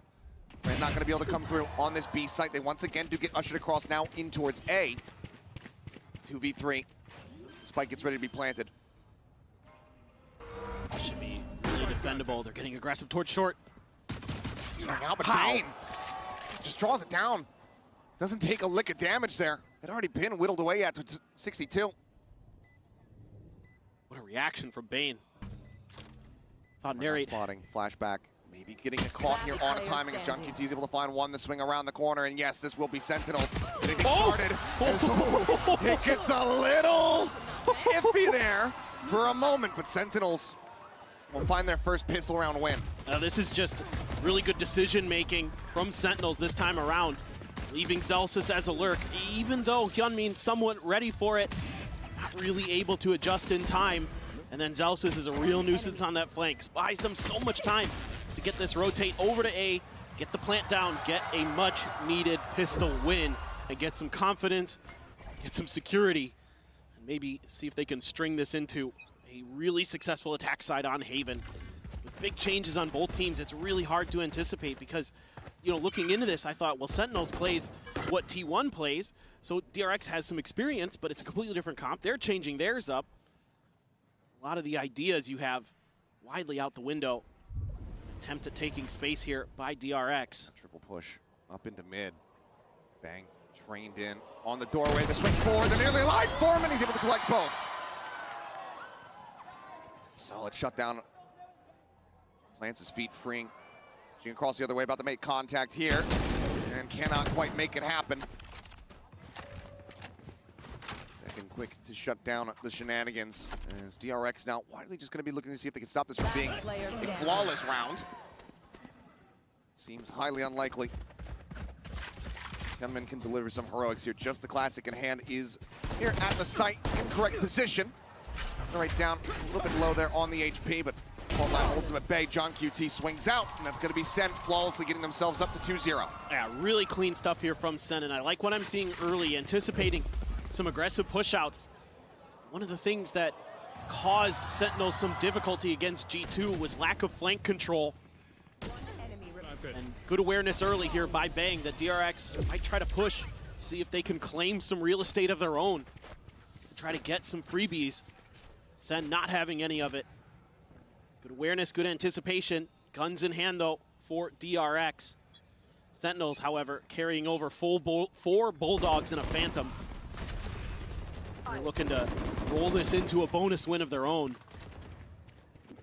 See if they can really turn this around. I was frankly surprised this map got picked by either team when we were coming into the map draft today. Yeah. But DRX feeling comfortable enough. A lot of pressure, though. Beyond flashback, has to pop. Couple smokes, try to hide. Does get the kill on a second. Second going to be taken down, getting that reveal. Away here towards that back site. Goes back over onto the camera. Nothing really able to be seen quite just yet.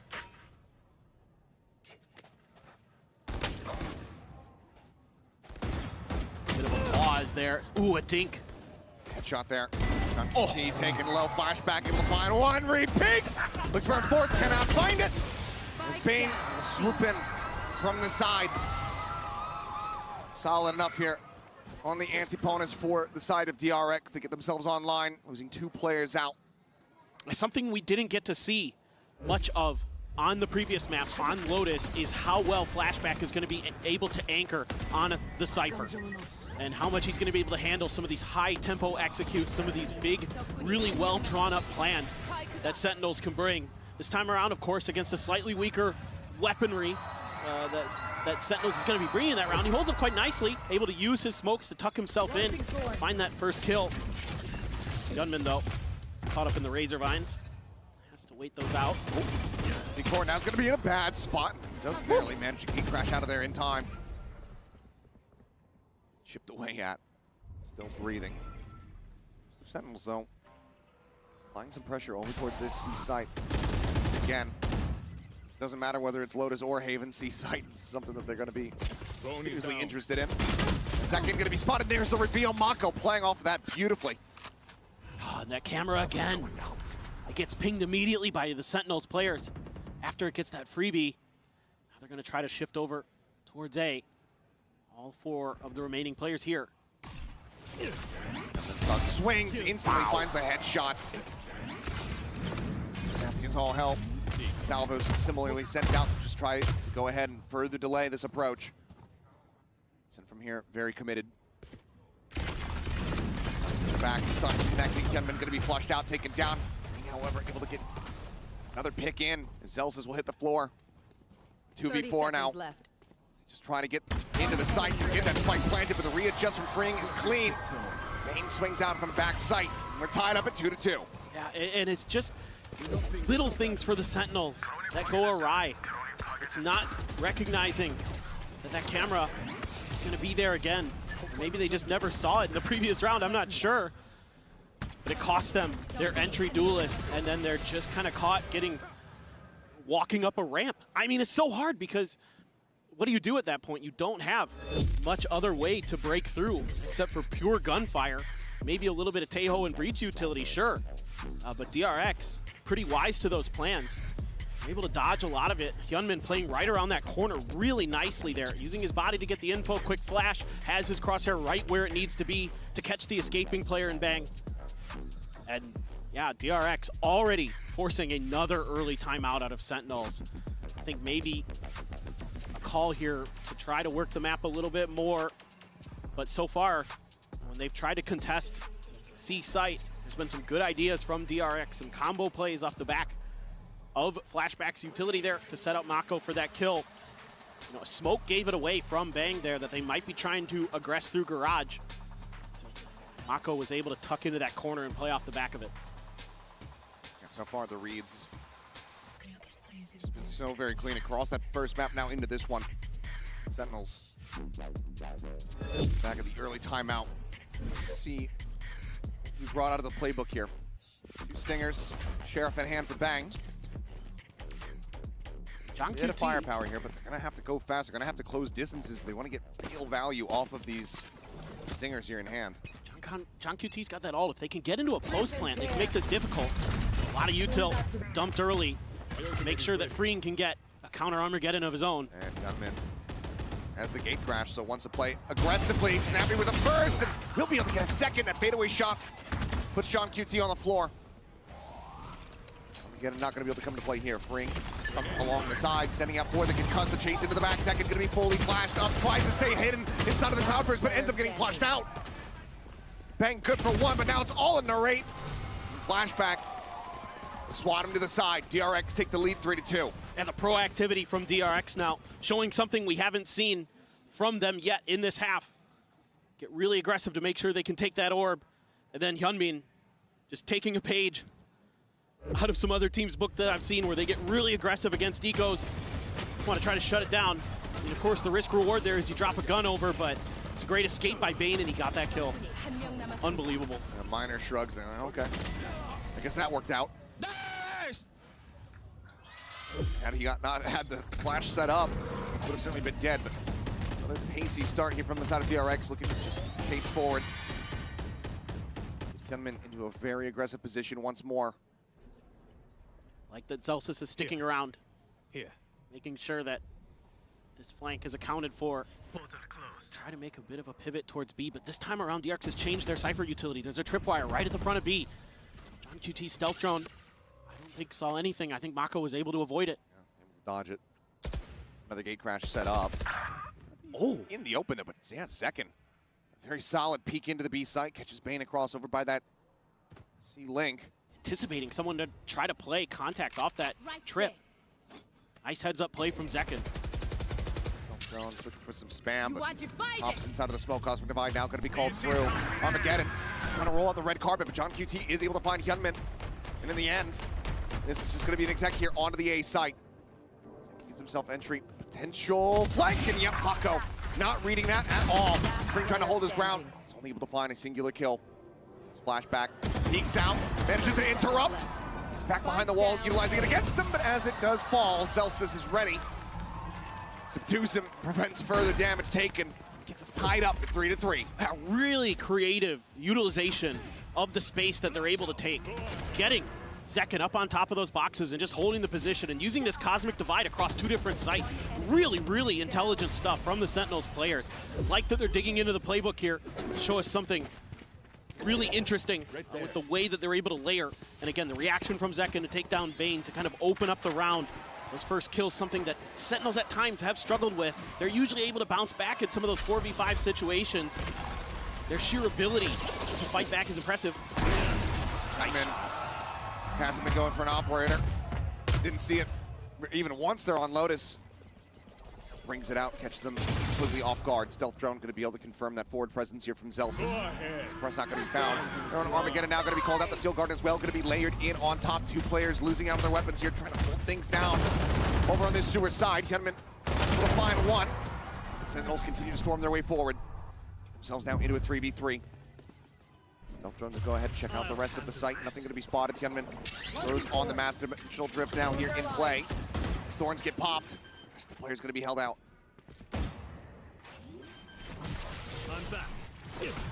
Stucking, setting up a flash, nothing going to be found there. Mako eliminated. He still just has this operator. Flashback needing to try to open things up, finds the first. Tucks back around the wall. Hyunmin playing up close and personal. A rolling thunder going to be invested. As he jumps away, would have to try to hit a very nasty no-scope, but cannot make it happen. Flashback now on the swing, finds one, the headshot found. The player just below him, Narrate will strike, and Sentinels will regain the lead. This is a really cool execute with the ultimates from Sentinels. It's a nice shot, a good opener, and this is what I'm talking about. Even though they lose that first player for free, Sentinels can still fight back. And this time, it's using the Armageddon to force the players into that corner. They've been noticing that Freeing is really liking to play at the top of short A, and then they can use the Steel Guard and it catches 2, and that's basically 2 free kills. So they're able to take the 4v3 man advantage on their way into the site. Really good stuff from Sentinels. Curious now, another round drops for DRX. Termi's gonna go for that timeout. This time around, grabbing the orb. Gunman though, try to play aggressive out of this smoke again. The push, but Zach can snap it and readjust and doesn't even take a lick of damage. Guardian now left stranded here at a long. With that stinger pushed up down into sewers. He's very much considering the swing. Being here alongside him, they do it to stay stagnant. That's a Sheriff and a Stinger in hand for those 2 players. Bane with a Ghost. Shotgun all the way on the other side of the map for Freeing. Sentinels seem committed to this A hit. And when you use Paranoia, going to be sent out. Mako just trying to go ahead and slow up the flood. Push on the corner, Freeing going to be good for 1. Tucks in around the back, Bane. Bit of an afterthought there, ends up getting caught. So just swoop down into sewer. At least Flashback now with just a Bucky slowly creeping his way in towards A lobby. Seems like, yep, oh well, it's absolutely confirmed from here. John QT will be the one to put him down. Just 1 casualty is Sen now, stretch the lead by 2 rounds. Yeah, just really good stuff from Sen. Coordination really starting to come into play. Zekin winning some of these early battles, anticipating that there's going to be a flash play and a player bouncing out of that smoke to try to cut him down. Reads it beautifully, and the up on top of the box, and the finish onto Freeing's poor trapped body. Not much he could do in that position. And indeed, timeout now for DRX. Sentinels really starting to get a read on this half. DRX, 3 rounds in a row there, and you think, oh boy. Happening again. Yeah, but nope. This is the Sentinels you expect. The mental on this team is incredible. They have fought back tooth and nail so many times in Americas in kickoff this year. They played a lot of maps to get here. Certainly they can still do damage. come together.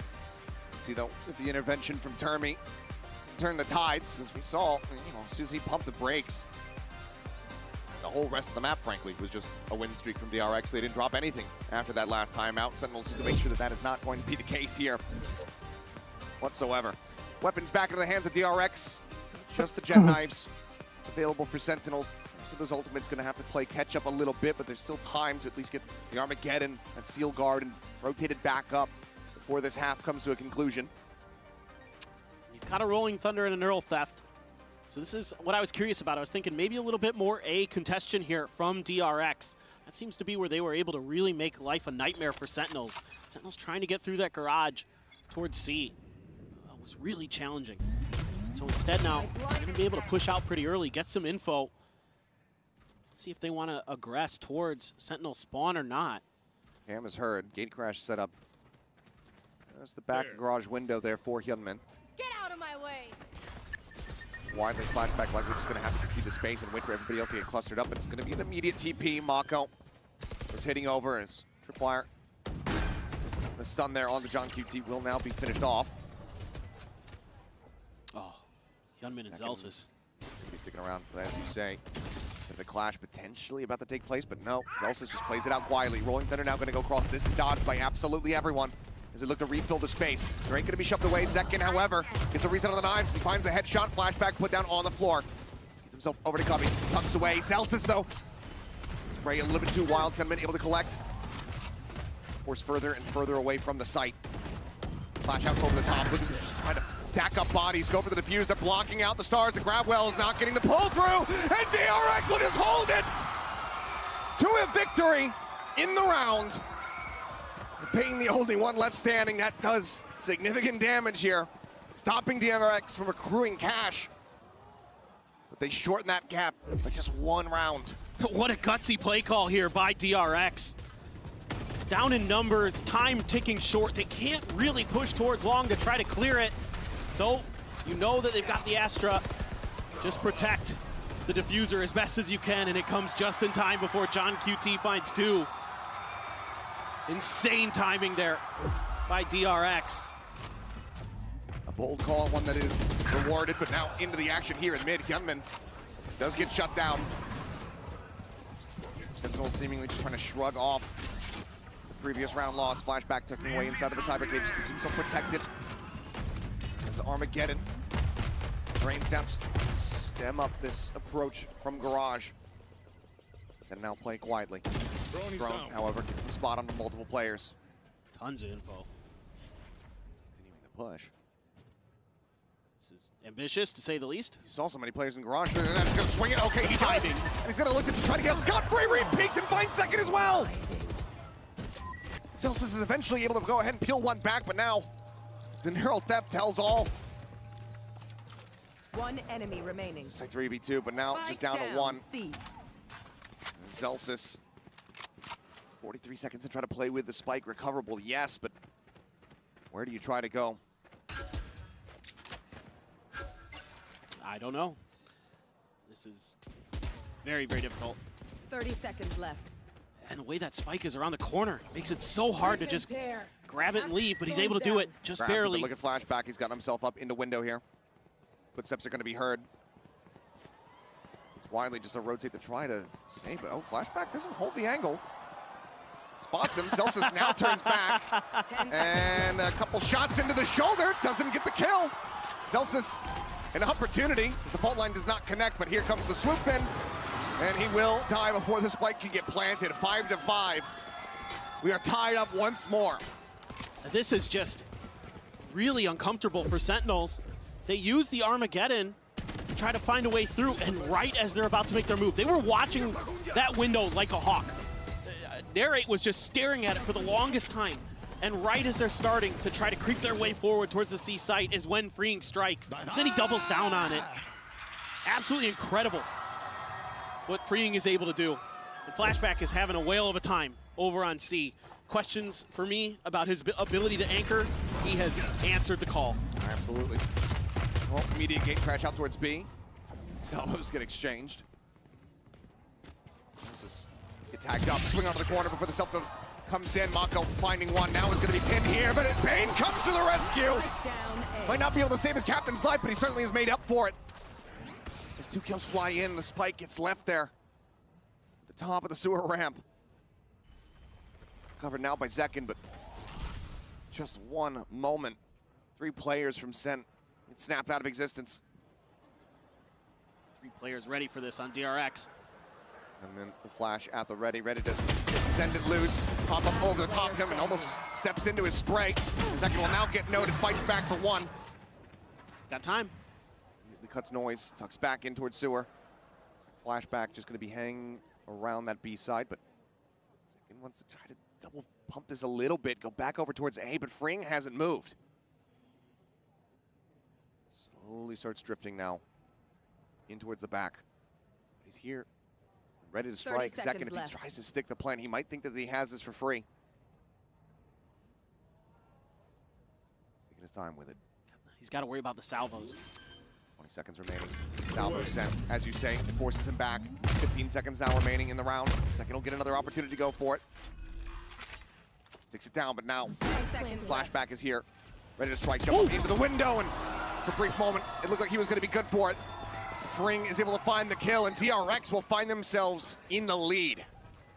Just absolutely tenacious stuff from both teams in this round. You know, it looks like DRX has got the door shut. Mako here, not able to TP out before he gets the inability to do so. And Hyunmin there playing the flash. And then they lose a couple players. Sentinels looks like they might be able to recover. And Zekin just barely can't get the job done. If he had gotten freeing there, I think there's a real shot that he takes down flashback and claims that round. Sure. But freeing has been just so important today for this DRX team. I mean, obviously on Lotus, he was frying. He's been pretty solid. Off the rip, it's looking like here from Bang. Dimensional drift though. Might make them think otherwise, but no. Commitment on the ultimate still ends up coming through. Zekin looking to lead the charge. Mako up on top of the boxes. So he remembers. Oh, Hyunmin, he stepped forward. Stun does go across on the Mako, but somehow Zekin does manage to slink his way back out in front of B. Keeps himself alive. Steel Guard now comes through. Taking the weapons away, the shorty drawn out on their face, and as it drops, flashback! Claims 2! Bang and Sean QT both gonna be shut down. Decent kills here in reply, but Mako knows that he has the rate pinned. TP's on top of Plat. Oh! Is able to find it, but Hyunmin here at Lumber, he strikes. Second, however, the one at the start, the one that got away, is the one that brings this round to a conclusion and gets us tied at 6-6. I was thinking it right off the rip. This is one of those cosmic divides where they can pivot and plant from one site to another. Really nice stuff from Sentinels to close out the half. Absolutely, 6-6, neck and neck. A far cry from what we saw on Lotus. We'll see you guys on the other side, though.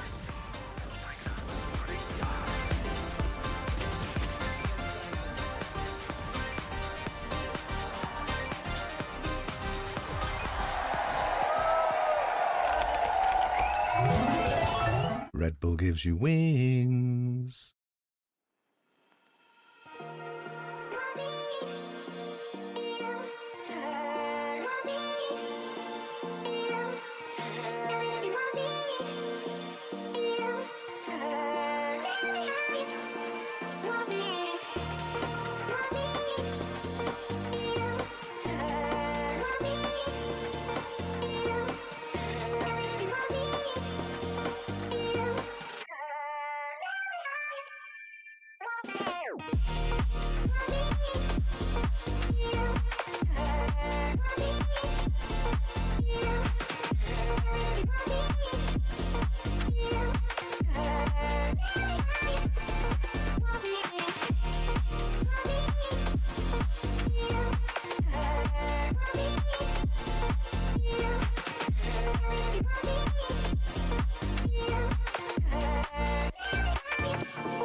We are back and moments away from diving into this second half here on Haven, DRX's map pick.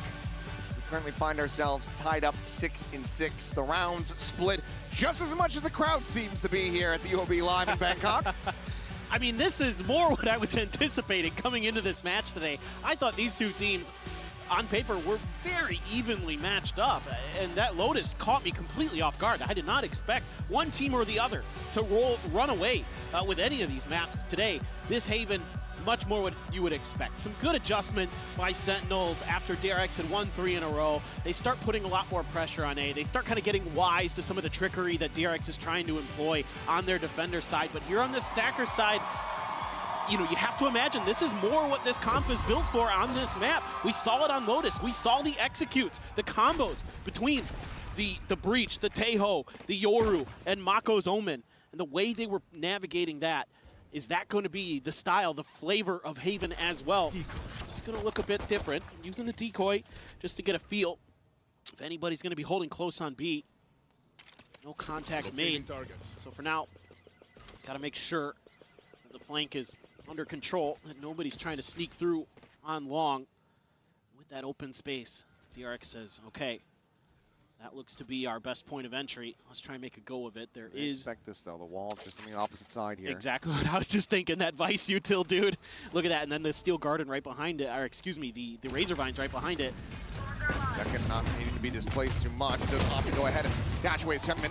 TP's into its back sight. Looks to get flushed out, but doesn't manage to fight back for a singular kill.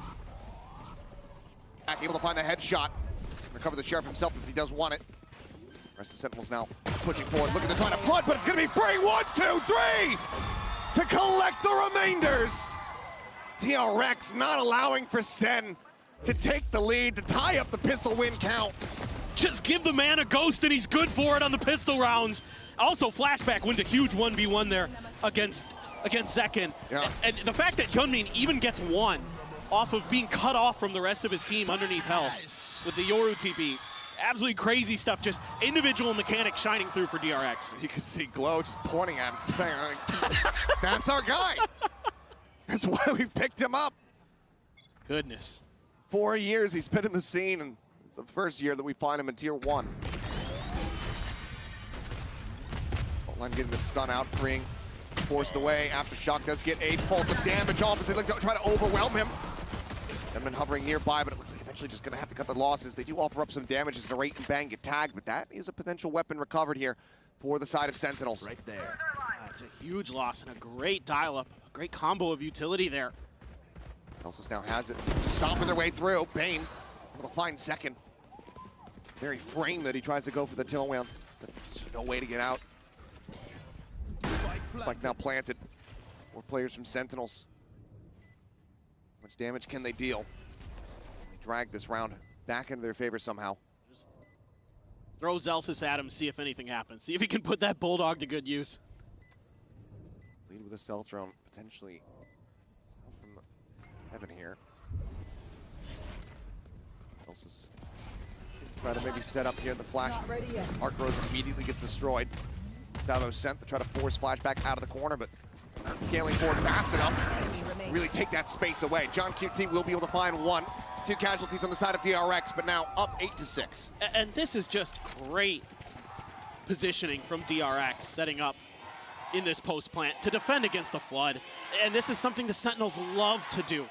And if you give DRX the time to get into post plant positioning, they will more often than not convert against you because of the way that this DRX coaching staff prepares their players and understand the angles they all need to be watching, you know, what's likely to be coming ahead of them, who needs to be doing what. The drop down covered by Flashback. Bane gonna be watching from the other side. Jump right into things. DRX this time trying to push through onto Garage. Astra Star there. Trying to bait out some of this util, and they do so successfully with the exchange of a couple pieces of their own. See if Zelsis wants to make a go of this. Ooh, he's in trouble, gets caught by the stun. Stun here on both sides. Hyunmin now able to stabilize. Shots into the mid-drift, and Zelsis ends up getting picked apart. Bang now to try to hold things down. Some shots into the smoke. Does make a connection on the Mako, but Hyunmin down the floor. But Bang here at back sight. Comes up with 2. Keeps him in the round. Such little HP between Mako and Flashback. Freeing, holding the door. He's going to be the first and maybe final boss. And they will go ahead and persevere, pushing through. Spike now planted. The wraparound coming through from Flashback. Not sure if this is going to be red. Second paying no credence to this angle, to this window, and flashback makes it swift. Bonus converted, DRX now up to 9. The second bonus conversion of the match for DRX. And this is just a crazy battle there. 2 stunned up players dueling at the garage hall. Bang looked like he might have had a third. If he gets that third one, I think that's round over for Sentinels. He's bested, and then flashback with a really wise play to wrap behind. The awareness, the movement this time from DRX, a little bit different. They don't just post up into post plants this time. So let's spread the map a little bit. Mako go long, flashback, wrap around from behind. And at worst, you know, you just play off of Mako's contact potentially. And again, we're gonna see another timeout called by the Sentinels. Potentially their last one of the match. Very well end up being the case unless they can right the ship from here. 3 rounds to claw back. Given what we were seeing from them in that first half, it's very possible for them. They need to find that stability. Now they need to figure out how to contain this assault that's frankly coming at them from DRX. They're just having a really hard time adjusting properly to the way that DRX is using some of their utility. And in this case, you know, you see the drone, you see the fake out come through into garage, and you wait it out a little bit and you're like, okay, now I can re-clear the space, I can retake it. Instead, you know, Zelsis gets hit by a stun. There's another layer there for DRX. It looks, you know, DRX is so patient with it. It looks like it's just trying to bait for util, trying to bait for contact. Instead, it's actually baiting the player to come back and re-clear so they can catch him out, get that kill. And then they're using these TPs like crazy. They're all over the place. They're so hard to read for Sen right now. 3 Sheriffs in to the side of Sentinels. Dimensional drift traces forward. Some pressure now getting ready to come out in towards mid as well as the note on to 1. Bouncing away is John QT, but oh, there's salvos there. Freeing is able to find the elimination. Just cutting off all routes of exit. Tripwire now cleared out, freeing. Armageddon. Sights turned here on lobby. When coming through, finds the first, looks for the second. Zelsis straight across, bang counter strafing in, is able to find the headshot. Weapon picked up here by Zelsis, an opportunity to maybe do some damage. Doubles back over towards Sewer. Seems like Wiley might just look to tuck away and hold on to this weapon. Leave Narrate to potentially just go down to the spike. Zelsis play for some exit frags. First clash here against Flashback. Won't be able to win it out. It's a bit faster here as Flashback comes away with that kill. Narrate, oh, has to swap his weapon back out. Will be able to take down Bane, but that weapon not going to be recoverable. Can't escape. DRX moves out on 2 players. They move up now. Double digits achieved. 4 in a row now for DRX. Coming into this second half attacker's side, and you can see that the way that they're staggering utility again, it's something different every time. This time it's the dimensional drift into the salvos. I mean, they're just catching them off guard. They have so much ability to take space, to get some free info, and then use that utility to punish. You know, whether it be the stealth drone, whether it be the Yoru, who can just TP in and look around, or in this case, use his ult. You know, even Mako has the ability to do that potentially, as we saw in Lotus. And out salvos exchanged here. DRX just continuing to scale forward. Stealth drone gets a spot out onto it. 2, I believe. It's suppressed onto 1. Armageddon just trying to go ahead and clear out the one stun side. Paranoia Goes across, but still DRX not getting themselves forward into the second one just yet. Mako, I'm not sure if he wanted to go on top of the box, but he did. He's paying the iron price for that one. To the backside, John QT snappy. Finds Freeing Headman, gonna be shut down. John QT. Spike down A. Moving online. Now just 1 away from having that Armageddon of his own. Smoke will dissipate. It's going to be Narrate finding it. Flawless round here in reply when Sen needed it the most. Oh, yeah, it looked like for a moment there that was going to be a huge round for DRX. But Sen is able to bail themselves out. I think it's the Vice utility that buys the extra bit of time. That's a nice shot there, Mako. Because the stun and the paranoia had hit the 2 players behind the box. I get why Mako's TPing up there, because you've got potentially 2 free kills. And then Sentinels able to sneak a player in time. That A hit was telegraphed pretty quickly off the back of some of that util. The stealth drone, I immediately saw Narrate rotating over there pretty quickly.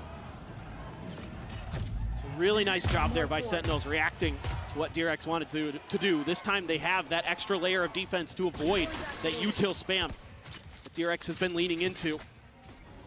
Made out a little bit of the Vice utility. That forces out the smoke from Bang. But it's a 4-man stack for DRX. Pinging out the back of the site there. Let's see what they want to do. Link. Ball going to be sent. Spraying coming through. Hyunmin, however, arriving in backside. We'll flush him out. Narrate going to be taken down. Without damage dealt, Fring and Hyunmin both dangerously low. 26 between the two of them. Mako once again perched up here on top of the boxes. This is how those get sent loose. Back holding in Bang as long as they possibly can. Hyunmin now in a bad spot. Going to be forced forward. Bang's able to collect one. Finds a second. And Fring also falls. The low HP player is now going to be taking down the Paranoia. Goes across. The second tries to draw the shorty. It's him falling down. Zellsis now just trying to bully his way forward into the side. Mako gives up the space. Bang quick on the chase. Flushes him out with flashback. Flinging ring around the Rosie. Zellsis needed to win that fight. The defense gets off. Hattie Suckin might have just had it. Now flashback just looks to try to play around with time. But Bang with the half hold manages to clutch it out. A 4K to bring it now to just 2 rounds separating. DRX this time, their post plant gets dissected by Sentinels. Coming from a couple different angles, finding 2 early kills Bang is so fucking from both good, man. sides to kind of open this up. Hyunmin trying to get through. Bang finds freeing as well. So this time the discipline not able to be there. Just a little bit of a faster paced retake attempt from Sentinels. Still some frustration shown and now some excitement. Flip it right side up. QB's feeling a little better now. Kind of round that you want to be seeing with some more consistency here.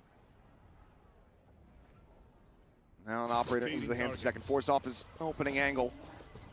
Stealth drones fitted out on either side. It's to break the TP now in towards Hell. Second. This was a re-pick and wow, Hyunmin, what is that pick? Jeez. It's the one tap to shut him down. Oh, stranded here on the floor. Now the neural theft as well. Invested. Flashback goes ahead and scoops up the op for his own purposes. On cooldown. Bane's got a rolling thunder. All missiles away. Is he gonna use it right towards the link? Armageddon's gonna be sent out. Bane repositioning. It's just gonna go ahead and send it. Hyunmin on the peak. He's able to find one with John QT. Mo's down 2 with the Armageddon. Boom! The Mako. Swings out, finds the rate and flashback. Steady as she goes. Holding the same angle with it recovered up the entire time. They slam the door and sends faces. DRX now up to 11. 1 away from match point. It's just crazy how much faith that DRX can put into Hyunmin to just TP into Hell, find that kill. That is ridiculous.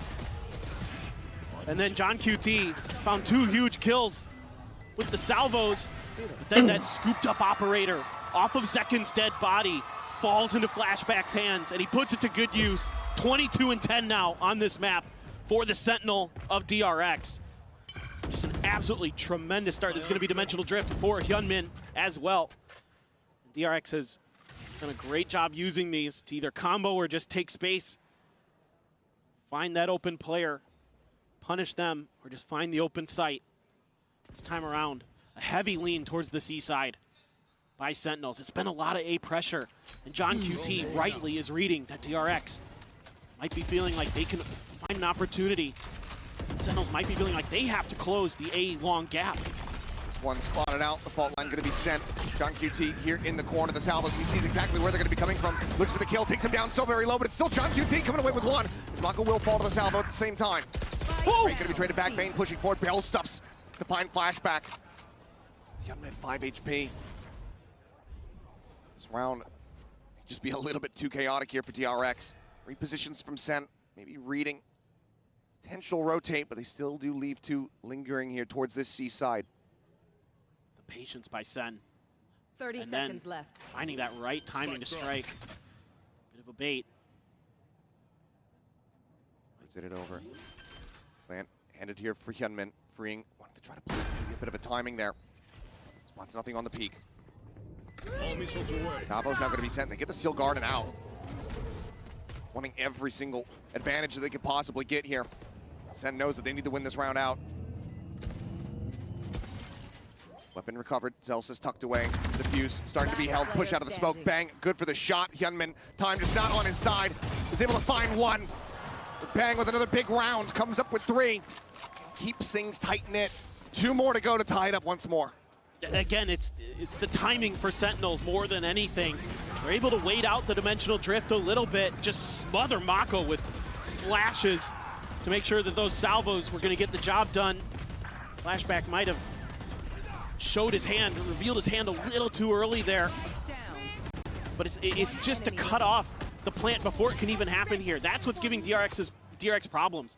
I think the identification for Sentinels is that DRX, we can't let them get into post plants because that's where they're just going to tear us apart. We have to prevent them as best as we can. We have to confuse them, make it a little bit scrappier in some of these moments. And they're doing a great job of it. John QT has done a good job. Some of that util. Bang has been absolutely electric on the Astra, hitting some crazy shots. Basically, I mean, almost back-to-back rounds from him. One separating. Big heroics being put up. Sentinels slowly getting comfortable once again. So timeout call here from DRX. Let's see if they can bring this to a conclusion. 2-round lead, not something that they're going to be overly comfortable with. They might still go for some minor investments here. And we haven't really seen much in the way of like fakes or that kind of thing from DRX. So obviously this is an eco round. This just might just be another fast hit, execute, try to just smother them with utility, get a plant down and see what happens. But after this, I'd like to see them work the map a little bit more. Mako offering up a weapon here. Getting that over into the hands of Hyunmin. So 2 rifles available to DRX. Once again, sight set over towards C. Stealth drone in towards the back. Going to be cleared out by Bang. Zelsis far forward, and Bang is absolutely ready for it. Gets the shutdown. Hyunmin on the floor. Shots into the smoke. Mako gets dropped. Everything DRX were attempting here in this round, it just blows up right in their face. They tried to use a flash timing to set up Hyunmin's teleport, but Bang turns it and kills him instead. Finds the second, spamming through his own smoke. He has really stepped up for Sentinels to put him right back in this match. Now DRX gonna have to try plan B. Will that actually be the B site? Cage triggered. Flashback just trying to show a little bit of presence at long A. Cage fake, but Seward being watched there by Zekin. B site end up exactly where they're trying to go. Well, Salvo is going to be sent through. Thorns popped. John QT, however, still waiting, getting the spot out. Looks to just try to make the front of sight unassailable here for them. Aftershock similarly on the opposite side, just locking them widely into this corner as the concuss goes through. Not going to be found. Free, swinging onto the corner. They put it down low. Second now. Arriving over at A-Link. Finds one. Double swing. Force him away, but Bang still here, still being a hero. Another 3K. 3 players surviving. Sentinels 1 round away from tying us up. Starting to really get a feel for themselves now. Are these players? Yeah. Bang just moves right to the back of the plat and says, nope, not today, Hyunmin. And oh, I see some shots coming through that smoke. Let's just see if I can find some freebies. But he has just been crisp as all hell. He is really starting to get the wind underneath him. Now he's got a Cosmic Divide to boot. Zekin's got the blades potentially, but see what they want to do is the crowd starting to get into it. It's hard to tell which team has the bigger support. Like you said earlier, man, it's pretty evenly divided. The moment that you hear a chant starting for one, it gets matched and drowned out by the other side. Here's that wall again. Little bugle jump. Sheer wall gets popped. John QT lingering here in heaven. Stealth drone going to be sent through. Try to scout. Drone is down. And might not have gotten the vision on Hyunmin, but knows that there is a player in that spot. All missiles away. Attack now, getting ready to begin. Salvo's going to be sent. But this is nice. You baited out quite a bit of utility. Sent the clone through. But you're just taking your time. Trying to show that maybe you've rotated to another site, seeing if you can convince another Sentinel player to move off. Pushing up in towards B. Smoke there. H can be popped. Trying to create some of that pressure. This is right there alongside it. Oh, John. Meanwhile, here, in heaven, John QT opens things up. Gunman going to be shut down. Gantry power widely taken away from DRX. The second continues to play forward. Narrate here backing him up. 20 seconds remaining.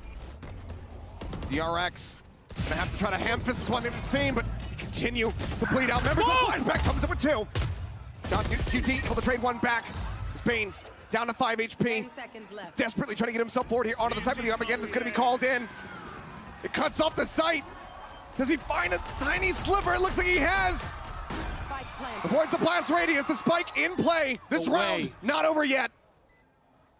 John gonna look to try to drop out. But he's only got 6 health. He has to reroute. And now the site is firmly in control of DRX.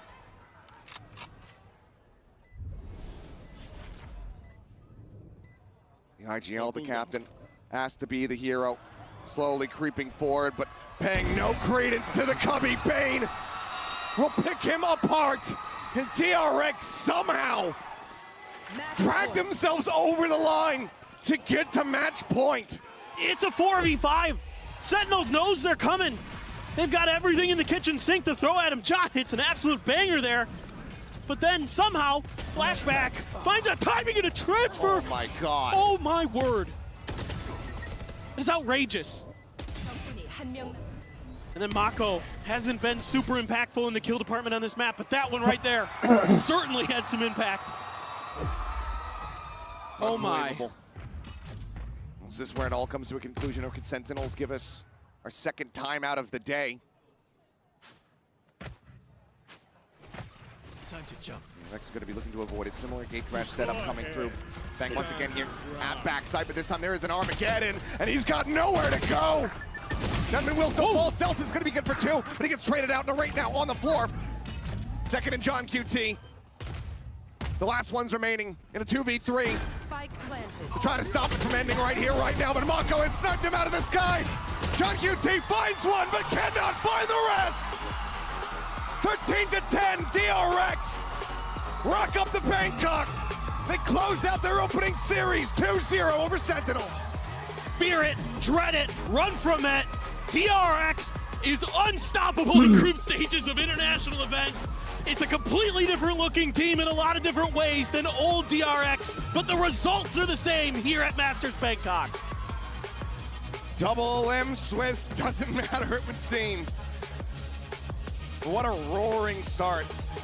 And I think for a lot of people, more one-sided than we could have anticipated. Yes. That Lotus in particular, but even here, DRX getting themselves a 2-0 victory. That Abyss not to be witnessed, not yet here on the international stage. There's still plenty more games to go for the Pacific representatives. It's a very solid way to kick off their tournament and to get these rookies acclimated immediately. And they were hot on Lotus. Haven and the Flashback really stepped up huge. You know, we saw him last year.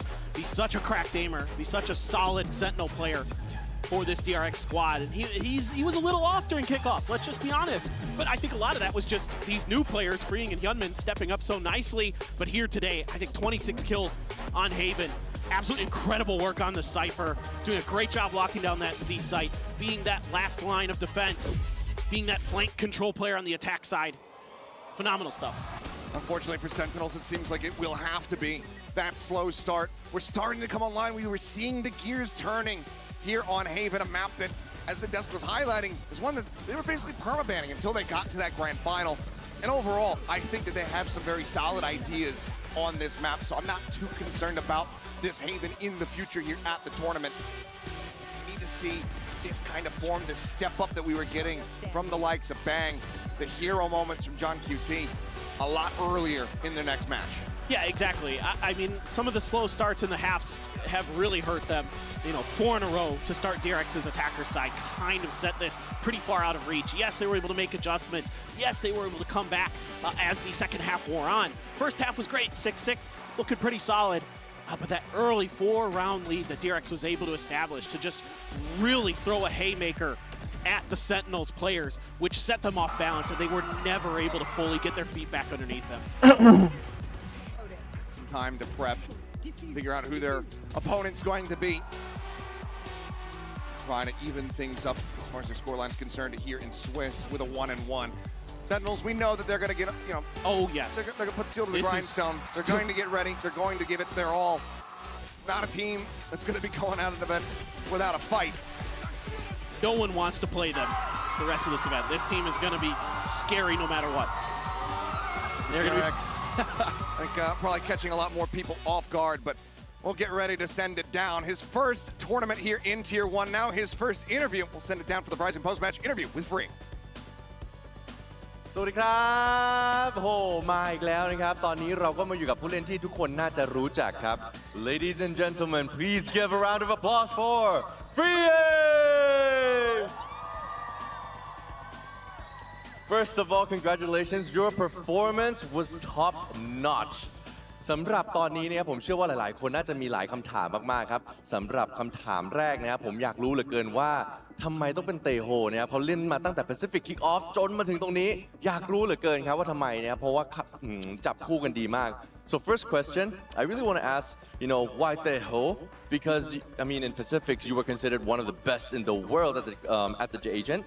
And yeah, for us Thais, I mean, it's like fork and spoon, it's like mango and sticky rice.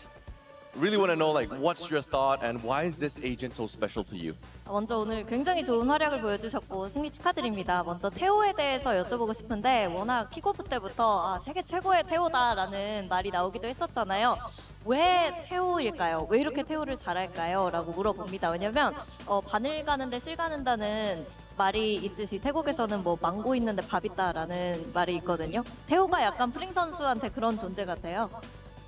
네, 일단은 태호라는 캐릭터 자체가 너무 좋기 때문에 일단 태호라는 캐릭터를 플레이를 하면은 저도 모르게 태호가 너무 좋으니까 뭔가 자신감이 생기고 그래서 잘하는 것 같습니다. Teho as an agent is so broken right now, so OP. So when I pilot him, it just makes me feel so confident because I like him so much, and it just boosts my performance. นะครับก็สำหรับคำถามนี้ตอบง่ายๆนะครับผมบอกว่าเตโฮ OP มากๆเลยนะฮะก็ในเมื่อตัวเก่งอยู่แล้วมาเข้ามือเราอีกเนี่ยบอกเลยว่าเก่งแน่นอนนะครับผมก็อย่างที่เราเห็นนะครับหยุดไม่ได้จริงๆครับสำหรับผู้เล่นคนนี้คำถามต่อไปครับอยากรู้เหมือนกันเนื่องจากว่าเมื่อกี้เนี่ยเขาเจอกับทีมตัวเต็งเนาะอย่าง Sentinels นะครับผมอยากรู้ว่าการชนะ Sentinels แบบเขาเรียกว่าถล่มเลยก็ได้นะครับเมื่อกี้นี้รู้สึกยังไงบ้างนะครับผม So the second question, as we all know, Sentinel has been considered by many fans as one of the favorites of the tournament, and my God, your performance was amazing. Like, what's going through your mind, and how does it feel to be able to dominate this matchup? 오늘 센티넬을 상대로 승리를 거뒀는데 사실 센티넬이 많은 사람들에게 우승 후보로도 점쳐지고 있었거든요. 근데 너무 잘했어요. 거의 압살을 했는데 만나보니까 어땠고 오늘 경기 전반적으로 어떻게 평가하시는지 궁금합니다. 일단은 너무 강팀이기 때문에 사실상 쫄면 안 된다는 마인드로 일단 했던 것 같고 그래도 플레이를 하면서 와 확실히 진짜 너무 강하다 이 팀. 너무 세다라고 느낌 받았고 뭐 오늘 운 좋게 좀 잘했던 것 같습니다. Well, yeah, they are a super strong team, and I felt like I told myself, hey, they're really strong, but don't get scared, don't get intimidated. And yeah, as I was playing against them, I felt like, wow, they're really strong. But I think we got a little bit lucky, and I'm really happy with how today turned out. Wow, great answer. And they are strong, but today you came out as the victors. Congratulations.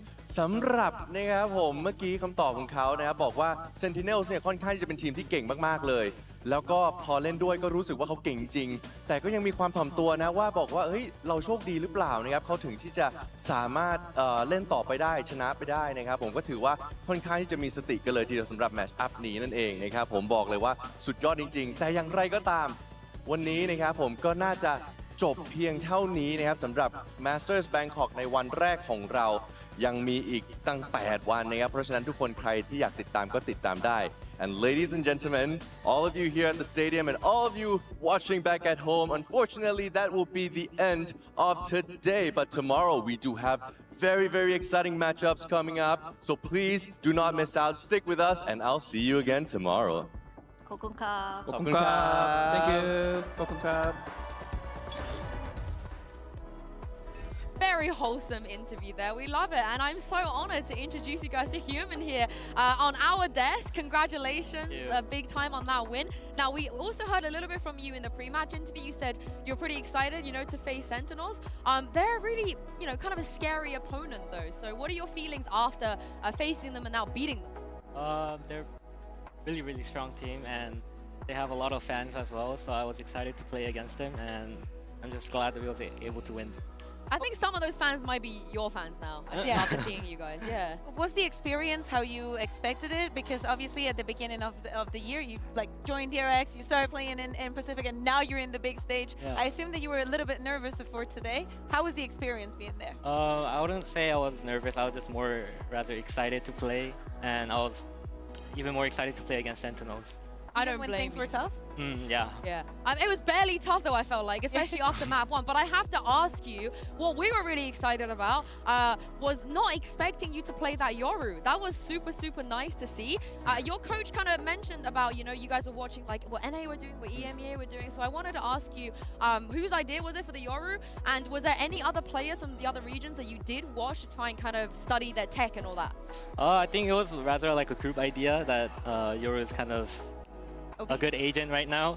So yeah, we tried him out and it was good. So I think we just started using it. Which players were you kind of?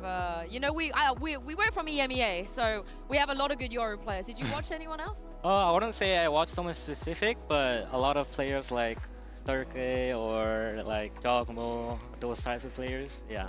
Derek and Jogamo mentioned. We have this entirely covered. The ones we would have watched as well. I felt like they were the good choices. The fun ones. Yeah, the fun ones. Do you like playing Yoru? What was it like playing on stage? I haven't really played Yoru that much, but I think it's like a much rather different than other duelists that have a lot of entry patterns and stuff. So I think it's really fun to play. Who other teams do you think that now that you've won your first match, would you like to find in that second part before you make it to playoffs? Do you want to face your only choice right now is EDG. Yeah. Or whoever you think is going to win tomorrow. I want to face against Vitality because they have very strong players, and I think it's gonna be a very fun game to play against. You know your audience. Okay. You know your audience, saying it in front of us two. You might get a chance because they may be playing tomorrow. Do you mind giving us maybe your predictions for tomorrow's games? Because it's Vitality playing your brothers from Pacific T1, and then G2 playing Trace. Who do you think is winning these two games? Vitality G2. Vitality is gonna win against T1, and G2 wins against Trace. Yeah. Wait. Okay. So he wants every seed 1 to win their opening match. I mean, it's not a hot take. I think it's a really reasonable take. I don't mean to stir any drama, but I wanted to bring up a little bit because before the match we also interviewed John QT, and of course your teammate Freeing only plays Tejo, and John QT kind of very cheekily said, yeah, I respect his Tejo, but I think mine is better. Now you played against John QT. Do you think that he was right in saying that, or maybe your teammate Freeing's actually better on Tejo? I think the two players are really, really good, but I would have to go with my teammate Freeing. Loyalty. Loyalty. Right. Oh, you changed your mind because you said John no. was better. I will tell you what I said, and it is when I was bot reviewing, and especially on Haven, there were things that I was seeing that I'm like, or even the direction of the ultimate sometimes, because you want to force someone out into certain positions, and I'm like, here's some tweaking here and there. And today, I saw a different face of him, but the same I can say for EDG. Love the fact that you guys changed compositions. Do not reveal too much, but can we expect some other changes? Yeah, you guys can look forward to different changes. I very much look forward to after seeing what you guys did today. We see a lot of okay, players I have making to their go. debuts on a It's stage gonna be it for me. this big, and I think some players kind of I'm gonna come here and win everything, and some players kind of take it a little bit slower. I Where do you might stand on that? What are your play goals? the new. Yeah, it's a very good feeling to win, but Pass of Exile event. And play I haven't against looked strong at what it is Yeah. exactly. Take it day by day. Take it day by day. Soak up the experience. Because, soak up the experience. Before we close this up, do you have any more questions? No, honestly, I'm very happy with your performance. He seems very think happy. it He stopped should be happy about it, today. and it was a flawless match. It was indeed. Yeah, and that is it from us. Thank you very much for joining us. I And don't even congratulations. know. Once again, thank you, Kakuka, as well, for being here. Thank you to you guys at home for watching. We're going to be back for more action tomorrow, starting with Team Vitality versus T1. Have a lovely evening, and we'll see you then. Ladies I don't and even know gentlemen, when. welcome to Masters Bangkok! Welcome to Masters Bangkok indeed. Both of these teams had a bit of a shaky start, but they are here for a reason. EDG still to see if they are the best team in the world, and Team Liquid to prove everybody else wrong. But to find this one is an easy target, potentially, yet that's a 20th February. So it's today. Yeah. It's actually later today. They know that Kamik's here. Kamik has got a lot to do with the playmaker. And away, man! Whole team Is it? lucky to be alive. As damage done through the wall, but Chicho dropped down into mid. Back himself away. They gotta know where 9 the players are, but PM. still Kamik, no way. Kamik! A body! What is going on? Buying time and space for his team to get back in. Util expends So it's it. at Out through the 9 smoke. PM The my feed is time. building red. This is a mess. So it's in like Kang finally puts an end to it and puts the map under their belt. 5 Split hours? goes their way with an 18-16 finish. Off onto the flank, dodging Juki. Chichu can't see a bloody thing. Blind as anything, yet still wins that fight out. Dominates the angle. It's important to control a main. Yeah, we'll see. With the slam, bloody. We'll see, we'll see. And they're all blind as anything. Spamming away, vulnerable up. Gonna touch you for save you here. I might go Making it could go. My God, fucking they put it into a bloody Fury blitz stream. in EDG. Shut it down before it just gets And- away. 13-6, 2-0 finish. What an opening here to Masters Bangkok. I don't know. Sentinels are no stranger to this stage. They won the first global event Depends. last year. It'd be interesting to see if they can do it again. This is now going to be forced back away. The Because I have to sleep Force too. Oh. him to try to stave him off. And Blanca once again leads a charge rushing forth, finding Junk UT, finding Narain. Oh, it's Elsis. I was thinking I could go Fury and then stream Fury until the games tomorrow. On the opposite side, cannot do double fraying! What just happened? But then I have to sleep too, so probably skip Fury for on tonight. top of Sentinels, and they smother them out of this map Stream of the Lotus, games 13-3. And then Fury Look at the tomorrow. front, but it's going to be Bray 1, 2, 3! I don't know. To collect the remainder. Going to be traded back. Bane pushing forward. Bell stuffs. Recovered. Zells is tucked away. Diffused. Starting to be held. Push out of the smoke. Bang. Good for the shot. Gunman. Time just not on his side. He's able to find one. Bang with another big round. Comes up with 3. There is an Armageddon. And he's got nowhere to go. Gunman will still fall. Celsius is going to be good for 2, but he gets traded out right now on the floor. Trying to stop it from ending right here, right now. But Mako has snugged him out of the sky. Chunk UT finds one, but cannot find the rest. 13-10, DRX. Rock up the Bangkok. They close out their opening series, 2-0. I'm gonna check the fucking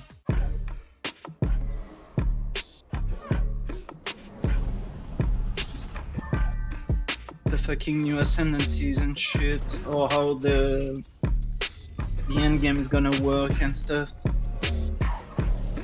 So I have no fucking idea if I'm gonna play it.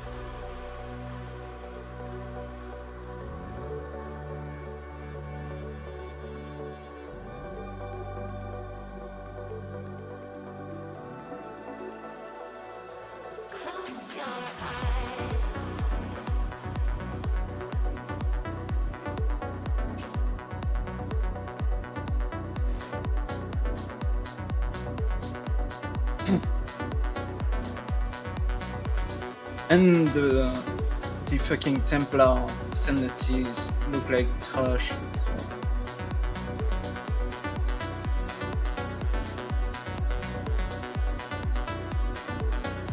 They all look like they are like made for spells.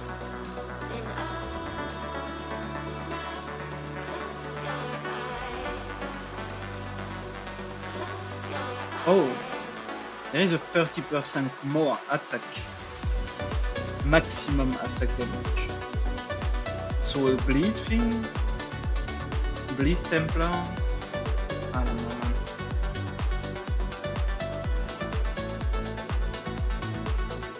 I haven't looked at Day1 since forever. Same for BOE2, like, yeah, one is minion, one is like spells, and the other one is like chaos gem. Like Templar really are like freaking dog shit ascendancies, right?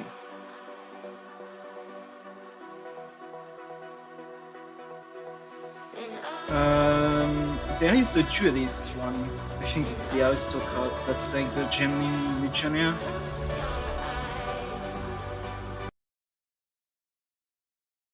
Which could be interesting.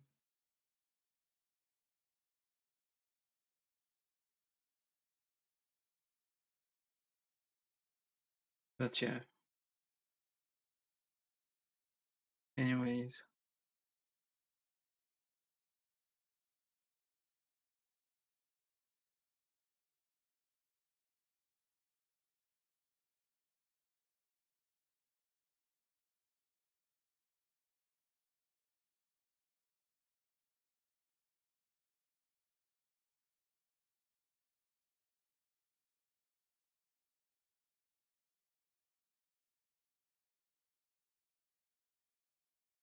So yeah, the aristocrat is like stat stacking stuff.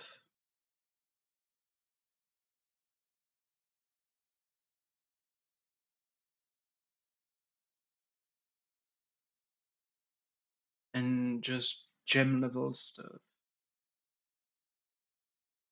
I don't know, man.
Cyan looks broken.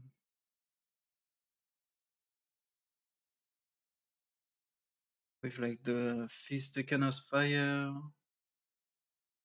Chaos damage does not bypass energy shield. And stuff like that. Yeah, Cyan looks broken.